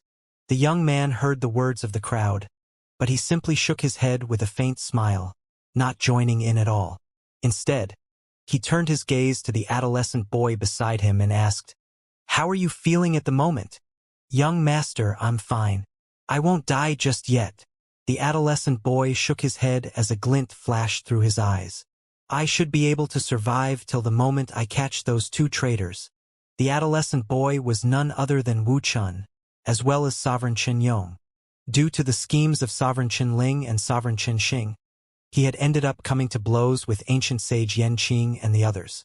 Afterward, those two fellows had also arrived in person and attempted to end his life with their own hands. Even though he had managed to survive the ordeal, he had also drained himself in the midst of doing so. Were it not for hatred fueling his willpower, he might have succumbed already. Hearing that Wu Chun was still able to hold on for the time being, the young man nodded. That's good. Young master, what about you?" Wu Chen's gaze was filled with worry. "Even though you managed to survive due to the ancient sage blood within your body, there's no denying that your body has taken a huge blow due to that matter. It'll probably take quite some time for you to recover from your injuries." The young master whom Wu Chun spoke of was none other than Zhang Xian. Even blood reincarnation realm experts would require a certain period of time and sufficient energy in order to heal up after they were killed. Considering that Zhang Xian was only an aureate body realm cultivator who had assimilated some ancient sage blood, it was inevitable that his regenerative ability would be far inferior to that of true blood reincarnation realm cultivators. As such, the damage that he had incurred was much greater. "I'm still feeling a little weak even after resting for 10 days. In my current state, I won't even be a match for St. Wundan cultivators. However, I think my injuries are almost healed up now. As long as my body recovers, it shouldn't be too difficult for me to regain my cultivation." Zhang Xian replied with a bitter smile. He had not thought that the side effects of blood reincarnation would actually be so heavy. However, with his Heaven's Path Divine Art and Heaven's Path Xinqi, he should be able to recover his strength swiftly once his injuries healed up. Sovereign Qin Yong nodded before falling silent. The 110,000 soldiers that Zhang Xian had killed were all Sovereign Qinling and Sovereign Qianxing soldiers. All of Wu Chen's subordinates had obeyed his orders and retreated at his command. As such, while Wuqian lamented the death of his tribesmen, he did not bear too much of a grudge against Xianxia. At the same time, he also knew that the young man was the one whom the spirit god had chosen, and the young man was also the one who had stood up for him and saved his life at that crucial moment. Thus, he had a rather high opinion of the young man and was willing to follow his orders. Xianxia hesitated for a moment before asking once more, "Are you certain that the otherworldly demonic tribe's celestial azure altar is able to reach the spirit god?" The reason that he had chosen to end his life at the Master Teacher Pavilion headquarters was not because he wanted to escape trouble. Instead, he wanted to take this opportunity to infiltrate the otherworldly demonic tribe and resolve the threat once and for all. At the same time, this was also a chance for him to uncover Luo Ruoxin's whereabouts. Thus, as soon as his body recovered a little, he altered his appearances and had Wuqian take him there. That's how I communicated with the spirit god previously. Wuqian nodded. The spirit god had already returned to her world, so the only way to communicate with her was through certain altars. However, the altars that could reach her required a much larger altar and a unique ritual, conditions that could only be realized back at the otherworldly demonic tribe. "That's a relief," Xianxia said. He wanted to confirm where Luo Ruoxin was before heading over to look for her. Since that was the case, the otherworldly demonic tribe had become a place that he needed to visit. "But young master, such a large-scale ritual will require the cooperation of many humans and even ancient sages. I fear that Sovereign Qinling and Sovereign Qinxing have already proclaimed my death and prepared a death trap for if we dare approach," Sovereign Qinyong said. If he had been at his peak, there would have been nothing for him to fear. However, in his current state, if he was encircled by the forces of Sovereign Qinling and Sovereign Qinxing, the only fate that awaited him was death. "We'll just have to take a step at a time and see." Xianxia shook his head. It was meaningless to think too deeply into the matter. They would just have to count every step that they took and try their best to adapt to whatever came their way. In any case, with their disguise ability, as long as they did not reveal their true identities, it should not be too difficult for them to infiltrate the royal palace. While Xianxia was chatting with Wuqian, Brother Wu suddenly stepped out of the crowd and said, "Comrades, the snowstorm has ended. We'll be entering the ICC subterranean gallery now. Is there anyone who wishes to travel together with us? My name is Wu Kuang, and I am a primordial spirit realm pinnacle cultivator. I'll be able to guarantee your safety if you travel together with me." He was the strongest individual among the crowd. Considering that the threat of the otherworldly demons had vanished from the ICC subterranean gallery, a primordial spirit realm pinnacle cultivator was indeed enough to guarantee the safety of them all. Xianxia took a look around and noticed that the snowstorm had indeed died down. Chilly air gushed into the decrepit clock tower, causing robes to flutter noisily. "I wish to travel together with you." "Me too, me too." More than a dozen cultivators stepped forward with their eyes gleaming in excitement. It went without saying that Brother Wu's offer was invaluable. At the very least, they should be able to overcome most dangers under his protection. "We also wish to travel with you." Xianxia and Wuqian stepped forward as well. "The two of you as well?" Wu Kuang frowned. While the armies of the otherworldly demonic tribe had retreated from the subterranean galleries, there were still quite a few otherworldly demons lingering in the area. Since this was called an expedition, it went without saying that they would face a fair amount of danger. A teammate that was too weak could potentially drag down the entire group. Of the two men standing before him, the adolescent boy had a pale face, which indicated that he was severely injured, and the young man had a sickly look on his face. Judging from their strength, it seemed like they had not even reached St. Wundan yet. Without a doubt, they would be a huge burden. "I don't know why you wish to enter the subterranean gallery, but I would still like to offer you a word of advice. Don't treat your life as a joke," Wu Kuang advised. "I am thankful for your kind advice, Wu Shi, but the two of us have a compelling reason to enter the subterranean gallery. Don't worry, we'll just follow at the back of your group. As for the dangers that may come, we'll bear them on our own so as to not drag you down." Xianxia replied with a kind smile. To think that the day would come when an Aurit body realm consummation cultivator like him would be looked down on by a Saint Fordan cultivator. How stifling the situation was. If you are insistent on entering the subterranean gallery, then come along, but let me make this clear. Just as you said, I won't be able to guarantee your safety, Wu Kuang said before falling silent. In the end, everyone had their own lives to live. He had already done his part by offering the two men his advice, but they had still opted to tag along. Thus, if they really faced any danger, they could not blame them for not offering their help. After all, no one there owed the duo anything. If they saved the two of them from danger, it would be out of the kindness of their hearts and not a duty. They are really courting death. They must never have suffered any setbacks in their life, so they don't understand what danger means. Seeing the two of them insisting on joining them on the expedition to the subterranean gallery, looks of disdain appeared on the faces of the crowd. As cultivators who had not even reached Saint Wundan, they were incapable of flight. If danger came knocking, they would not even be able to escape. It was utter foolishness to enter the subterranean gallery in their current state.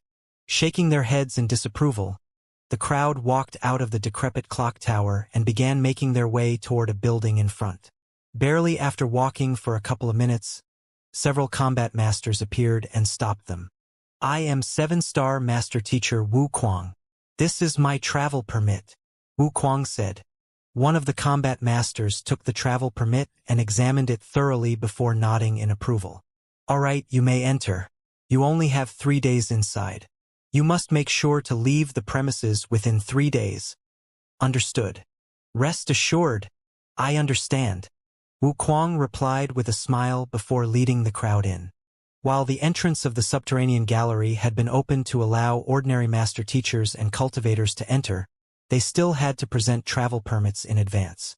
Otherwise, if anyone was allowed to enter the subterranean gallery, it could lead to chaos. No matter what, it was still a sensitive area, so the Master Teacher Pavilion still had to establish some level of access control. The entrance to the ICC subterranean gallery was within the building. As soon as the crowd entered the subterranean gallery, the first thing that they noticed was the disconcerting killing intent that drifted all around them. Wu Kuang led the group to a clearing before instructing them to rest. This is your first time in here, so your body will require some time to adapt to the conditions here. Otherwise, if the killing intent corrodes your consciousness, it might lead to inner demons breeding within you. Killing intent was not a force that should be underestimated. Cultivators with weaker mental resilience were extremely vulnerable to it, and the slightest lapse in one's guard could easily lead to irreparable trauma. Even though most of the cultivators who had entered had reached sainthood, they would still need some time for them to get used to the killing intent before it would be safe for them to walk around the area. Should we? Seeing that the crowd was going to rest, Wu Chun turned his gaze toward Xianxia to ask if they should proceed alone. Even though they were injured and had not recovered their cultivation yet, killing intent of such a level could not pose a threat to them anymore. There was no need for them to waste precious time there. I understand what you are concerned about, but we can't rush this matter. Even if we hurry there in our current state, there will be nothing that we can do. It'll be better for us to slowly recover our strength while traveling. At the very least, it will be much safer this way, Xianxia said. Even though the surrounding killing intent was disconcerting to humans, this was the kind of environment that Wu Chun had grown up in. He could recover far faster there than on the Master Teacher continent. Hearing those words, Wu Chun nodded in agreement. It was indeed not advisable for them to rush over to confront Sovereign Chen Ling and Sovereign Chen Xing in their current states. Most likely, those two had already prepared some kind of trap for their return, so the least they could do was recover their cultivation before making a move. Furthermore, remaining hidden was actually advantageous to the two of them. They would be able to keep track of Sovereign Chen Ling and Sovereign Chen Xing's movements and prepare countermeasures from the shadows. The crowd sat down silently around the clearing as they struggled to get used to the uncomfortable killing intent around them. On the other hand, Xianxia immersed his consciousness into his folded space and took out an artifact that stored spiritual energy. He discreetly absorbed the spiritual energy through his acupoints and refined it into Heaven's Path Xinqi. The blood reincarnation realm cultivators granted one the incredible regenerative capability to recover from any near-death state, but that did not mean that there were no side effects. For one, it would consume one's vitality significantly, thus reducing one's lifespan. This was also probably the reason that Zhang Hongtian had reached the end of his lifespan swifter than the other ancient sages despite his younger age and higher cultivation. Despite the heavy price that he had to pay, Zhang Xian still thought that it was necessary for him to make such a move. Firstly, it was the most effective method to calm the unrest caused by the loss of the Great Codex of Spring and Autumn. Secondly, it created a good opportunity for him to sneak into the land of the otherworldly demonic tribe, especially since they would lower their guard after hearing of his death. Gugugu. As spiritual energy gushed into his body, Jinqi swiftly accumulated within him, causing his cultivation to surge. It did not take long for him to reach sainthood, followed by 1 Dan, 2 Dan. In less than an hour, he had already recovered to Saint 3 Dan. Sha sha sha. While Zhang Xian was still trying his best to recover his cultivation, he suddenly heard a series of scratching sounds from his surroundings. He immediately opened his eyes and gazed into the distance. A frown emerged on Wu Chen's forehead as well. What is it? As Zhang Xian was unfamiliar with the environment in the subterranean gallery, he could only ask Wu Chen about the matter. It's a maple leaf wolf. It's able to grow stronger through taking in the energy of the crimson moon. A typical maple leaf wolf king can reach Saint 5 Dan leaving Aperture Realm, Wu Chen explained. Maple leaf wolf? Zhang Xian pondered for a moment before nodding. Even though the environment in the subterranean gallery was extremely harsh, there were still plants and animals that thrived in such conditions. Zhang Xian had never heard of a maple leaf wolf before, but it did not seem like an opponent that they could easily deal with in their current state. While Zhang Xian was communicating with Wu Chen, Wu Kuang also seemed to have noticed something. With a loud exclamation, he rose to his feet. Everyone be careful. I can feel something coming in our direction. Voila! Shortly after he said those words, a pack of 8 wolves arrived at the clearing. They swiftly encircled the crowd, sealing off the escape routes.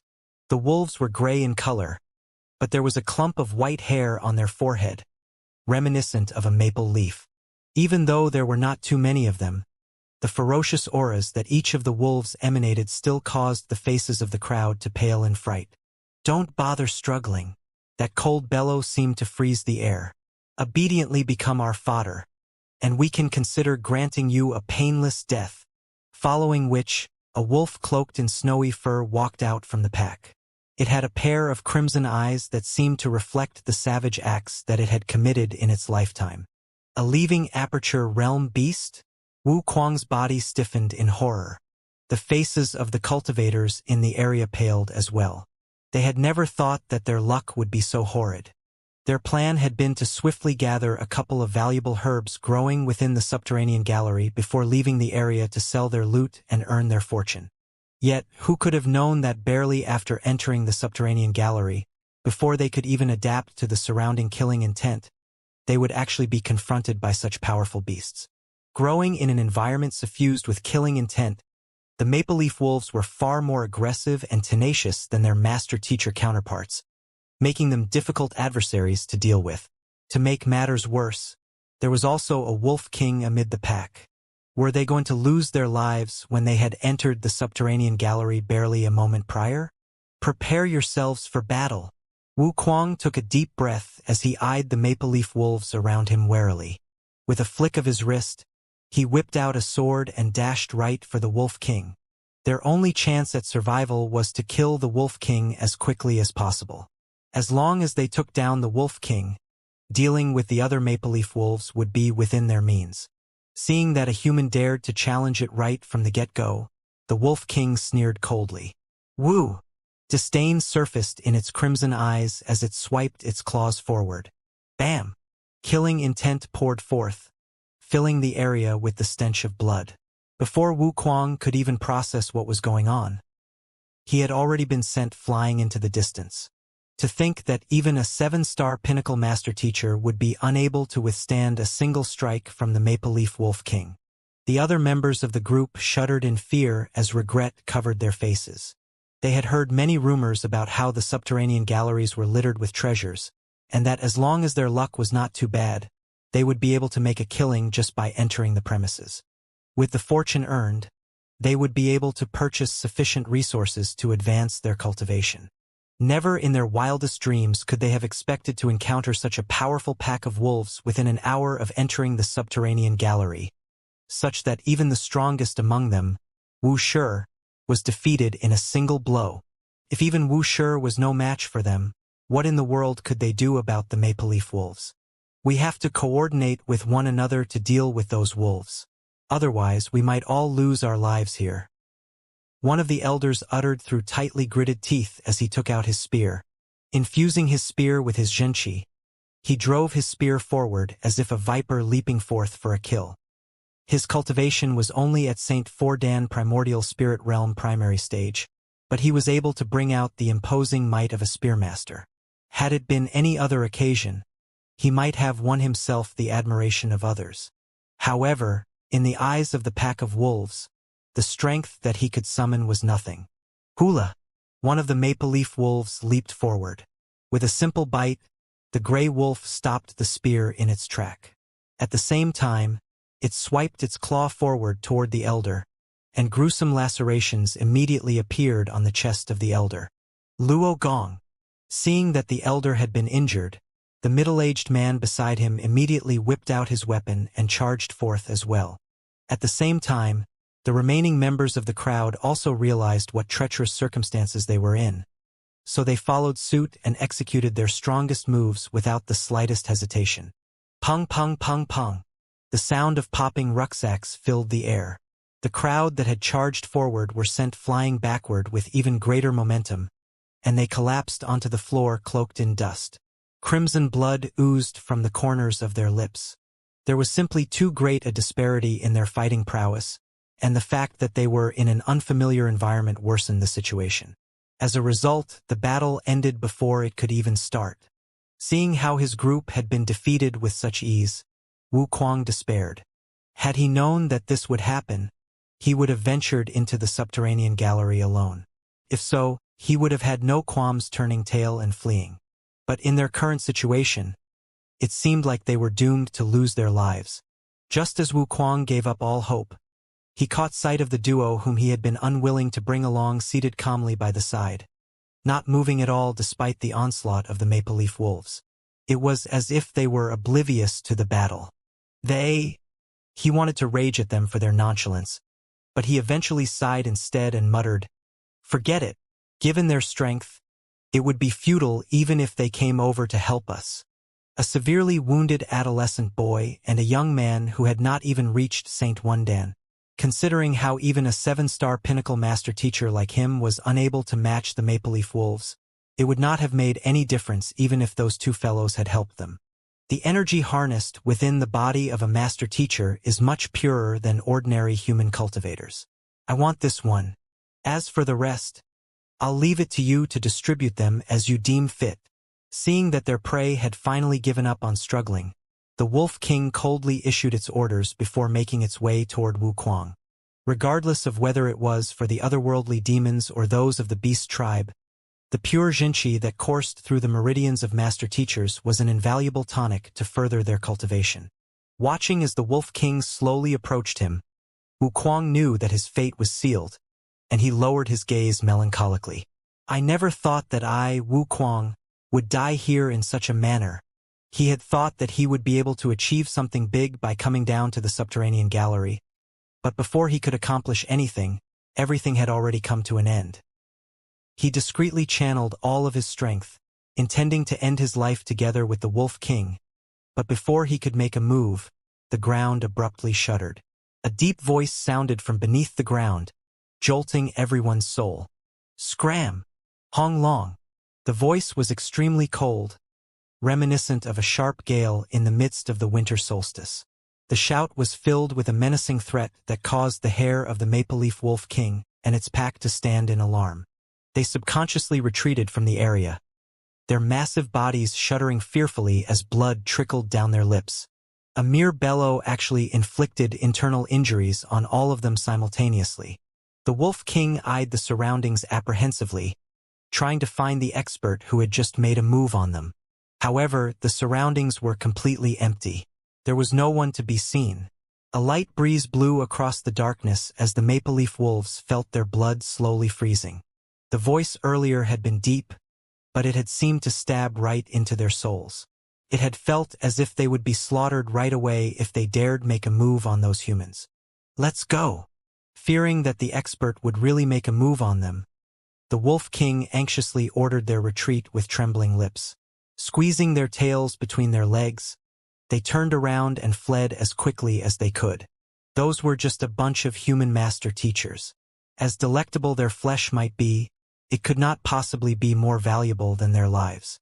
Seeing the pack of wolves fleeing, Wu Kuang and the crowd glanced at one another with a mixture of apprehensive and relief on their faces before swiftly kneeling onto the floor and kowtowing profusely. "Elder, thank you for saving our lives." Even though they did not know where the elder was, the fact that the other party had saved them likely meant that the other party could see their actions from where he was. They continued kowtowing to express their gratitude for a very long time, but no one stepped forth in response to their actions. It was as if the elder was just a figment of their imagination, and they were simply thinking too much. Seeing that there was no response at all, Luo Gong turned to Wu Kuang and asked, "Wu Shi, what do we do now?" Wu Kuang pondered for a moment before saying, "It's impossible for us to fathom the thoughts of those true experts. Since he doesn't wish to meet us, we should quickly take our leave." They had gone to such an extent to thank the elder, but the elder simply refused to appear. This showed that the elder was unwilling to reveal himself, and there was no point forcing the matter. With the previous incident with the maple leaf wolves, the crowd realized how treacherous the subterranean gallery could be even without any otherworldly demons in the area. They were unwilling to remain there for too long, so they swiftly got to their feet and began trudging forward. They traveled for roughly an hour, and fortunately, they did not encounter any more danger. Sighs of relief subconsciously escaped from their lips. "I know a place in here where we can find medicinal herbs," Wu Kuang said. "We should hurry there, harvest the medicinal herbs, and leave this area. Otherwise, danger might come knocking on our doors once more."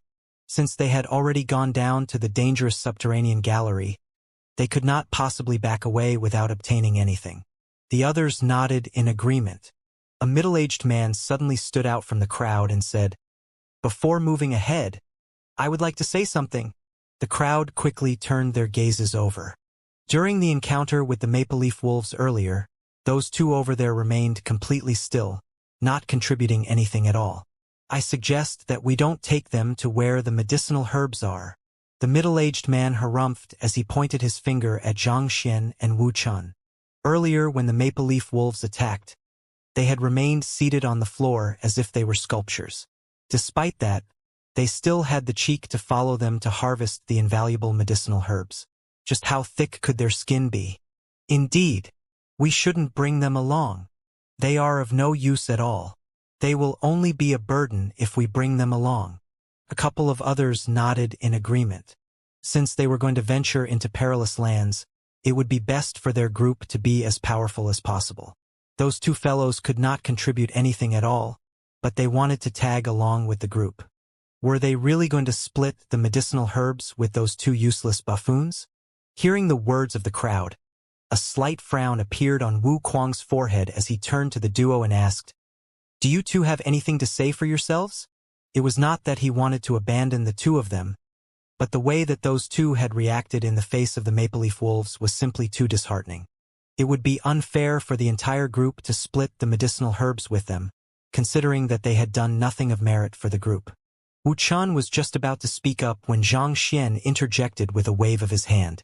"I don't have anything to say. What are you waiting for then? Scram!" The middle-aged man spat coldly. "Well, take care of yourselves." Seeing that they were not welcome in the group, Xianxia shook his head and walked away. At that moment, however, a powerful aura suddenly crushed down on the crowd. Right after, a massive bald eagle could be seen gliding swiftly in their direction. Similar to the Maple Leaf Wolf King, the massive bald eagle was a Saint 5 Dan beast. Its eyes were an eerie crimson, and its feathers were as tough as steel. They hung onto its body like Saint Intermediate-tier artifacts. It would be difficult to even breach its defenses, let alone kill it. It's a blood-eyeballed eagle. Shit. We're really doomed now. The crowd had never thought that they would be so unlucky as to encounter such a powerful enemy shortly after escaping from the Wolf King. With such a turn of events, they no longer waste any of their time making things difficult for Zhang and Wu Chun. Instead, they turned to the new foe with livid expressions on their faces. The blood-eyeballed eagle enjoyed an even greater reputation than the Maple Leaf Wolf King. It was not that it was stronger than the latter, but it had the vicious reputation of torturing its victims before killing them. In other words, even if it could kill its prey in a single move, it would choose to inflict minor wounds all over its prey to gradually weaken it until it finally died of blood loss. Without a doubt, this was an extremely vicious way of hunting, aiming to prolong the agony of the victim for as long as possible. Furthermore, it was extremely agile and skilled at maneuvering in the air, making it difficult to avoid its attacks or escape from it. As such, most cultivators would rather encounter 10 Maple Leaf Wolf Kings than be faced with this fellow. Even if 10 Wolf Kings encircled them with sufficient luck, they might still be able to get away. However, against the blood-eyeballed eagle, their fates were pretty much sealed. We'll just have to fight for our lives, Wu Kuang said grimly as he clenched his fists so tightly that his fingernails sunk into his palms. It was as if they had brought the god of misfortune along with them. Most adventurers were able to travel through the subterranean gallery relatively safely and return to the surface with many treasures in hand. Yet, who could have known that within less than 2 hours of entering the area, they would have already met with 2 waves of powerful beasts? We can only hope for the best, the crowd muttered as they whipped out their weapons and got into defensive positions. The blood-eyeballed eagle could sense the anxiety among the crowd, and a hint of derision surfaced in its crimson eyes. With a flap of its massive wings, a furious tempest immediately whipped up in the surroundings. Countless rocks, both large and small, were swept into the air, and they shot toward the crowd like cannonballs. Ding, ding, ding, ding. The crowd was caught off guard by the attack. They hurriedly brandished their weapons to deflect the incoming rocks, but they were only just able to stand their ground. Their hands were bleeding from the powerful impact against the rocks, and their arms had gone slightly numb. Retreating a few steps back, despair could be seen reflected in the eyes of the crowd. If the blood-eyeballed eagle was able to harness so much power with just a casual flap of its wings, it was likely that they would be completely helpless if they confronted it directly. They could not see any way that they could possibly make it out of the situation alive. It looks like we are really cornered now. We should have backed out when we had the chance, Wu Kuang muttered in desolation. They had been lucky enough to have a wandering elder save their lives the first time around, but they would be naively hopeful if they thought that it would happen again. After all, experts of that caliber could not possibly be so bored as to follow their group around. At the very most, I'll just implode myself. There's no way I'll allow a darned bald eagle to humiliate me. Knowing the cruel tendencies of the blood-eyeballed eagle, Wu Kuang took a deep breath as he channeled all of his energy to his dantian, intending to kill himself together with the enemy. At the very least, he would be able to preserve his dignity that way. However, before he could do it, the duo whom they had just accused of not contributing anything to the group suddenly walked out from the crowd. Seeing that there were still 2 humans who dared oppose it, the ruthless eagle flapped its wings once more, intending to crush the wills of the 2 challengers. However, the silhouette of the young man of the duo suddenly flickered. In the next instant, the young man was already standing right before the blood-eyeballed eagle, directing a powerful kick right toward its face. Pong! The blood-eyeballed eagle shot right into the ground, tearing a long and narrow gorge along the hard floor. Palipala! Even though the blood-eyeballed eagle was already grounded, the young man did not seem to have any intention of letting it off easily. He darted toward the blood-eyeballed eagle and launched a barrage of punches and kicks against it.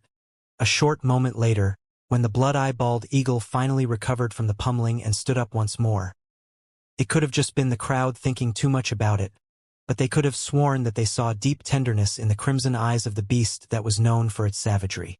Back when Xianxia was dealing with the Maple Leaf Wolf King, his cultivation had only recovered up to Saint 3 Dan, so it would have been difficult for him to match it in a proper fight. Thus, he could only scare it away with his soul energy. However, in the past hour of traveling, he had managed to recover up to Saint 4 Dan, which meant that Saint 5 Dan opponents no longer posed any threat to him. "Let's go," Xianxia said nonchalantly before climbing onto the blood-eye-bald eagle together with Wu Chun. After which, he turned to the crowd one last time and bade farewell. "We still have some matters to attend to, so we'll be taking our leave now. If fate allows it, we'll meet once more." The blood-eye-bald eagle began flapping its wings to rise into the air before gliding swiftly into the distance. It did not take long before the trio disappeared into the horizon. "He's actually that powerful? I tried driving him away earlier." Everyone's throat went dry as slightly dumbstruck looks surfaced on their faces. All along, they had felt that the two of them had been dragging them down. But who could have known that they were actually powerful experts in disguise? To be able to pummel a Saint 5 Dan beast and tame it right away. What in the world was with that mystifying capability? If that's the case, they're likely the ones who drove the Wolf King away earlier. Wu Kuang suddenly spoke up. Hearing those words, the crowd was rendered speechless. In truth, the very moment that they saw the young man make his move, they had already made sense of the situation. Who else could the elder, who had saved them, possibly be other than him? Despite having saved their lives, they were actually so brazen as to demand that the other party leave their group. They were ingrates for treating their benefactors in such a manner. All of a sudden, they felt deep regret for their actions. Oblivious of the thoughts of others, Xianxia sat down on the back of the blood-eye-bald eagle and told Wu Chun, "I'll leave it to you to navigate the way. I need to cultivate a bit more in order to recover my strength." The urgent matter at hand was for him to recover his strength as quickly as possible. Wu Chun nodded in agreement before relaying some instructions to the blood-eye-bald eagle. 10 days later, the blood-eye-bald eagle lay weakly on the ground, too exhausted to even take a single step further. Thus, Xianxia tamed a Saint 9 Dan beast before moving on. 5 days passed, and Xianxia tamed a great sage 2 Dan beast to ferry them around. Another 5 days later, Xianxia relished in the immense might pulsating in his body and heaved a sigh of relief. "My cultivation has finally recovered." A month had passed since he had ended his life at the Master-Teacher Pavilion. Due to his humongous collection of treasures and the ingenious Heaven's Path divine art, he had managed to cultivate back to his peak. Not only so, perhaps because his foundations were much more secure this time around, it seemed like his strength had been considerably enhanced. "The Library of Heaven's Path still hasn't opened yet? What's going on in there?" Xianxia immersed his consciousness into the Library of Heaven's Path, only to see its massive gates still tightly shut. A deep frown appeared in between his eyebrows. The Library of Heaven's Path had been upgraded in the past, but the longest downtime that he had experienced was only 3 days. He did not think that it would remain closed even after the passing of a month. This left him feeling deeply bewildered and worried. Xianxia continued studying the Library of Heaven's Path for a moment, but he was unable to make sense of this anomaly. Heaving a deep sigh, he decided to put this matter aside for the moment. Forget it. Since the Library of Heaven's Path is closed at the moment, this is a good opportunity for me to push to Great Sage 3 Dan Intuitive Impulse Realm, he thought. He had already accumulated enough to push for a breakthrough at any moment, but the very nature of the Library of Heaven's Path prevented him from attempting a breakthrough to the Intuitive Impulse Realm. Since its doors were tightly shut, this might be best moment for him to attempt a breakthrough. Closing his eyes, he flicked his wrist and took out a droplet of ancient sage blood. Due to his massive accumulation, ordinary herbs and pills were of limited effectiveness to his cultivation. Ancient sage blood seemed to be the only thing that he had at the moment that could allow him to swiftly raise his cultivation. The ancient sage blood that he had taken out this time around came from an ancient sage 1 Dan bloodline continuance realm cultivator. Tapping on it lightly, the energy harnessed within the droplet of blood swiftly gushed into his body through his acupoints. He channeled the energy around his body and turned it into his own Xianxia. Hong Long. Without any hesitation, he began driving his Xianxia to its maximum capacity as he tried to tear down the bottleneck that limited him from reaching higher realms. There were no specific cultivation techniques for one to follow to reach higher grounds for great sage, but having been through the mountain of books and ocean of learning, he had already gained a thorough understanding of the cultivation realms of great sage. He had simulated his future breakthroughs so many times that he could not have been any more familiar with them than he already was. With everything required in place, in less than 10 minutes, Xianxia could already feel a mini explosion going on in his dantian as it expanded once more. He had successfully surpassed the bottleneck of the aurate body realm to reach the intuitive impulse realm. The first thing that he felt upon reaching that realm was a heightened sensitivity to his surroundings. It was hard to describe it, but it felt like if he focused his attention, he could simulate in his mind what would happen around him in the near future. Knowing that the act of attempting to peer into the secrets of the heavens would cause a backlash from the Library of Heaven's Path, Xianxia did not dare test the ability too much. Instead, he took out another droplet of ancient sage blood and swallowed it. Intuitive Impulse Realm Primary Stage. Intuitive Impulse Realm Intermediate Stage. Intuitive Impulse Realm Advanced Stage. By the 4th hour, he had already reached Intuitive Impulse Realm Consummation. Alright, after I reinforce my cultivation a little, I should be able to push for a breakthrough to Great Sage Fordan Sempiternal Realm. Xianxia thought with gleaming eyes. He was just about to take out another droplet of ancient sage blood and continue cultivating when he felt a jolt in his head. Alarmed, Xianxia hurriedly immersed his consciousness into his mind in order to see what was happening. Standing before the Library of Heaven's Path, he saw a crack opening in between the tightly shut massive doors. After a month of rest, the Library of Heaven's Path had actually finished upgrading shortly after he achieved a breakthrough to Intuitive Impulse Realm. Xianxia. Slowly, the crack between the two massive doors opened wider and wider. With a thought, Xianxia's consciousness slipped right into the library. He was extremely curious to see how the Library of Heaven's Path had changed after an entire month of downtime for the upgrade. What was before his eyes were countless shelves and books that filled the entire area, extending all the way into the horizon, the same sight as always. When he first went into the Library of Heaven's Path, most of these books were illusory in nature, similar to placeholders so as to prevent the shelves from appearing empty. However, at that moment, the shelves had been filled with countless real books that could probably fill a massive lake if thrown together. In the year that he had spent traveling across the master-teacher continent, the number of books that he had read was probably far greater than what anyone else had read in their lifetime. In terms of scope and depth of knowledge, there was probably no one who could compete with him anymore. This was especially so after he had been through the mountain of books. He had not spent too long there, but the books that he had read encompassed the various changes from the primordial era till now, thus enhancing his state of mind and wisdom. There's an additional flight of stairs over here? Walking around the Library of Heaven's Path, Xianxia noticed a certain change that sent his eyebrows shooting upward. Even though the Library of Heaven's Path had a terribly high ceiling, it had appeared to be a single-story building to him so far. Who would have thought that a flight of stairs would suddenly appear in the middle of the library? Could it be that there was something valuable above?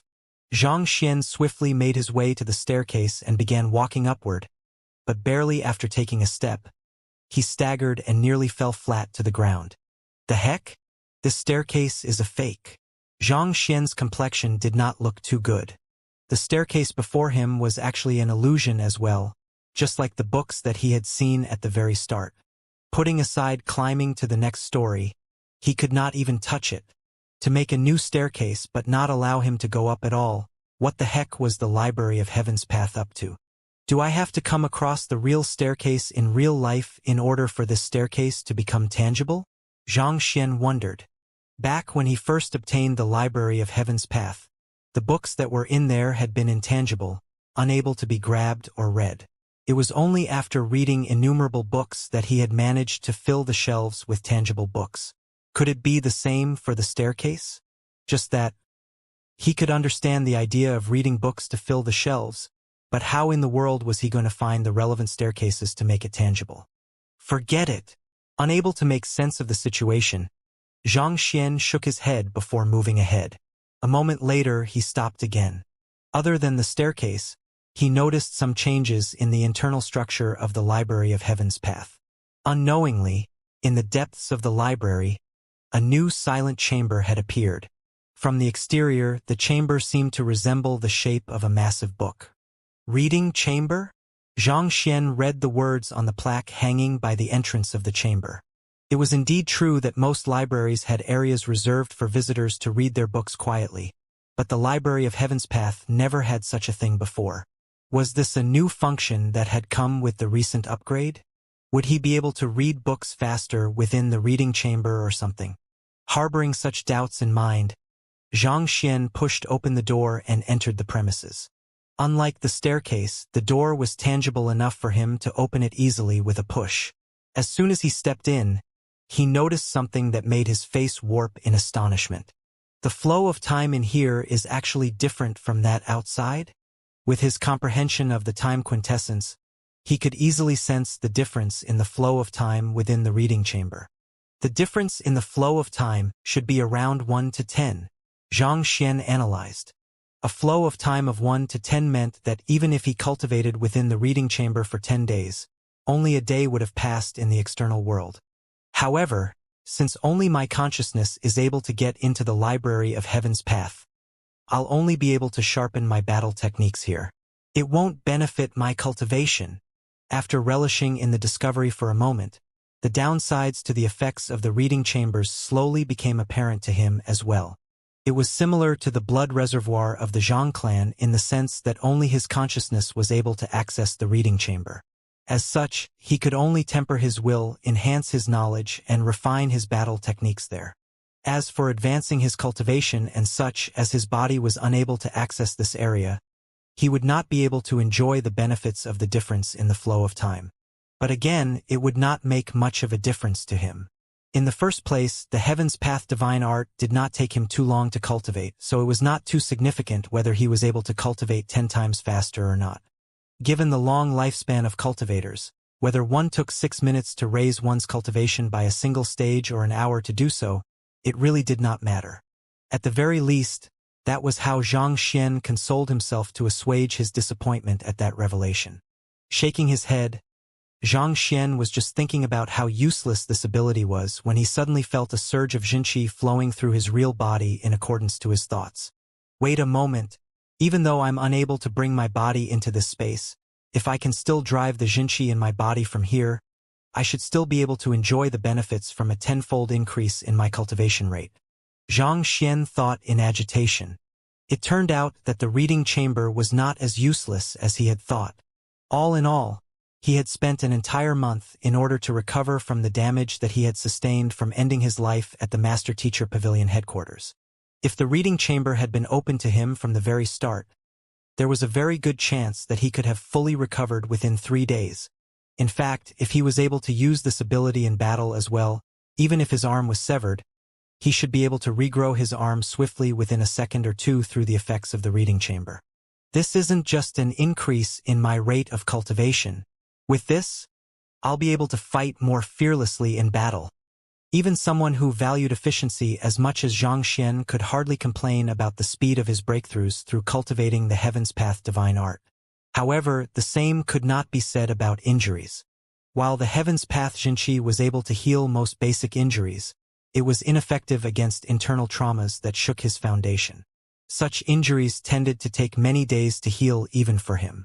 For example, he had spent an entire month before he could make a full recovery this time. If someone had made use of this opportunity to assassinate him, there was no guarantee that he would have been able to protect himself.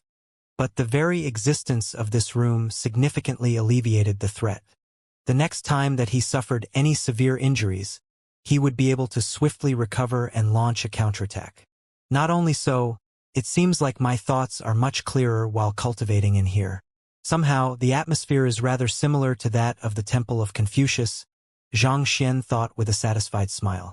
Even though he had only been in there for a short while, he could already feel a vast amount of academic aura surging into his mind, allowing him to sort out his thoughts faster than before. He felt more refreshed than ever. Closing his eyes, he focused his attention on reinforcing his intuitive impulse realm cultivation. Soon enough, he felt himself hitting a bottleneck, signifying that he was not too far away from pushing for a breakthrough to the sempiternal realm. It was no wonder that the Library of Heaven's Path had taken so much longer to upgrade this time around. The new functions that it had come with were indeed splendid. He had no doubt that the new capabilities of the Library of Heaven's Path would serve him well in his future journey. Pushing the door of the reading chamber open and leaving the premises, Xianxia was just about to return to his body when a thought suddenly surfaced in his mind, causing him to freeze on the spot. Wait a moment, isn't the reading chamber shaped like a book? Is it possible that it's the Great Codex of Spring and Autumn? The Great Codex of Spring and Autumn had indeed been tamed by Luo Ruoxin. This was something he had seen with his own eyes. However, shortly after Luo Ruoxin left, he had fallen into a coma, and the Library of Heaven's Path had begun upgrading. It was common knowledge among the upper echelons of the Master-Teacher continent that the Great Codex of Spring and Autumn possessed the ability to sway temporal laws.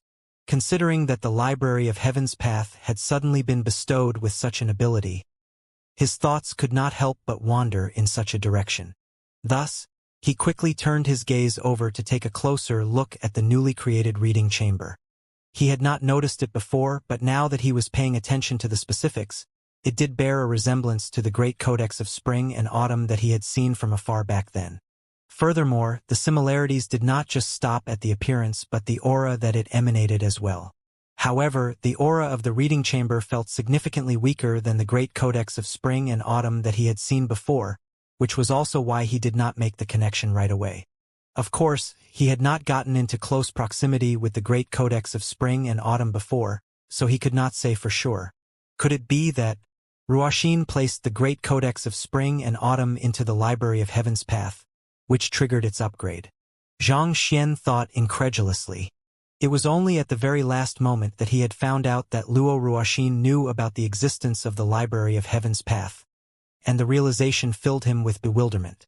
Was it possible that she had intentionally placed the Great Codex of Spring and Autumn into the Library of Heaven's Path and allowed the two of them to fuse together in order to form that room? Such a thing seemed too unbelievable to be true. But if it was true by any chance, just what in the world was her real identity? To know about the existence of the Library of Heaven's Path and even be capable enough to trigger an upgrade in it. Just what kind of secrets was she concealing from him? Xianxia stared blankly ahead with a dazed look in his eyes. Xianxia could not help but recall the very first time that he had met Luo Ruoxin. The moment that he had laid eyes on her, his heart had started beating swiftly.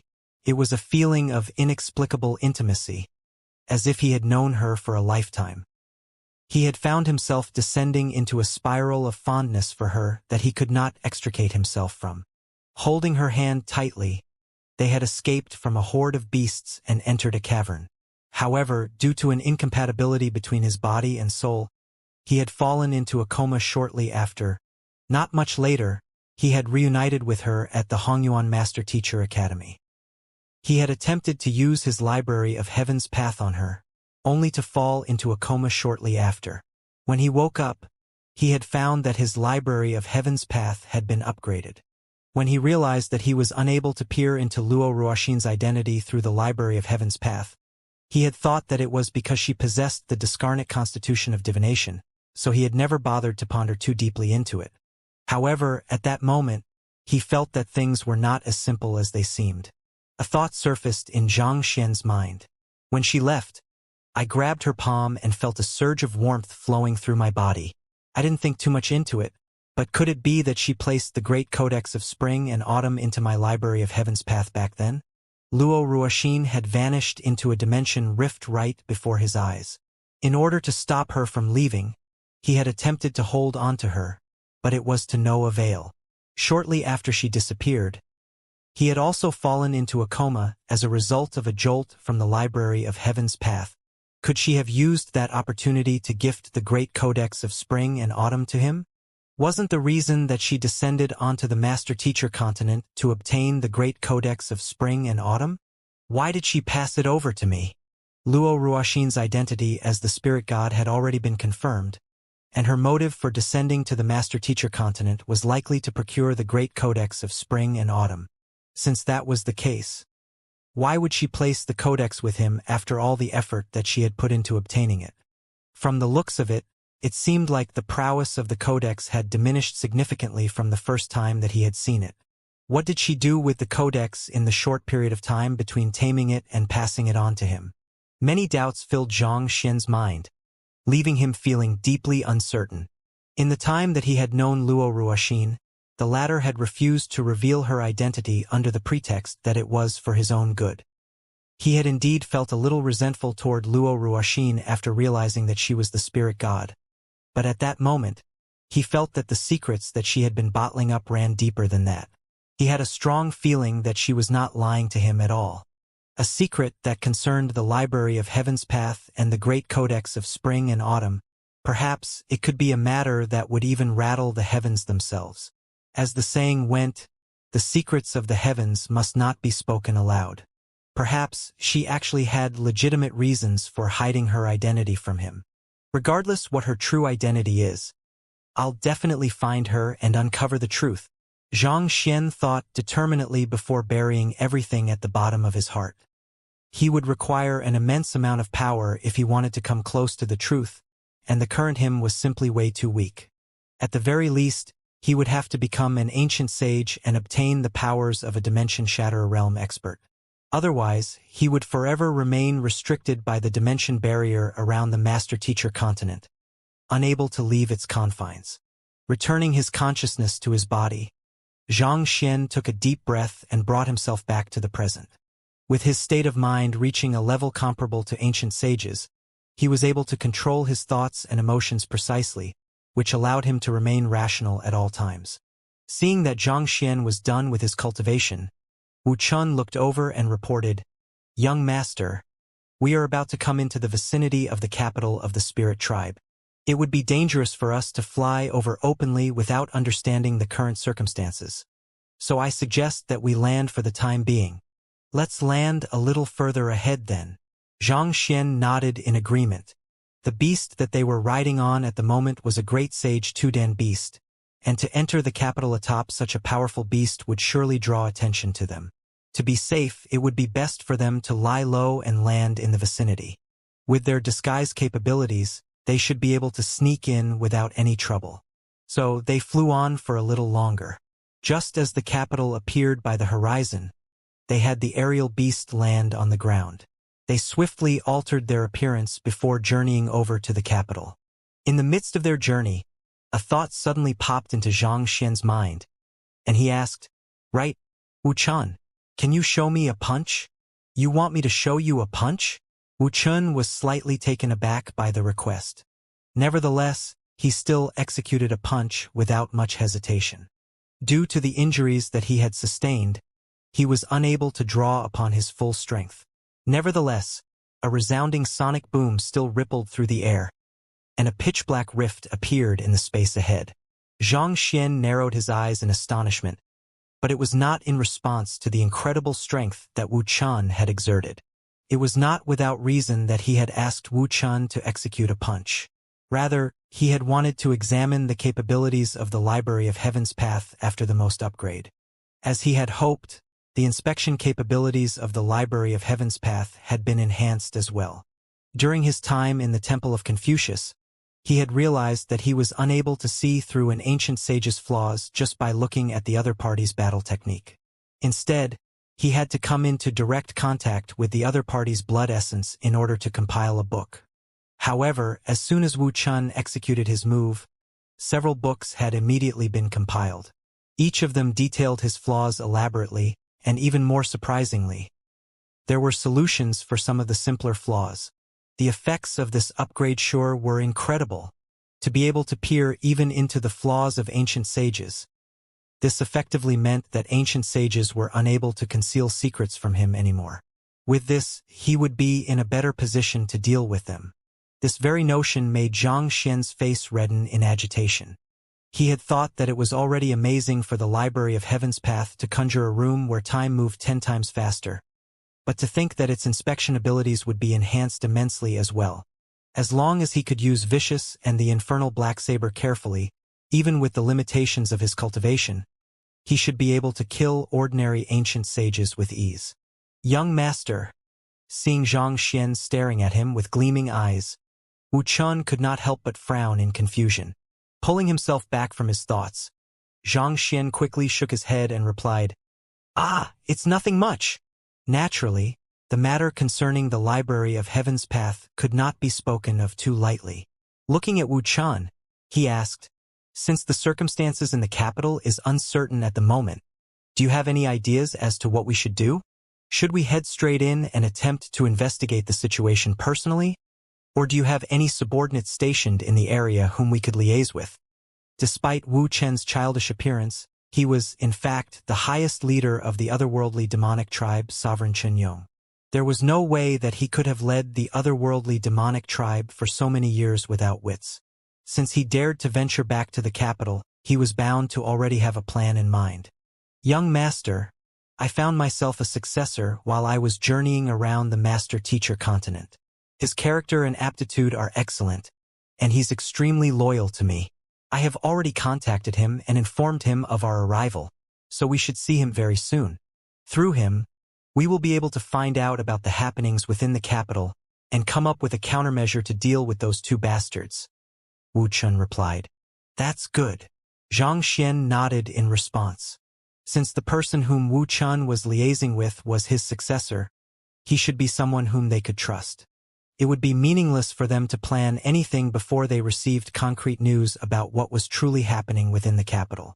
The two of them traveled forward a little longer before finally arriving at the meeting location that Wu Chun had agreed on with his successor. They waited for around an hour before they saw a towering otherworldly demon walking over from the direction of the capital. This otherworldly demon had a dark body. As soon as he caught sight of Zhang Xian and Wu Chun, he immediately made his way over and kneeled on the floor. "Paying respects to your majesty." "Rise," Wu Chun replied nonchalantly. With a wave of his hand, he constructed an isolation barrier around them before asking, "Did anyone see you?" "I made sure that no one was following me before sneaking here," the otherworldly demon reported. Hearing that he had not been followed, Wu Chun heaved a sigh of relief before gesturing toward Zhang Xian. "Good. Allow me to introduce to you. This young man here is my young master. If I meet with any mishap, you are to listen to him." "Yes." Hearing that the great sovereign Chenyong, the highest leader of the otherworldly demonic tribe, was actually addressing another man as young master, the otherworldly demon was visibly taken aback for a moment before hurriedly turning his sights toward the young man. When he saw the other party, his body subconsciously jolted a little. Despite the unfamiliar appearance, the disposition and aura that the young man emanated left him with a feeling of déjà vu, as if he had met him somewhere before. Just as he was trying to make sense of this feeling, he heard an astonished voice in his mind. "Lu Yong? What are you doing here?" Upon hearing that voice, the expression on the otherworldly demon's face froze. His body trembled a little as he hurriedly lifted his head. "Teacher." That voice was simply too familiar. He had heard this voice in his dreams, day and night, so there was no way that he could possibly not recognize who it belonged to. "It's me. Are you still doing well?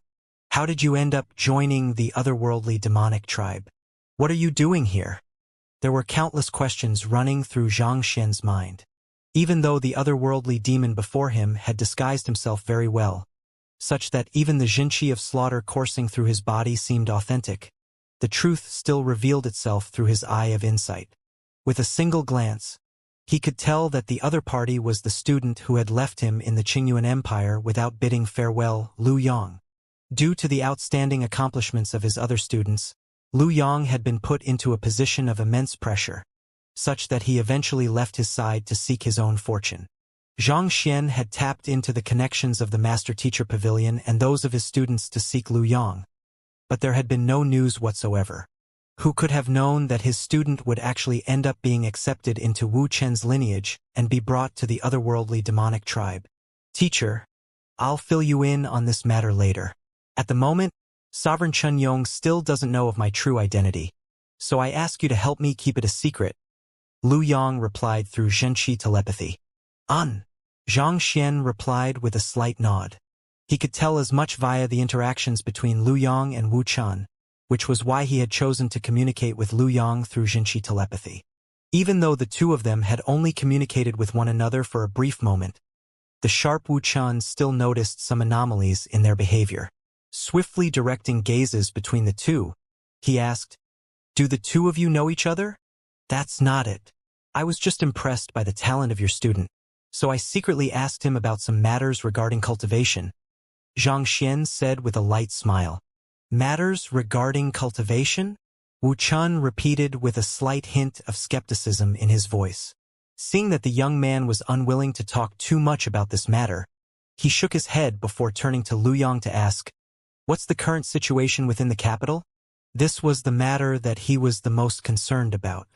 Sovereign Qinling and Sovereign Qinxing returned a month ago, and they announced that you had already been killed by the ancient sages of mankind. While trying to protect you, they sustained some injuries as well. By claiming that you had passed down your position to them, they took control of your armies and replaced many of the higher-ranking commanders with their own men. I fear that even if you return to the capital, you won't be able to mobilize the armies and make them do your bidding," Lu Yang said grimly. Hearing those words, Sovereign Chun Yong's face turned livid.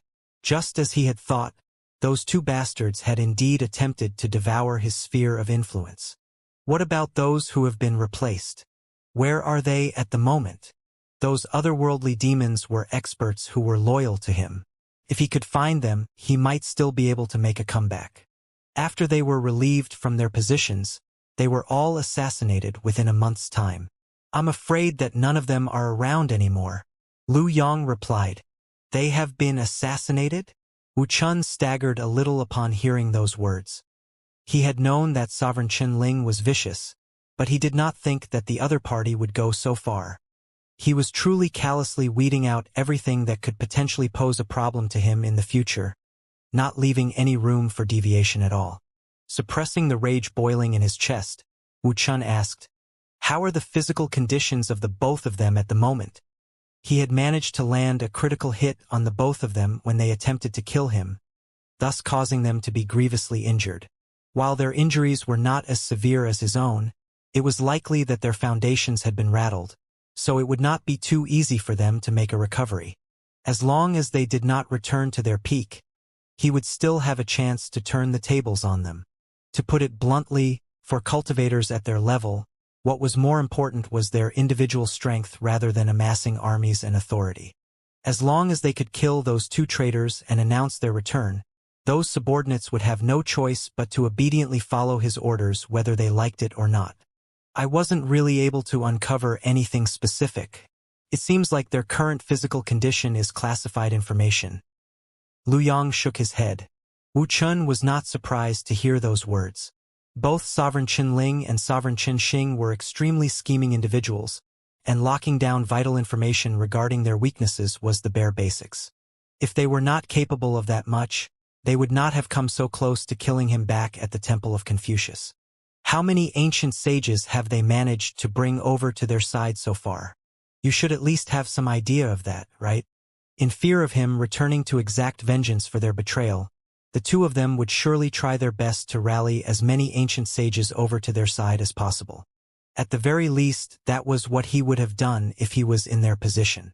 Based on what I have heard so far, Lord Ji, Lord Huai, Lord Mang, and 5 other lords have joined their faction and come under their command. Lu Yang replied. Lord Ji, Lord Huai, and Lord Mang? Humph! Wu Chun flung his sleeves furiously. Serving directly under the 3 sovereigns of the otherworldly demonic tribe were the 14 lords, and Lord Ji, Long Huai, and Lord Mang were the strongest among them. They were all powerful ancient sages who had reached the level of blood reincarnation realm. As they were feudal lords, they were usually stationed in their fiefdom and were rarely mobilized by the 3 sovereigns. Yet, who could have known that they would collude together with Sovereign Qinling and Sovereign Qinxing? 8 lords along with 2 sovereigns. That means that they have 10 ancient sages on their side. Your Majesty, you mustn't move recklessly. Otherwise, you will expose yourself to grave danger. Lu Yang said anxiously. Had Sovereign Chen Yong been at his peak, 10 ancient sages would not have posed a threat to him at all. However, if he challenged them in his current state, the one who would be standing at the very end would not be him. I know, Wu Chun said with his brow deeply furrowed. He had returned for vengeance, but he knew better than to allow his emotions to get the better of him. With the enemy gathering so many ancient sages, barging over in his current condition would be no different from suicide. Wu Chun was silent for a very long while before he abruptly remarked, I'll be making a trip over to the Primal Lodestone Mountain. Primal Lodestone Mountain? Lu Yang was perplexed. Since they had traveled so far to get to the capital, why were they leaving all of a sudden instead of vying for authority with the other two sovereigns? The Primal Lodestone Mountain was one of the perilous zones of the otherworldly battlefield. Even at his peak, Sovereign Chen Yong would have hesitated before entering the grounds. Thus, his sudden decision to enter that area was incomprehensible to Lu Yang. Great perils lie in the Primal Lodestone Mountain, but it's also where ancient sage Hao Sun is cultivating. Right now, I can only hope that he's willing to help me. His strength is only slightly beneath mine when I was at my peak. Only with his help will we stand a chance at victory. Wu Chun replied hesitantly. There was no way he could defeat 10 ancient sages with his current strength, so he could only seek other helpers to aid him. Ancient sage Hao Sun? I've heard of him before, but I thought that he passed away 3,000 years ago. Lu Yang widened his eyes in astonishment. He didn't pass away. It's just that he chose to seclude himself in the depths of the Primal Lodestone Mountain and refuses to leave the area. Back then, his strength was nearly on par with mine, and given how many years have passed since then, he might even have surpassed the bottleneck of the blood reincarnation realm. Wu Qin said. If he refuses to leave the area, I suppose that it won't be easy to gain his support, right? Xianxia asked. Given that ancient sage Hao Sun had chosen to seclude himself for 3,000 years, it likely meant that he had already chosen to steer clear from secular affairs. Thus, no matter how powerful he was, it did not seem too likely that they would be able to obtain his assistance. We have to do it no matter how difficult it is. Otherwise, we'll be bound for death. Wu Chun shook his head. There was no question that everyone in his lineage would be slaughtered without any mercy if he died. Thus, there was no other route for them to take. They had to grasp at any possible straws of hope that were within reach. Wu Chun is right. Where is the Primal Lodestone Mountain? And do you have any plans in mind that might allow us to convince him to help us? Xianxia asked. The deaths of Sovereign Chen Ling and Sovereign Chen Xing were necessary if he wanted to bring long-term peace to mankind and find Luo Ruoxin. The fact that he had ended his life back at the Master Teacher Pavilion headquarters in order to sneak over to the otherworldly battlefield was more than enough to prove his resolve in making this happen. The Primal Lodestone Mountain isn't too far away, located roughly 100,000 li away from here. Given so, it shouldn't take us too long to go there and back. It's just that ancient sage Hao Sun has an eccentric personality, so it won't be too easy for us to bring him over to our side. Wu Chun rubbed his glabella. Having made up their minds, Xianxia and Wu Chun swiftly bade farewell to Lu Yang before flying off in a certain direction. This is the Primal Lodestone Mountain. Worried that they might catch the attention of the two sovereigns, Xianxia and Wu Chun did not dare open a dimension rift and teleport over. Fortunately, the Primal Lodestone Mountain was relatively close to the capital, so it only took them 2 hours to arrive at their destination. Despite bearing the name of a mountain, a more exact term would probably be abyss. The abyss was dyed with the monotonous color of absolute darkness, and it covered all that they could see. A chilling and eerie air could be clearly felt from within. Allow me to give it a try. Floating above the abyss, Wu Chun took in a deep breath and shouted, Brother Hao Sun, Chen Yong has come to pay a visit to you. His voice manifested in the form of thin threads of Xinqi, which transmitted his voice into the depths of the abyss, echoing countless li below. He shouted 3 times before something happened. Black clouds seemed to billow from the depths of the abyss, and slowly, rays of light began shooting up from the abyss, forming auroras in the sky. As soon as the auroras surfaced, Xianxia and Wu Chun immediately felt imbalance in their flight, and their bodies began to wobble non-stop. It was as if some power was interfering with the flow of their Xianxia, and it left them on the verge of plummeting from the sky. Xianxia's eyebrows shot up. This is the power of magnetism. He could sense that something similar to a magnetic field had been set up in the area, but this magnetic field was designed in a manner to produce destructive fluxes against Xianxia, thus causing cultivators to lose control of their powers. Humph! Wuchun could not be bothered to disguise himself anymore. Reverting to his regal appearance, he emanated powerful, concentrated Xianxia of slaughter, allowing him to finally regain balance of his body. However, as he had not recovered from his wounds yet, the act of tapping into his strength caused his face to turn sickly pale. At the same time, Xianxia flicked his wrist and brought out the infernal black saber. By standing on the infernal black saber, he managed to steady himself for the time being. The magnetic field was designed with the intent to throw one's Xianxia into chaos, but as a weapon, the infernal black saber did not have any Xianxia. Naturally, it was unaffected by the effects of the magnetic field. Grand rays of light shot up from the abyss once more, and soon, a silhouette dressed in a black robe rose along with the rays of light. "Brother, how soon?" Sovereign Chun Yong clasped his fist and greeted the other party. Xianxia also turned his gaze over to assess the other party. Covered tightly by the black robe, the only thing that was visible of ancient sage How Soon was his blood-red eyes. The aura that he emanated felt dense and immense, making it hard for one to gauge the limits of his prowess. In terms of strength, he was likely above even old geezer Yu and Zhang Hongtian. It was no wonder that Wu Chun held the other party in such high regard. "Sovereign Chun Yong, you should know that I have chosen to steer clear from the secular world. It makes no difference even if you pay a personal visit to me," ancient sage How Soon remarked impassively as he hid his hands amid his black robe. "I believe that you should be aware of the recent movements in the capital. Brother How Soon, I really require your help this time," Sovereign Chun Yong said as he bent his back parallel to the ground. Any cultivator could easily see that he was severely injured, and his life could come to an end at any moment. There was no need for unnecessary explanations. "Sovereign Chun Yong, death is a natural process of life. Even a man as great as you will eventually meet his end. I'm honored that you were willing to pay me one last visit before the end of your life. If there's nothing else, please excuse me," ancient sage How Soon replied coldly. With a step of his feet, the rays of light around him began to fade. It seemed like he would return to the darkness of the abyss soon. Seeing that ancient sage How Soon was going to return to the abyss, Sovereign Chun Yong anxiously added, "Brother How Soon, I was betrayed by others, and my life is hanging by a thread. My only wish now is to eliminate my enemies before meeting my end. If not to ask for your help, who in the world would be so free to come and pay you a visit before their death? Do I seem very close to you?" Ancient sage How Soon shook his head in response. "It has been many years since I have been in a position of authority, and I no longer desire to come into contact with that mess."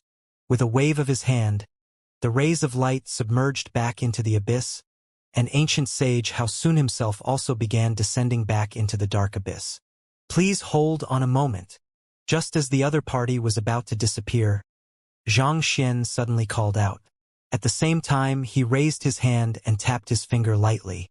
The rays of light beneath ancient sage How Soon suddenly went berserk, and the magnetic field in the area abruptly changed its target and focused around the black silhouette. Voila! Crushed by the magnetic field, it was as if the abyss itself was repulsing his presence. As a result, ancient sage How Soon was spat out from the black abyss. "What in the world? Who are you? Why are you able to control the power of magnetism?" Ancient sage How Soon could hardly believe what had just happened. The power of magnetism had never been an ability that cultivators were able to grasp. In order to achieve the impossible, he had spent more than 3,000 years in the abyss before he managed to be able to achieve a basic level of control over this fearsome strength that even his peers greatly feared. Yet, the young man was actually able to control the rays of light manifested through his power of magnetism and make them repulse him. How was this possible? "I didn't really control the power of magnetism." Instead, through the flaws of your body, I infused the power of magnetism in the area into your Xianxia and forcefully harmonized it with the surroundings, Xianxia explained calmly. At the same time, with a flick of his finger, he placed the infernal black saber beneath his feet back into his storage ring. Surprisingly, even without the infernal black saber to prop him up, he was able to remain floating in the air without any problems, as if he was impervious to the effects of the magnetic field in the area. Given how the Heaven's Path Xianxia was able to imitate the otherworldly demonic tribe's Xianxia of slaughter, it was not too difficult for him to be able to alter it such that it was impervious to the magnetic field around him. Earlier, when ancient sage Haosun launched his first attack, he had already swiftly analyzed the ability with his library of Heaven's Path and come up with a countermeasure against it. The flaws of my body harmonized my Xianxia with the surroundings. Ancient sage Haosun frowned. Indeed, Xianxia replied.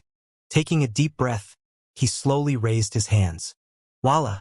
The rays of light in the abyss swiftly rose up and gathered around him in the form of an aurora, making him look like a giant in the sky. The properties of the Heaven's Path Xianxia could be altered at will, so naturally, he could change its properties to allow him to control the power of magnetism in the area. In his current state, the primal lodestone mountain felt like a warm spring of energy to him, granting him the ability to bring forth fighting prowess far beyond his usual means. You are indeed able to control the power of magnetism. Realizing that his control over the surrounding magnetic field was not as refined or strong as that of the young man, ancient sage Haosun's face warped in astonishment.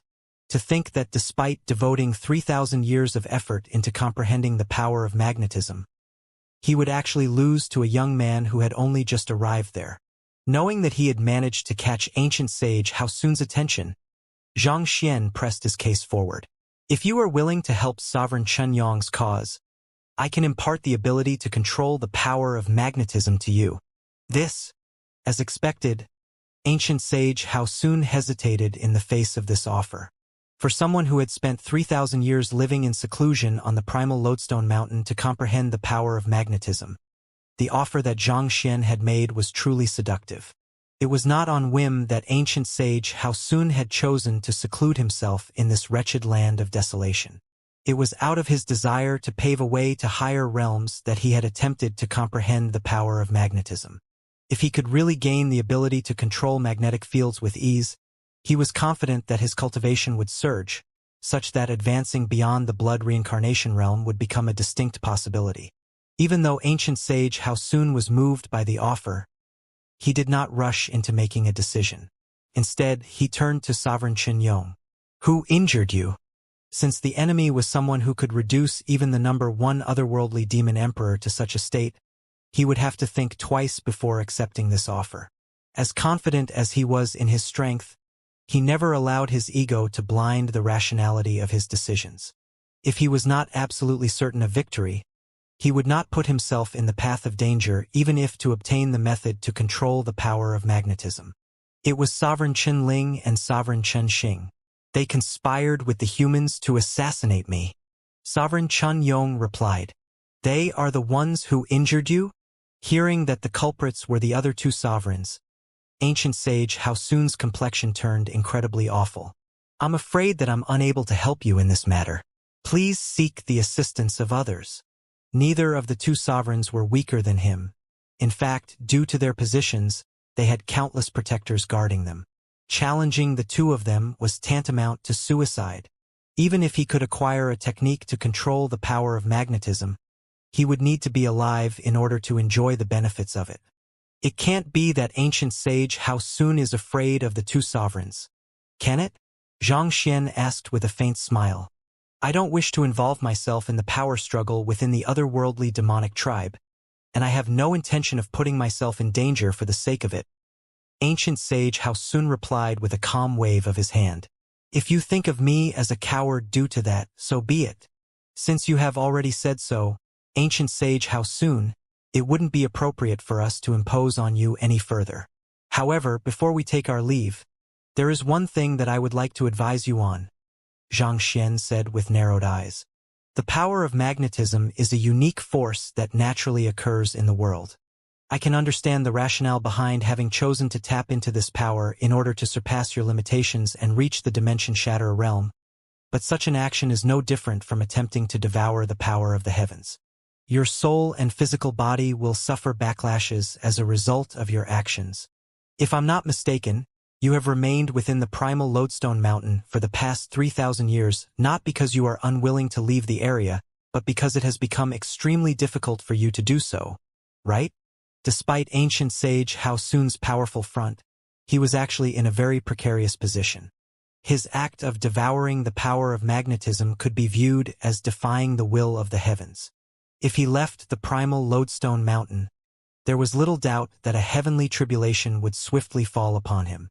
As a result, despite being a proud blood reincarnation realm cultivator, he had ended up holding himself up in that wretched place, not daring to leave at all. Ancient sage Hao Sun widened his eyes slightly after hearing those words from Xianxia, but he swiftly refuted them with a cold harumph. With my current strength, do you think that I would fear a mere heavenly tribulation? If I wish to leave, there's no one who can stop me, not even the heavens. It was true that he was frightened of the heavenly tribulation, but as long as he gave it his all, he was confident that he would still be able to get out of it alive. It was just a matter of how much he would risk losing as a result of it. I see. I'm glad to hear that you are confident. Pardon me for being a little naggy, but I would just like to offer you one last piece of advice. The power of magnetism is an incredible source of strength, but it isn't a good idea to fuse it into your bloodline. Otherwise, you expose yourself to endless trouble in the future. You won't be able to predict how your meridians and body will mutate as a result of that. Shaking his head, Xianxia turned to Wu Chen and said, "Let's leave." Leave. Wu Chen was stunned. The reason that he had gone all the way there was to recruit ancient sage Hao Sun to his faction. They had barely traded a few words and had not even settled on anything, but they were already going to leave the area.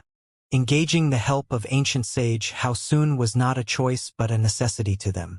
If they could not get his help, their chances of success would be extremely slim, perhaps even non-existent.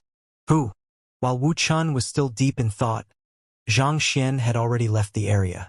He hesitated for a brief moment before deciding to follow the young man. Having entered the ancient domain at the White Creek Mountain with him, Wu Chen knew that the young man possessed extraordinary capabilities. The young man probably had his reasons for choosing such a course of action. After flying for a moment, the young man suddenly came to a halt. Floating quietly in the air, he gazed in the direction that he had just come from. "What do we do now?" Wu Chen asked with a deep frown. "We'll wait here.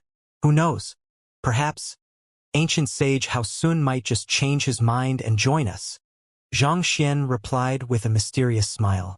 Countless questions arose in Wu Chen's mind.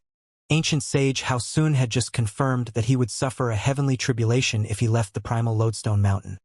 So why would he suddenly change his mind and risk going all the way there just to join their faction? However, Wu Chen also knew that Xianxia would not have said such words needlessly. Thus, he stood quietly beside the ladder and gazed in the direction of the abyss. How did that fellow know that I'm assimilating the lodestones in the abyss into my body? Ancient sage Hao Sun murmured in bewilderment. The reason that he had been able to grasp control over the power of magnetism was not because of his extraordinary talent, but because he had spent 3,000 years in the depths of the abyss assimilating lodestones into his body. Lodestones were a type of magnet that emanated a powerful magnetic field of their own. If one could manipulate the magnetic field of the natural world, one would be able to wrestle control of the Xianxia of one's opponent, thus rendering the other party powerless. Forget it. There's no point mulling too much over what that young man said.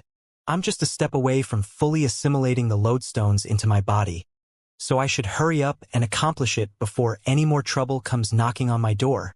Unable to make sense of the young man's words, ancient sage Hao Sun decided to ignore it altogether.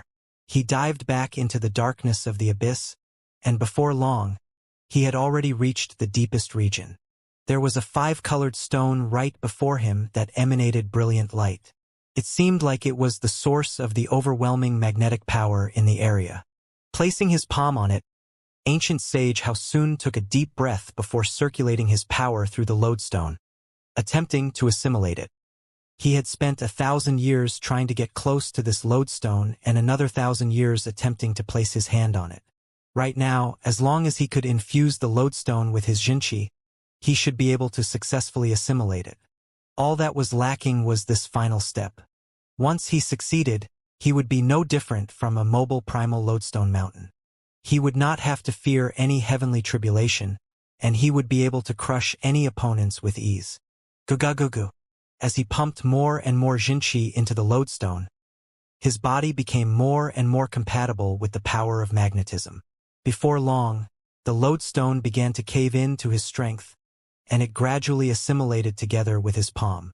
Success! Ancient sage Hao Sun's eyes glowed in excitement as he quickly channeled his energy to facilitate the assimilation process. Tzzzzzzzzzz. As the five-colored stone became one with his hand, a brilliant light burst forth from his body, as if indicating his evolution to a higher being. Feeling the power of magnetism coursing through his body, ancient sage Hao Sun laughed heartily in triumph. He attempted to drive his Xianxia to test out his new fighting prowess when his body suddenly stiffened. For some reason, the Xianxia in his body seemed to have been bogged down by some force, preventing him from driving it freely as he could before. What's going on? Ancient sage Hao Sun narrowed his eyes in shock. He quickly inspected his own body, and the next instant, his face flushed white in horror. He found that his meridians had lost their previous suppleness. Instead, they reflected a metallic glint as if they were made of steel. The change in the property of his meridian made it extremely difficult for Xianxia to pass through them.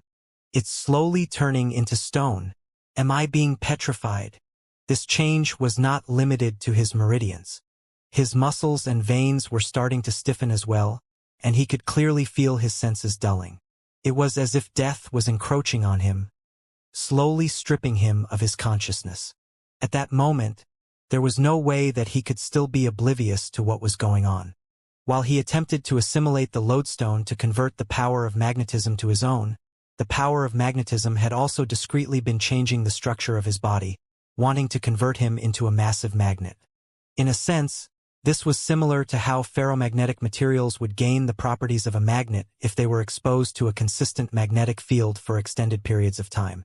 Gradually, the insides of his body had been reconstructed without him noticing.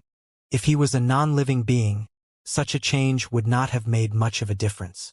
However, he was a living being. Once his body and meridians had all turned into stone, would he still be able to talk in battle? Would he still be able to retain his consciousness? Even my soul is being assimilated by the power of magnetism. Ancient sage Hao Sun thought in horror as cold sweat dripped from his forehead. It was not just his meridians and body that were growing stiffer. Even his blood and soul were not spared. Was a powerful ancient sage like him going to meet his end just like that? Endless trouble, mutate, that young man must know something about this. Knowing that he was already on the verge of death, ancient sage Hao Sun suddenly recalled the words that he had heard from the young man, and his fists suddenly clenched tightly together. Not only did the young man notice that he was assimilating a lodestone, he even seemed to know the effects of doing so. If he wished to free himself from his current predicament, his best bet was to seek the young man's help. Boom! Knowing that his life was already on a countdown, how could he possibly hesitate? He immediately flew out of the abyss and dashed in the direction that Xianxia and Wuxia had disappeared. As ancient sage Hao Sun flew, he felt himself gradually losing control of his stiffening body, and it seemed like he would fall from the sky at any moment. Just as he was reaching his limits, the silhouettes of Sovereign Qin Yong and the young man came into sight. It was as if they had known that he would come for them, so they had chosen to wait on the spot. Please, save me. Feeling his internal organs swiftly turning into stone, ancient sage Hao Sun could not have cared less about his pride and hurriedly kneeled before the young man in horror. Blood Reincarnation realm experts boasted great regenerative abilities, and they were able to come back from the dead. However, if they completely turned into stone, it would be futile no matter how powerful their regenerative ability was. The only possibility that he would face was death. While ancient sage Hao Sun had chosen to retire from the secular world, it did not mean that he was ready to meet his end. I'm only a mere intuitive impulse realm cultivator, so my capabilities are severely limited. The only one who can help you at the moment is Sovereign Xianyong. However, he's bogged down by the vengeance of those who have betrayed him, so I'm not too sure whether he has the time to help you or not. Zhang Xian waved his hand calmly. Since the other party had been unwilling to help them no matter how they pleaded earlier, they were not obliged to help him just because he was in need of assistance either. Not expecting his words to come back and bite him so quickly, ancient sage Haosun's face turned pale. He hesitated for a brief moment before exclaiming, "Sovereign Xianyong, as long as you are willing to save me, I'm willing to follow your orders." The situation was very clear. It would be utter death if he refused, but if he accepted, he might still have a chance at survival. If they succeeded by any chance, he would gain great wealth and power on top of that. The decision that he had to make was already very clear. "Since you have agreed, I guess Sovereign Xianyong should be able to spare some time to help you," Zhang Xian replied, following which he sent a telepathic message over to Wu Chun. Hearing the telepathic message, Wu Chen's eyes widened in disbelief. "Is that really all right?" Zhang Xian nodded in response. "All right then." Taking a deep breath, Wu Chun flicked his wrist and took out a long saber. Voila! The saber tore through space and sliced down upon ancient sage Haosun's body. Due to the latter's stiffening body, a glaring laceration was inflicted on his chest before he could even react. Fresh blood spurted out like a waterfall. "What in the world are you doing?" Not expecting Sovereign Xianyong to make a move on him, ancient sage Haosun narrowed his eyes menacingly. What else could he be doing? "He's obviously trying to save you," Zhang Xian remarked impatiently.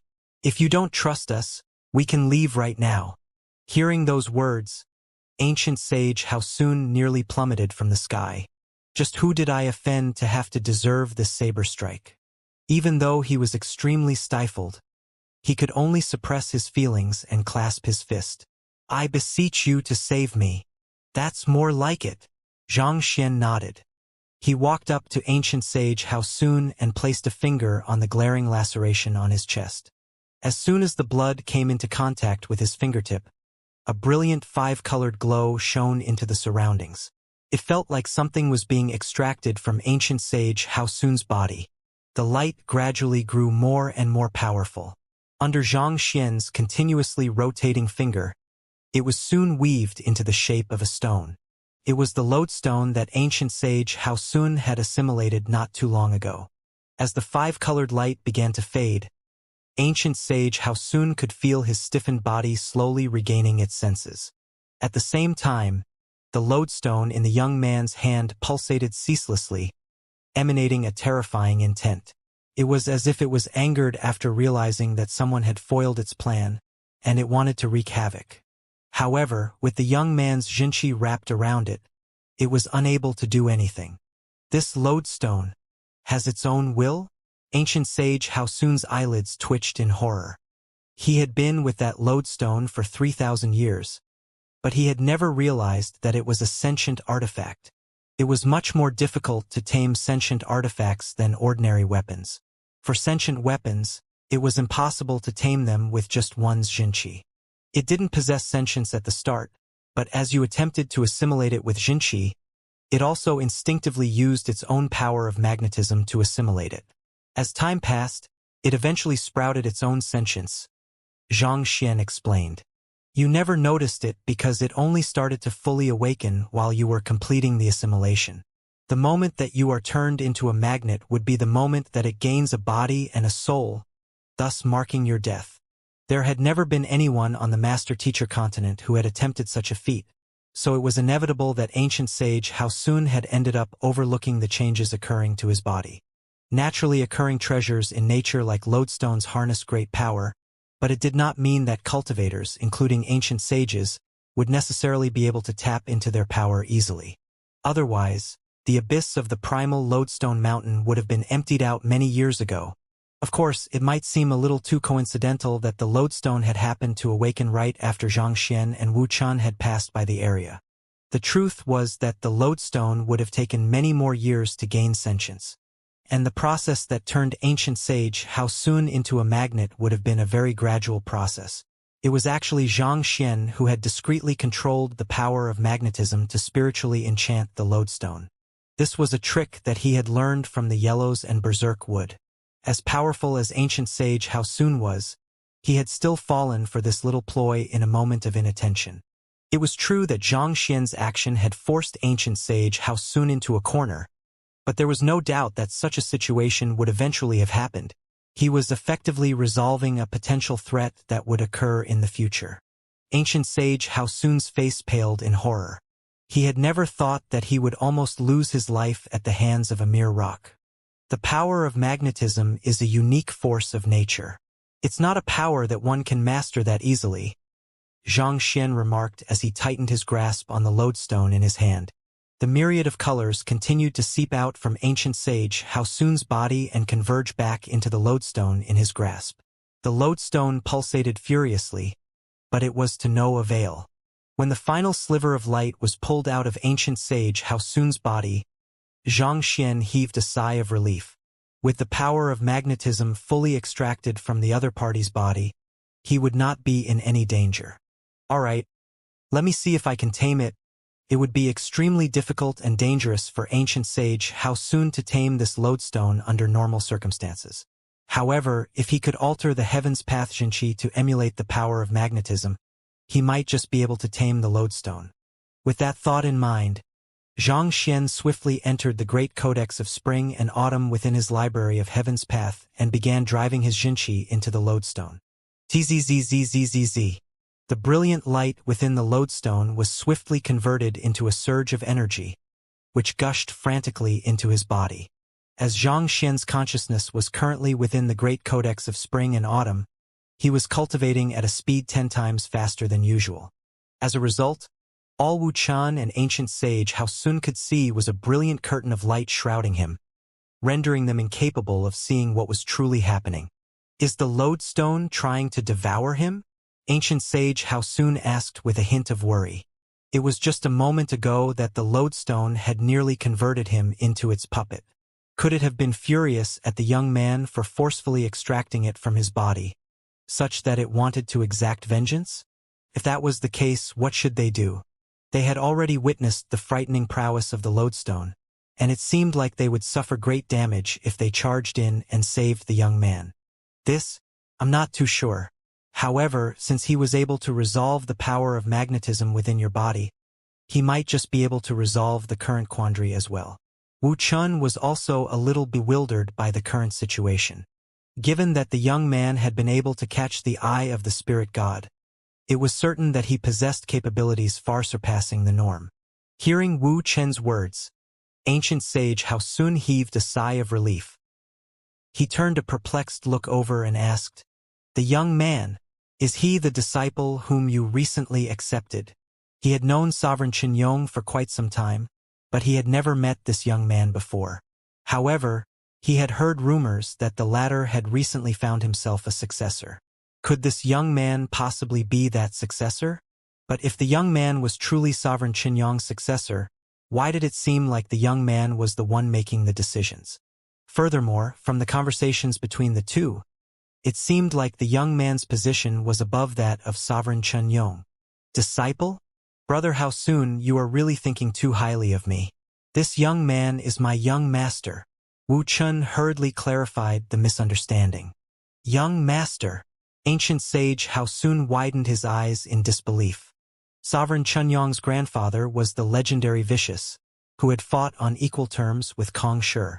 His name resounded throughout history, and he lived on as a figure whom none could hope to surpass. As such, even though the two of them were ancient sages, there was a clear disparity in their standing. Even from a very young age, Sovereign Qinyong had been guaranteed to become a future sovereign of the otherworldly demonic tribe. Yet, despite his esteemed standing, Sovereign Qinyong actually had someone whom he addressed as young master? The very notion of that was ridiculous. Who in the world could be qualified to have the highest leader of the otherworldly demonic tribe address him in such a manner? He's the lover of the spirit god. Sovereign Chun Yong explained. The spirit god? Upon hearing that name, ancient sage Hao Sun subconsciously cowered back in fear. The reason that the spirit tribe had remained as such a powerful force in the world was due to the existence and protection of the spirit god. To actually be the lover of the spirit god, that meant that the young man was a person of tremendous standing. When ancient sage Hao Sun turned to look at Xianxia once more, his eyes were filled with deference. On the other hand, Xianxia was currently in no position to bother about the gossip between the two. His entire heart and soul were devoted to assimilating the power of magnetism of the lodestone. Great sage Fordan's sempiternal realm symbolized the indestructibility of one's physical body and soul. To reach that realm would require many years of cultivation and tempering, but through refining his body with the power emanated by the lodestone, he was able to slowly bring it toward a higher level. Some time later, Xianxia finally overcame the bottleneck limiting him. His muscles and soul emanated an overwhelming radiance that seemed to symbolize the inviolable authority of divinity. Sempiternal realm. Xianxia had thought that it would take him a very long time in order to reach this realm, but who could have known that he would be able to tame the power of magnetism so quickly? He did not rest right after achieving a breakthrough. Instead, he continued devouring the brilliant light around his body. Considering how the lodestone was able to render even a blood reincarnation realm expert powerless, there was no questioning the immense energy that it harnessed. As energy continued to surge into Xianxia's body, his cultivation grew at an astounding rate. Sempiternal realm primary stage. Sempiternal realm intermediate stage. Within an hour, he had already reached sempiternal realm consummation. Go. Immense energy continued to billow within his body, but having reached his bottleneck, he found himself unable to absorb any more of it. Thus, he gradually opened his eyes. He had finally reached the same level as his students and parents. The breakthrough to the sempiternal realm had vastly enhanced the strength that he could wield. With the Dragonbone Divine Spear in hand, even without the aid of the infernal black saber, he felt like he would be able to match even ancient sage Wundan bloodline continuance realm cultivators in a battle. Of course, the greatest strength of the ancient sages lay in their superior grasp of a certain law, as well as their all-encompassing comprehension of the world. Their immense strength only played a minor role in their overwhelming fighting prowess. Xianxia knew that he was still a long distance away from being able to slay a true ancient sage. As long as I can find the right impetus, I should be able to push for a breakthrough to ancient sage soon. Xianxia thought. His current greatest goal was to push for a breakthrough to ancient sage as soon as possible. He had already met the prerequisite for his soul depth, and he was in possession of the aeon of ancient sage. As long as he could achieve the comprehension of a certain law beyond the level of the heavens, he would be able to push for a breakthrough to ancient sage. Only as an ancient sage would he have the strength to rise to the top of the world, deal with the enemies that stood in his path, and seek out Luo Ruoxin. Knowing that he needed some time to reinforce his cultivation, Xianxia halted his cultivation. With a wave of his hand, the brilliant light in the surroundings converged back to form the lodestone, but this time around, it had shrunk to nearly half its original size. Xianxia had cultivated for more than an hour in the Library of Heaven's Path, but in terms of real-world time, roughly 8 minutes had passed. Your cultivation? As the light dissipated, Wu Chun swiftly noticed the difference in Xianxia's strength, and his mouth opened wide. A breakthrough again? Had he not long achieved a breakthrough to the intuitive impulse realm? All of a sudden, Wu Chun felt a strong sense of defeat. It was as if all of the years that he had devoted to furthering his cultivation could not even compete with several minutes of effort put in by the young man before him. While others strained their bodies and wore down their spirits in the hope of a chance of achieving a breakthrough, it felt like it was all child's play to the young man. It was so terribly unfair. How could any cultivator remain sane after witnessing such injustice? Paying no heed to the duo, Xianxia turned to ancient sage Hao Sun and said, I have already resolved your trauma and removed the will within this lodestone. You should be able to use it just like any other artifact. However, it'll be best for you not to attempt to assimilate it. Otherwise, the situation will repeat itself. After saying those words, he tossed the lodestone over. It was through 3,000 years of nourishing from ancient sage how soon that it had come to harness such immense power. Considering that Xianxia had already benefited greatly from it, it would be inappropriate if he tried to claim the lodestone for himself. "Thank you for saving my life." Ancient sage how soon heaved a sigh of relief as he caught the lodestone. Following which, he turned to Sovereign Qinyong and asked, "May I know what plans you have in mind at the moment?" "I'll follow your command." Since he had already promised to help them earlier, he would not renege on his promise, especially not after hearing that the young man was the lover of the spirit god. Sovereign Chen Ling and Sovereign Chen Xing have managed to rally 8 ancient sages. Sovereign Chen Yong pondered for a moment. "We are too weak at the moment to deal with them, so I intend to pay a visit to Ancient Sage All-Fire to have him lend us a hand." "Ancient Sage All-Fire?" Ancient Sage How Soon frowned. "You are referring to that old ancestor of the beast tribe, right? If I recall correctly, you turned him against him when you attacked his tribesmen many years ago. If he sees you in your current state, he'll kill you."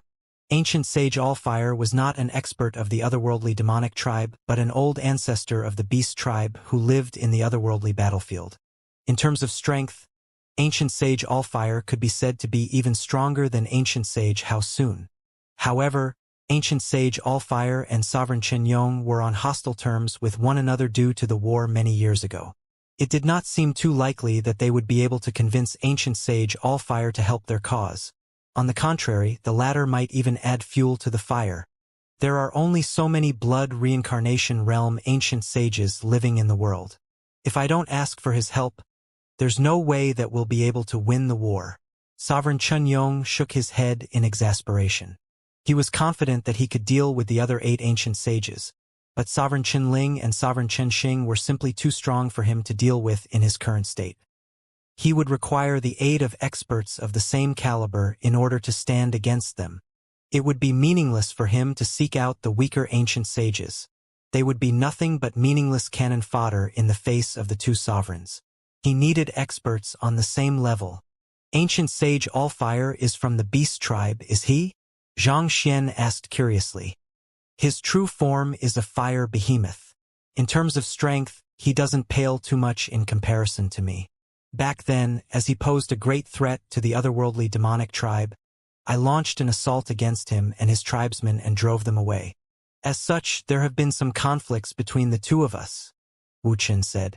If he had any other choice, he would not have chosen such a course of action. Given the history between them, there was a good chance that making such a move could backfire on them. "Young master, if I'm not mistaken, you possess extraordinary beast taming skills, right? Is it possible for you to—" Wu Chun glanced over with an expectant look in his eyes. Back when his young master was still at the Aureate body realm, he had already been able to tame sempiternal realm consummation beasts with ease. Of course, sempiternal realm beasts could not begin to compare to the powerful ancient sage Allfire, but given that it was his young master they were talking about, it seemed to be hopeful. Instead of answering the question directly, Zhang Xian asked with a frown, "How severe is your conflict with him?" If an irreconcilable conflict existed between Wu Chun and ancient sage Allfire, there would be nothing that he could do about the situation either. "It's a racial conflict," Wu Chun said as he scratched his head. He intended to lead his tribesmen to conquer one of the territories of the otherworldly demonic tribe, but there's no way I would accept something like that. Thus, with my strength, I defeated him and evicted him and his tribesmen, driving them millions of li away. Young and reckless then, he did not hold back at all against ancient sage Allfire. Not only did he drive the other party and his tribesmen away, he even inflicted severe wounds upon them. "You drove them millions of li away?" The entire tribe. Just by hearing the description, Zhang Xian realized that this was a deep-seated grudge that was nearly impossible to resolve. Shaking his head helplessly, he said, "I'm afraid that I'm helpless before this matter as well." Hearing that even his young master could not do anything about this situation, Wu Chun gritted his teeth tightly and said, "If it comes down to it, I'll just have to humbly seek his forgiveness. Once Sovereign Qinling and Sovereign Qinxing are killed, I'll offer myself up to him and allow him to do whatever he wants to me. Xianxia frowned. It doesn't make a difference whether you offer yourself up to him or not. The beast tribe is particularly vindictive. This is not something that can be resolved just by apologizing. As a beast tamer, he knew that racial conflicts infringed on the very dignity of the beast tribe, and they were less than willing to compromise on such matters. In other words, this was not a conflict that could be resolved with an apology. If Wuxia had not been assaulted with his prowess as the #1 expert of the otherworldly demonic tribe, his promise might still have been of value to ancient sage Allfire. However, it would be a blessing if the latter did not make use of this opportunity to stab a dagger in his back, let alone support his cause. What should we do then? Wuxia was well aware of this, but he had been holding onto a sliver of hope that his young master might have a solution. There's no other way around this, Xianxia said grimly. For the time being, we need to find the blood essence of a pure-blooded dragon of the dragon tribe. What? Wuxia and ancient sage Hao soon exchanged bewildered glances. The sudden leap in logic had caught them off guard. I don't think that ancient sage Allfire has anything to do with the dragon tribe, Wuxia said. It was true that the dragon tribe was famed to be the supreme leader of the beast tribe, and it was common knowledge that beasts who possessed purer dragon bloodlines were able to suppress those whose bloodlines were less pure. However, this ability did not work against those who were not related to the dragon tribe, and ancient sage Allfire did not have the slightest hint of the dragon bloodline flowing through his veins. It did not seem possible to sway his mind just by procuring a bit of dragon blood. Xianxia's train of thought was truly hard to keep up with.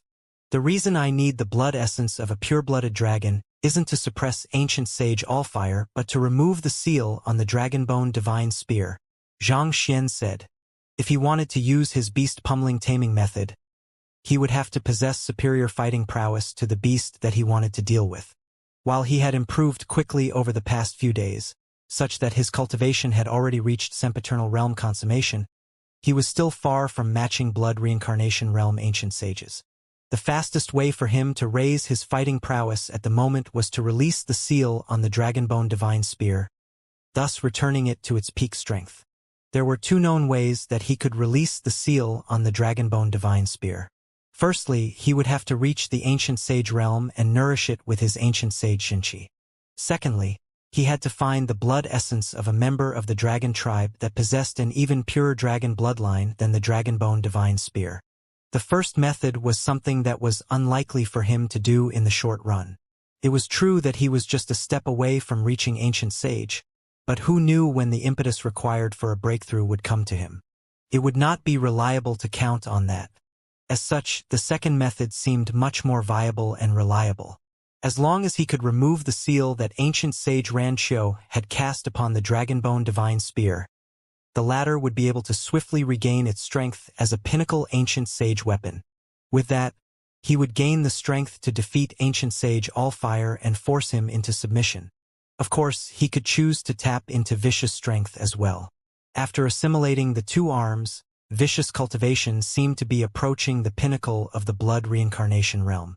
However, brute strength itself was unlikely to be sufficient to make ancient sage Allfire submit to him. Understanding the motive behind Xianxia's instructions, Wuxia shook his head and said, "Pure-blooded dragons, just like the spirit god, are true gods. The master-teacher continent isn't strong enough to bear their powers. The dragon bloodline that was within the beasts of the master-teacher continent and the otherworldly battlefield was extremely sparse. In terms of purity, they could not even be considered wyverns or serpents, let alone pure-blooded dragons. It was precisely due to this that Xianxia was able to suppress them easily through his 8 notes of heavenly dragon. All in all, it did not seem too likely for them to find the blood essence of pure-blooded dragons. At that moment, ancient sage Hao suddenly spoke up. "I know where we can find what you need." Xianxia immediately turned his gaze over. "If I'm not mistaken, what you are looking for isn't the blood essence of a pure-blooded dragon. Rather, what you require is the blood essence of a dragon tribe ancient sage, in order to undo the seal on the dragonbone divine spear. Am I right?" Ancient sage Hao asked. It was impossible to find any pure-blooded dragons on the master-teacher continent, but it was still not completely impossible to find the blood essence of dragon tribe ancient sages around. Xianxia pondered for a moment before nodding. Ancient sages were already the top experts of the master-teacher continent. It should be possible to undo the seal on the dragonbone divine spear if he had the blood essence of a dragon tribe ancient sage. If that's the case, I know where you can procure some, ancient sage Haosun said. A thought suddenly arose in Wu Chen's head as his complexion turned awry.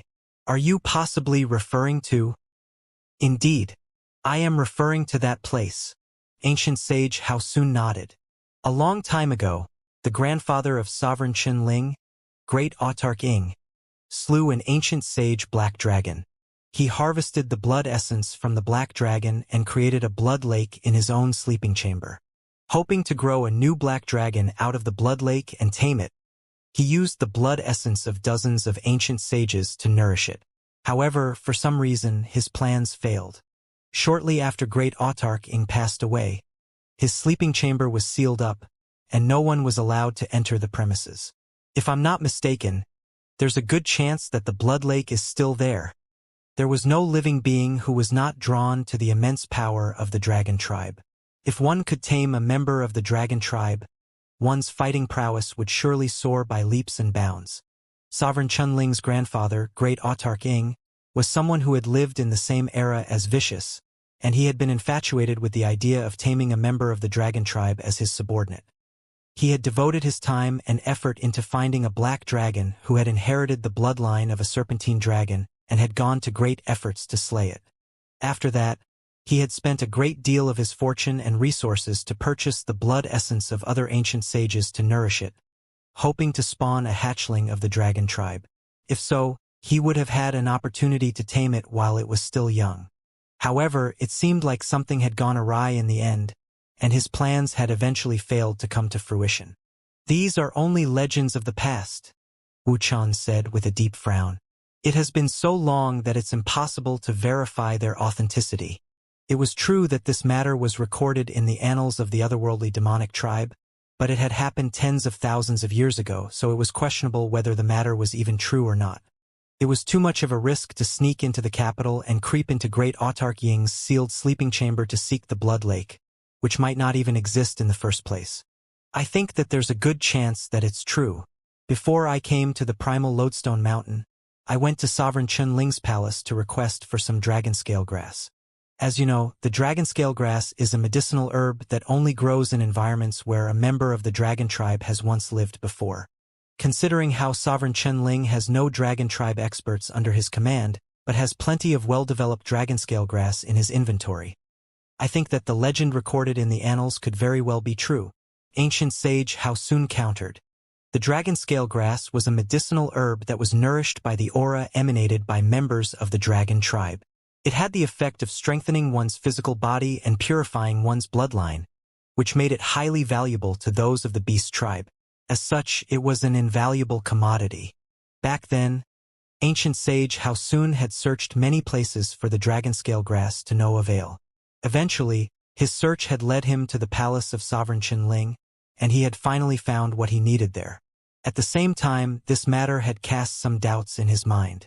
Hearing the conversation between the two, Xianxia turned to ancient sage Haosun and asked, "Is great autarch Ying's bedroom located in the capital, near where Sovereign Qinling's palace is?"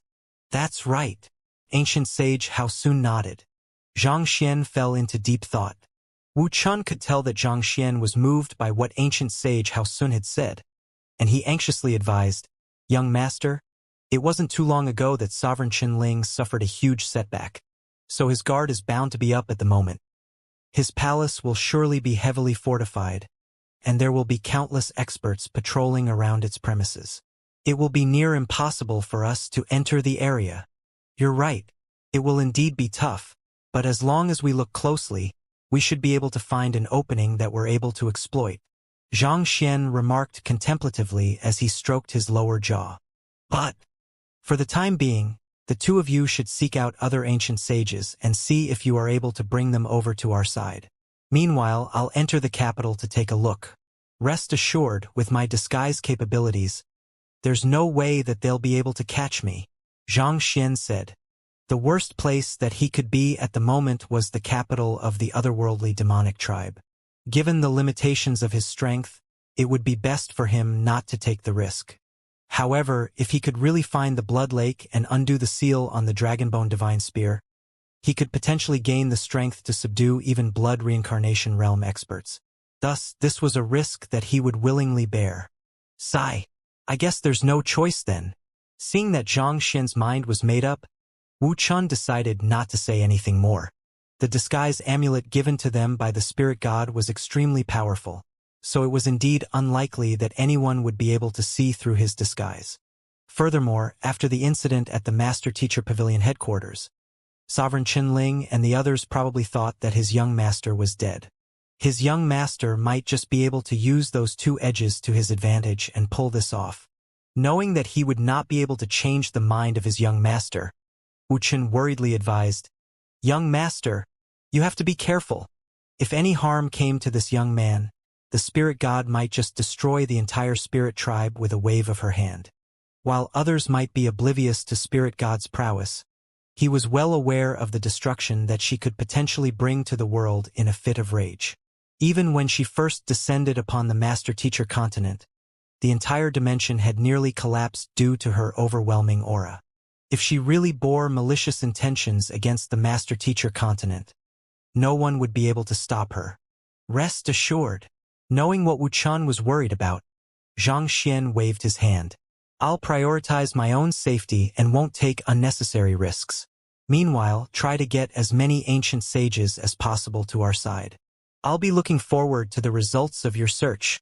In the search for the Blood Lake, it would be easier for him to hide himself the fewer people there were. With the mystical effects of the disguise amulet, together with Vicious and the infernal black saber, even if he was discovered somehow, escaping should not be too difficult for him. Having decided on their next moves, they swiftly divided into two groups and parted with one another. Xianxia returned to the capital of the otherworldly demonic tribe and swiftly found Lu Yang.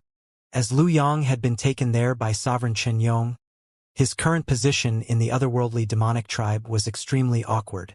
The only reason that the two sovereigns had not made a move on him yet was because he was one of the most notable figures among the younger otherworldly demons at the moment. If not for the fame and popularity that he enjoyed, he would have already lost his life. Sitting in a silent chamber, Xianxia erected an isolation barrier around the area and asked Lu Yang, "What happened after you left the Qingyuan Empire?" After his student departed from his side back at the Qingyuan Empire, he seemed to have suddenly vanished without a trace. Xianxia had wondered many times whether he had fallen into a perilous position or gotten himself trapped in some perilous lands. But who could have known that he had found his way to the otherworldly battlefield and even become Sovereign Qin Yong's successor? Under the personal tutelage of the number one otherworldly demon emperor, Lu Yang had managed to keep up with his other direct disciples, reaching sempiternal realm consummation as well. Lu Yang did not respond to his teacher's question right away. Instead, he kneeled to the floor and kowtowed deeply. "Teacher, I have caused you to worry for leaving without bidding farewell. I deserve death for my actions." His teacher had done many things for him and was his greatest benefactor, but as a student, he had actually fled in the face of danger. That was truly an unfilial act from him. "It's good as long as you're doing fine," Xianxia said as he hurriedly stepped forward to help Lu Yang up. What Lu Yang had chosen to do was indeed wrong, but he could understand the feelings of his student. Zheng Yang had become the progeny of combat and had a bright future ahead of him. Xiaoya was the young court chief of the Glacier Plain Court, and she was on track to become one of the powerhouses of the Master Teacher continent. The same went for Wang Ying, Yuan Tao, Wei Ruyan, Lu Chong. All of them had already found their own paths. In contrast, he had nearly been put down by the Master Teacher Pavilion. The pressure that he had been under then was immense. "Teacher, thank you for your benevolence." Lu Yang was deeply relieved to hear that his teacher had no intention of blaming him, but he still did not intend to get up. Instead, he began going through the events that had transpired after he left. "Back when I left Qingyuan City, I thought that I was a good-for-nothing. Compared to the others, I had no particular strength, and I felt that my future was bleak. In a moment of inattention, I stepped into the lair of a powerful beast and was nearly killed. Pushed to a corner, I unintentionally drove the cultivation technique that you imparted to me in reverse, but I ended up releasing something reminiscent of the otherworldly demon's Xianxia of slaughter. You drove the cultivation technique in reverse? Xianxia was taken aback. That's right. Lu Yang nodded as he began driving his Xianxia. As expected, Xianxia felt concentrated killing intent crushing down on his body. It was an aura reminiscent of an otherworldly demon emperor. In terms of concentration, it was shockingly on par with even Sovereign Chun Yong himself. Xianxia's eyes lit up. It's possible for even the simplified Heaven's Path divine art to bring out such prowess? All along, he had thought that imitating the otherworldly demonic tribe's Xianxia of slaughter was a unique ability of the Heaven's Path Xianxia. Who could have known that it was possible to emulate the same effects through reversing the circulation of the Heaven's Path divine art? Of course, this might also be something unique to Lu Yang. At the very least, Zhang Yang, Xiaoya, and the others had cultivated the simplified Heaven's Path divine art as well, but they had never brought forth such an ability. Through reversing the flow of my Xianxia, I managed to kill the beast in the end. However, I also sustained severe injuries in the midst of doing so. Fortunately, the intensity of my killing intent ended up drawing Sovereign Chen Yong over. He noticed my talents and abilities, and he wanted to pass down his heritage to me. Lu Yang fell into the passageway of memories as he recounted his previous encounters. I knew that your wish is to eliminate the otherworldly demonic tribe. I thought that if I could get into their ranks, I might just be able to help your cause. So, I agreed to become his successor. Hearing those words, Xianxia frowned. The cultivation technique that Lu Yang practiced was the simplified version of the Heaven's Path divine art. It had already enhanced his constitution and his talents, such that the potential within him would not lose out to anyone across the entire master-teacher continent. It might have been a stroke of luck that Lu Yang managed to reverse the flow of the Heaven's Path divine art and converted it into Xianxia of slaughter, thus receiving Sovereign Chen Yong's appreciation. However, was all of this not too much of a coincidence? For the highest leader of otherworldly demonic tribe to suddenly chance upon a highly talented otherworldly demon on the master-teacher continent, was this not something very suspicious? Given that Luo Ruoxin and I parted in the Qingyuan Empire, and that Luo Ruoxin is the spirit god and Sovereign Chen Yong is her subordinate, could it be her doing? A thought came into Xianxia's mind, and he quickly asked, "Have you ever met Ruoxin while following behind Sovereign Chen Yong?" I'm referring to Luo Laoshi from the Hongyuan Master Teacher Academy. Lu Yang, Wang Ying, and the others had met Luo Ruoxin while she was still a teacher at the Hongyuan Master Teacher Academy. If the two of them had met one another, he would surely recognize him. I haven't seen Luo Laoshi since leaving Qingyuan City. Lu Yang shook his head. Xianxia frowned upon hearing those words. Could he have guessed wrong? If Ruoxin was not behind it, was Lu Yang not really lucky to have met Sovereign Chen Yong, albeit the odds? Then, have you heard of the spirit god? Xianxia pressed on further. Teacher, you mean the spirit god of the otherworldly demonic tribe? There's no one here who hasn't heard of the spirit god. Lu Yang replied. She's the faith of the otherworldly demonic tribe, such that not even the three sovereigns dare to undermine her. Sovereign Chen Yong told me that he only found me through the guidance of the spirit god. However, I have only heard rumors about the spirit god so far, so I don't really know too much about it. The guidance of the spirit god? Hearing those words, a smile crept onto Xianxia's lips. It seemed like he had guessed right. Luo Ruoxin was indeed behind Lu Yang becoming the successor of Sovereign Chen Yong. He was thankful to her for saving Lu Yang, but she should have met Lu Yang and known that he was a human. To bring him into the otherworldly demonic tribe, what kind of intentions did she have in mind? Xianxia was getting more and more confused by the situation. Upon coming to the otherworldly battlefield, I realized that I could improve quickly by absorbing the power of the blood moon through driving my cultivation technique in reverse. Sovereign Chen Yong also treats me very well, going to the extent of conducting a ritual for me to raise my cultivation. As such, I managed to overcome the great sage bottleneck within a few months and reach my current level of strength. In the first place, as Liu Yang's body had been tempered by the simplified Heaven's Path divine art, his talent could be considered superior to most cultivators. On top of that, Luo Ruoxin had been caring for him from the side, and the number one otherworldly demon emperor had been grooming him personally. It would be difficult for him not to become strong. As such, I managed to rise above the younger generation and make a bit of fame for myself in the capital. After that, Sovereign Qinyong said that he had some matters he needed to leave for a while. Not too long later, Sovereign Qinling and Sovereign Qinxing returned and proclaimed that Sovereign Qinyong had been killed by the Master Teacher Pavilion. As a result of that, I'm also gradually being sidelined within the capital. Liu Yang swiftly explained his current situation. Considering that he had been brought there by Sovereign Qinyong and was viewed as the latter's successor, if not for the popularity that he enjoyed in the capital and his wariness, he might have been killed already, just like the other subordinates of Sovereign Qinyong. Of course, it might also have been because he did not wield any actual authority that Sovereign Qinling and Sovereign Qinxing did not view him as a threat. If he truly wielded military power, he would probably have been killed by now. Nevertheless, Liu Yang still moved around warily, fearing to even step out of his house. He was afraid that the slightest carelessness would bring him into the very jaws of the enemies. Sovereign Qinling and Sovereign Qinxing have already thrown their all in and no longer have a path of retreat, so your current circumstances are very dangerous.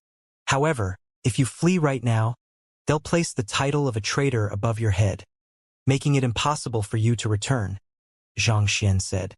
Knowing the current situation that his direct disciple was in, he fell into deep thought, but he was unable to think of any better plan at the moment. Thus, he flicked his wrist and said, "This is the blood essence left behind by blood reincarnation realm ancient sages. Hurry up and assimilate it. This way, you'll have an additional layer of protection even if they intend you harm." Liu Yang accepted the blood essence with gratitude. Without much hesitation, he took it and swallowed it. The power of the blood essence immediately began billowing within Liu Yang's body. At the same time, Xianxia walked to the latter's back and pumped surges of zhenqi into his body in order to facilitate the assimilation of the blood essence. Within a short hour, the latter had already fully absorbed the ancient sage blood. After assimilating the blood essence, Liu Yang could feel his strength growing significantly. However, he was still some distance away from achieving a breakthrough to ancient sage. This is a portion of a land that I have sealed that contains Aeon of ancient sage. It should be able to help you in your breakthrough to the ancient sage realm. Also, I have a technique that allows you to cultivate your soul depth, and I'll impart it to you right now. Try your best to reach ancient sage as soon as possible. Xianxia instructed as he took out a painting and passed it over. The circle of otherworldly demons was fraught with treachery and danger. If Liu Yang wanted to survive in such a circle, he would have to quickly reach the level of an ancient sage. The fact that Liu Yang's disguise had not been seen through by Sovereign Qinyong was something huge. If he walked down this route, he might be able to achieve something amazing in the future. If he could establish his standing in the current internal struggle or perhaps even gain dominance over this seemingly uncontrollable race, it would definitely be a cause for celebration for mankind. There would be no better outcome than that. "Thank you, teacher," Liu Yang said. Even though he had only been in the otherworldly demonic tribe for several months, he had already undergone many different trials and calamities. He was no longer the headstrong and egotistical young man that he had once been. He knew that despite how easily his teacher was taking those things out, they were actually incomparably valuable treasures that would cause countless cultivators to vie over any one of them. Even ancient sages would dive right into the fight as well. Despite his unfilial actions, his teacher did not blame him at all. Instead, the latter even bestowed such invaluable treasures. This left him deeply ashamed of himself. As if seeing through Liu Yang's thoughts, Xianxia said, "Everyone has their own encounters in life, so there's no need to envy others. Such emotions will only narrow the scope of your outlook and limit your state of mind, thus diminishing your future accomplishments."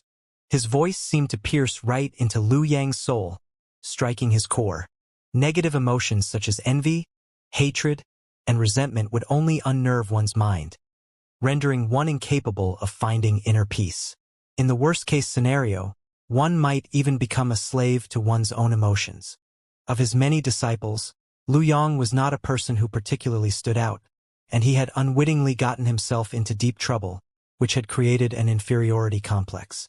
That was also the reason for him simply turning around and leaving, hoping that he would be able to find a world that belonged to him.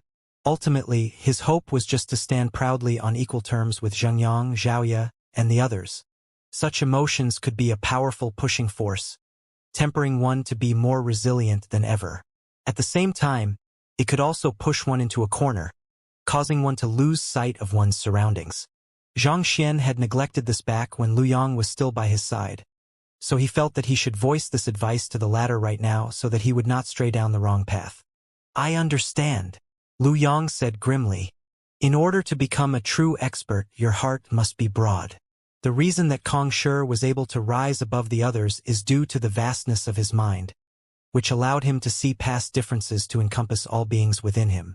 No one else has achieved the same state of mind as him, which is why he remains the most respected individual in the world, remembered even after tens of thousands of years. Zhang Xian said. It was only after entering the temple of Confucius that he realized just how powerful and great Kong Shi truly was. It was true that Kong Shi's strength had remained unrivaled ever since his era, but the world remembered him not for his might but his teachings. Just from that, it could be seen just how respectable a person he was. Zhang Xian could see the knot in Lu Yang's heart slowly unraveling as he thought things through, and he heaved a sigh of relief. The greatest weakness of this student of his was that he was simply too competitive. Be it consciously or subconsciously, he would always pit himself against Zhang Yang and the others, comparing who was better. The relations among those of the same lineage should be built upon mutual support. There was no doubt that rivalry was a powerful force of motivation, but a relationship should never be built solely upon rivalry. Otherwise, if those feelings were to intensify and exceed a certain point, they could become toxic and breed resentment. "I understand." Lu Yong nodded in realization. Having let go of everything that had been bogging down his mind, he turned Zhang Xian and asked, "Teacher, is there some reason that you chose to come to the capital alone?" "I plan to head to Sovereign Chun Ling's palace to find some dragon blood," Zhang Xian said, not hiding anything from his student. "Sovereign Chun Ling's palace?" Lu Yong frowned. "Teacher, even though I have never been there myself, I have heard of how guarded the place is. It's impossible for outsiders to enter the premises." "I understand that, but I have a compelling reason for needing to enter that place at any cost." Zhang Xian nodded. There were too many things that he wanted to achieve that required greater power, such as resolving the threat of the otherworldly demonic tribe and looking for Luo Ruoxin. To do that, unsealing the Dragonbone Divine Spear was definitely the fastest way to raise his fighting prowess. From Zhang Xian's attitude, Lu Yong could see that his teacher was determined to get into Sovereign Chun Ling's palace. He stood up, and with a deep frown on his forehead, he said, "Sovereign Chun Ling's palace has 13 layers of defenses. Even soul oracles would have trouble entering the area. As for attempting to barge in forcefully, it is questionable whether even an ancient sage would pull it off or not. Furthermore, we don't have a clear idea where the dragon blood is stored. If Sovereign Chun Ling discovers your aim somehow, it will be far more difficult to find it." Without a doubt, barging in forcefully was not an option. First and foremost, his strength was severely lacking. While he would still be able to escape from otherworldly demon ancient sages with Vicious and the infernal Black Saber, it was a wholly different matter if he was charging right into their midst. Furthermore, considering that nothing could be confirmed yet, it did not seem wise for him to make such a reckless move. "I have to sneak in first." In truth, Zhang Xian had been thinking over this matter, and he already had a rough idea in mind. "First and foremost, I head towards Sovereign Chun Ling's palace to check out the area." It went without saying that the first thing he had to do was gather some information about the place that he wanted to break into. As long as he could come close enough to trigger the Library of Heaven's path, the rest would not pose a problem. "Lu Yong, I need you to help me look around for any opportunity to enter Sovereign Chun Ling's palace. For one, he was severely injured by Sovereign Chen Yong not too long ago. So has he tried finding any physicians to treat him?" vicious arm had plunged right into Sovereign Qin Ling, and that had shaken the very foundation of his cultivation. Even without any news about Sovereign Qin Ling, it was clear that there was no way that he could have recovered from such severe injuries so quickly. In other words, there was a good chance that Sovereign Qin Ling was still seeking treatment and required the help of physicians. This could possibly be a good chance for him to sneak into Sovereign Qin Ling's palace. "I'll go take a look." Seeing that his teacher already had an idea in mind, Lu Yong turned around and left the room. As the successor looked upon favorably by Sovereign Qinyong, Lu Yong had already established his own intelligence network in the otherworldly demonic tribe in the couple of months that he had been there. In less than 2 hours' time, he returned to the room. Just as you guessed, Sovereign Qin Ling's palace is indeed recruiting. However, what they are looking isn't physicians, Lu Yong said with a bizarre look on his face, as if he could not believe what he had just heard. They aren't looking for physicians? What are they looking for then? Xianxia frowned. It had been his deduction that Sovereign Qin Ling was looking for physicians in order to receive treatment. Given the severity of his condition, it was unlikely that ordinary physicians would be able to treat him, so he would attempt to gather talents all around to diagnose him. If that was the case, he could make use of this chance to sneak up. That's right. Lu Yong paused for a moment before continuing. They are looking for appraisers. Appraisers. Zhang Xian's eyebrows shot up. He could understand why Sovereign Qin Ling would want to recruit physicians, poison masters, or even those with unique abilities, but appraisers, what the heck was the other party up to? The Master-Teacher Pavilion had classified most occupations into the lower, middle, and upper 9 paths. In contrast, the otherworldly demonic tribe did not have a clear classification for occupations, and there were no corresponding guilds. Nevertheless, they still had the heritages of occupations that were passed down from generation to generation.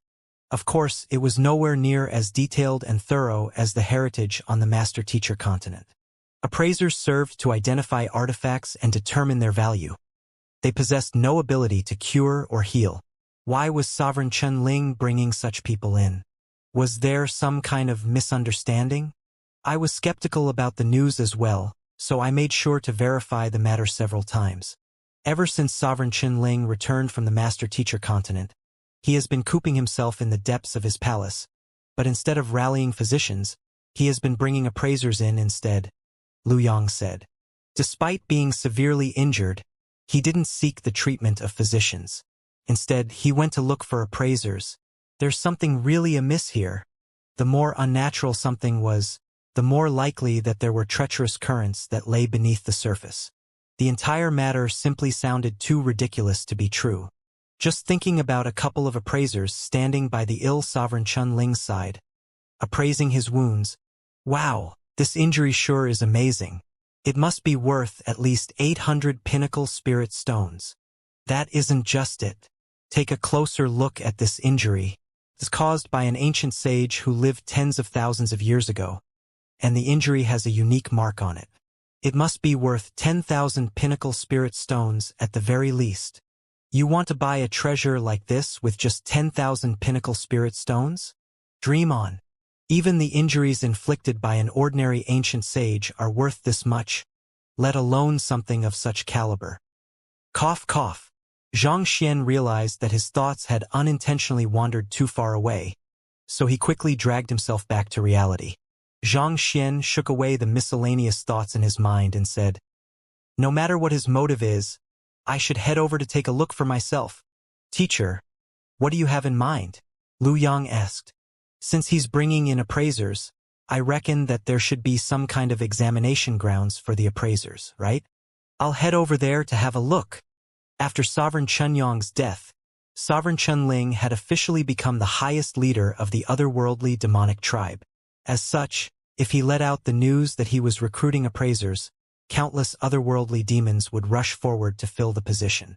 Naturally, not everyone who applied for the job would be allowed to enter Sovereign Qin Ling's palace. There was bound to be some kind of exam to filter the capable from the mediocre. Since that was the case, it was a good opportunity for him to head over there and construct a new identity for himself. There's indeed an examination for the appraisers. Allow me to take you there, Lu Yong quickly replied with a nod. There's no need for that. Your current identity is a little sensitive, and you'll draw too many gazes if we head there together. It'll be safer for me to head there alone, so you just have to point out the directions to me, Xianxia said. All right then. Lu Yong did not insist on the matter. As the successor that Sovereign Qinyong had chosen, Sovereign Qinling and Sovereign Qinxing would definitely be keeping track of every single one of his movements. If he was seen walking around with another person, it would cause a fair bit of trouble. Thus, Zhang Xian discreetly left the silent chamber and began heading in the direction that Lu Yong had pointed out to him. The destination was a market that sold treasures of all kinds. If one wanted to enter Sovereign Qinling's palace, one would have to display true capabilities. It happened that there were innumerable rare and precious artifacts in the market, which made it an ideal location to hold the examination. Disguising himself as an ordinary otherworldly demon, Zhang Xian swiftly slipped into the crowd. The market was bustling. While it was not as prosperous as the markets of major human cities, the treasures that were on display were truly exquisite. There were all sorts of precious herbs, skeletal frames of powerful beasts, and so on.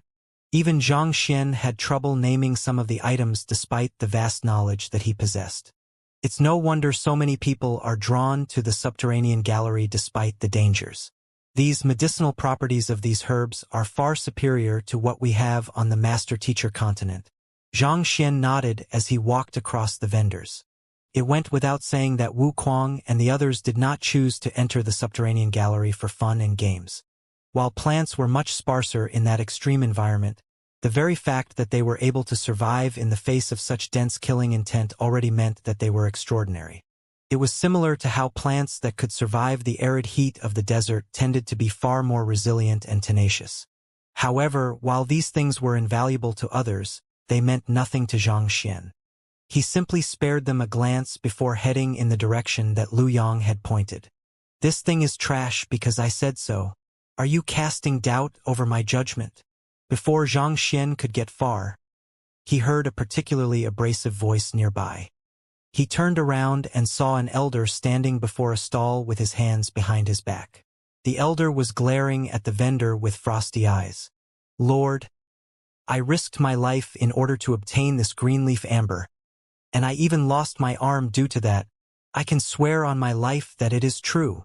A middle-aged man flung his arms around anxiously.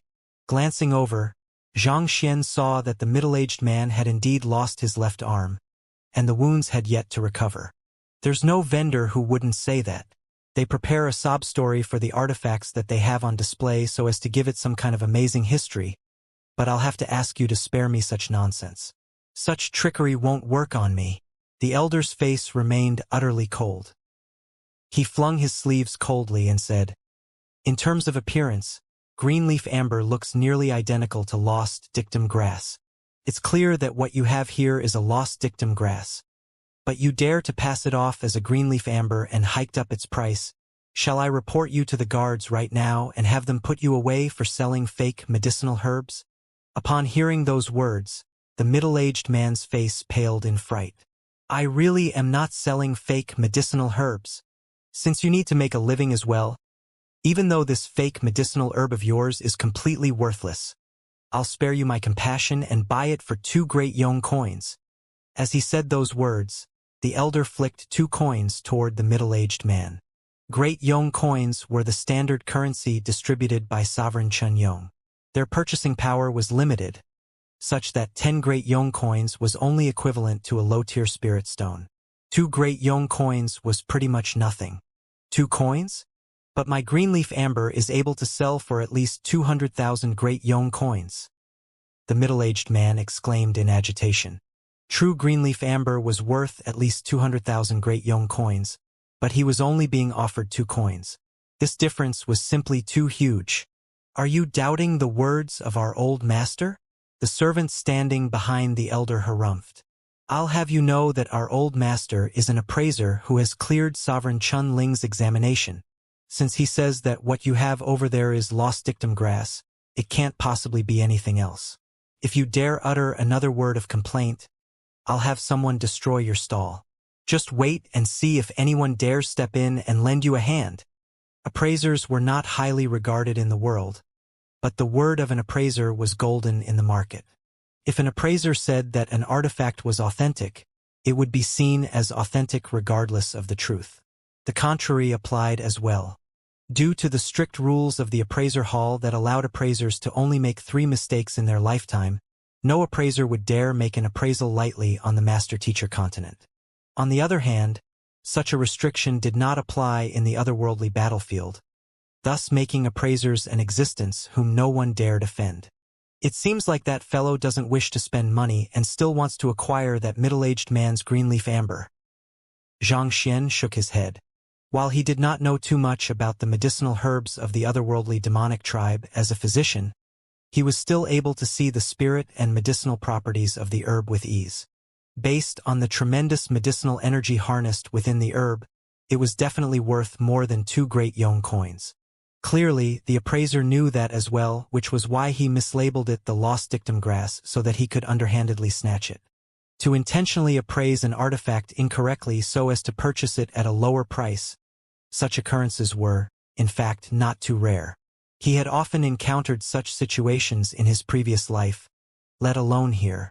The crowd in the surroundings were also well aware of what was going on, but they dared not say anything about the matter. They feared that the elder would resort to the same tactics on them, thus affecting their business and reputation. I happen to lack an identity at the moment, so I guess you'll be the perfect candidate for me to impersonate. Xianxia had been planning to proceed to the place where the appraiser examination was held when he heard this commotion. A smile crept onto his lips as he halted in his tracks. He would require a verifiable identity in order to get into Sovereign Qinling's palace. Since that fellow was openly bullying others, it would not weigh on his conscience to use him.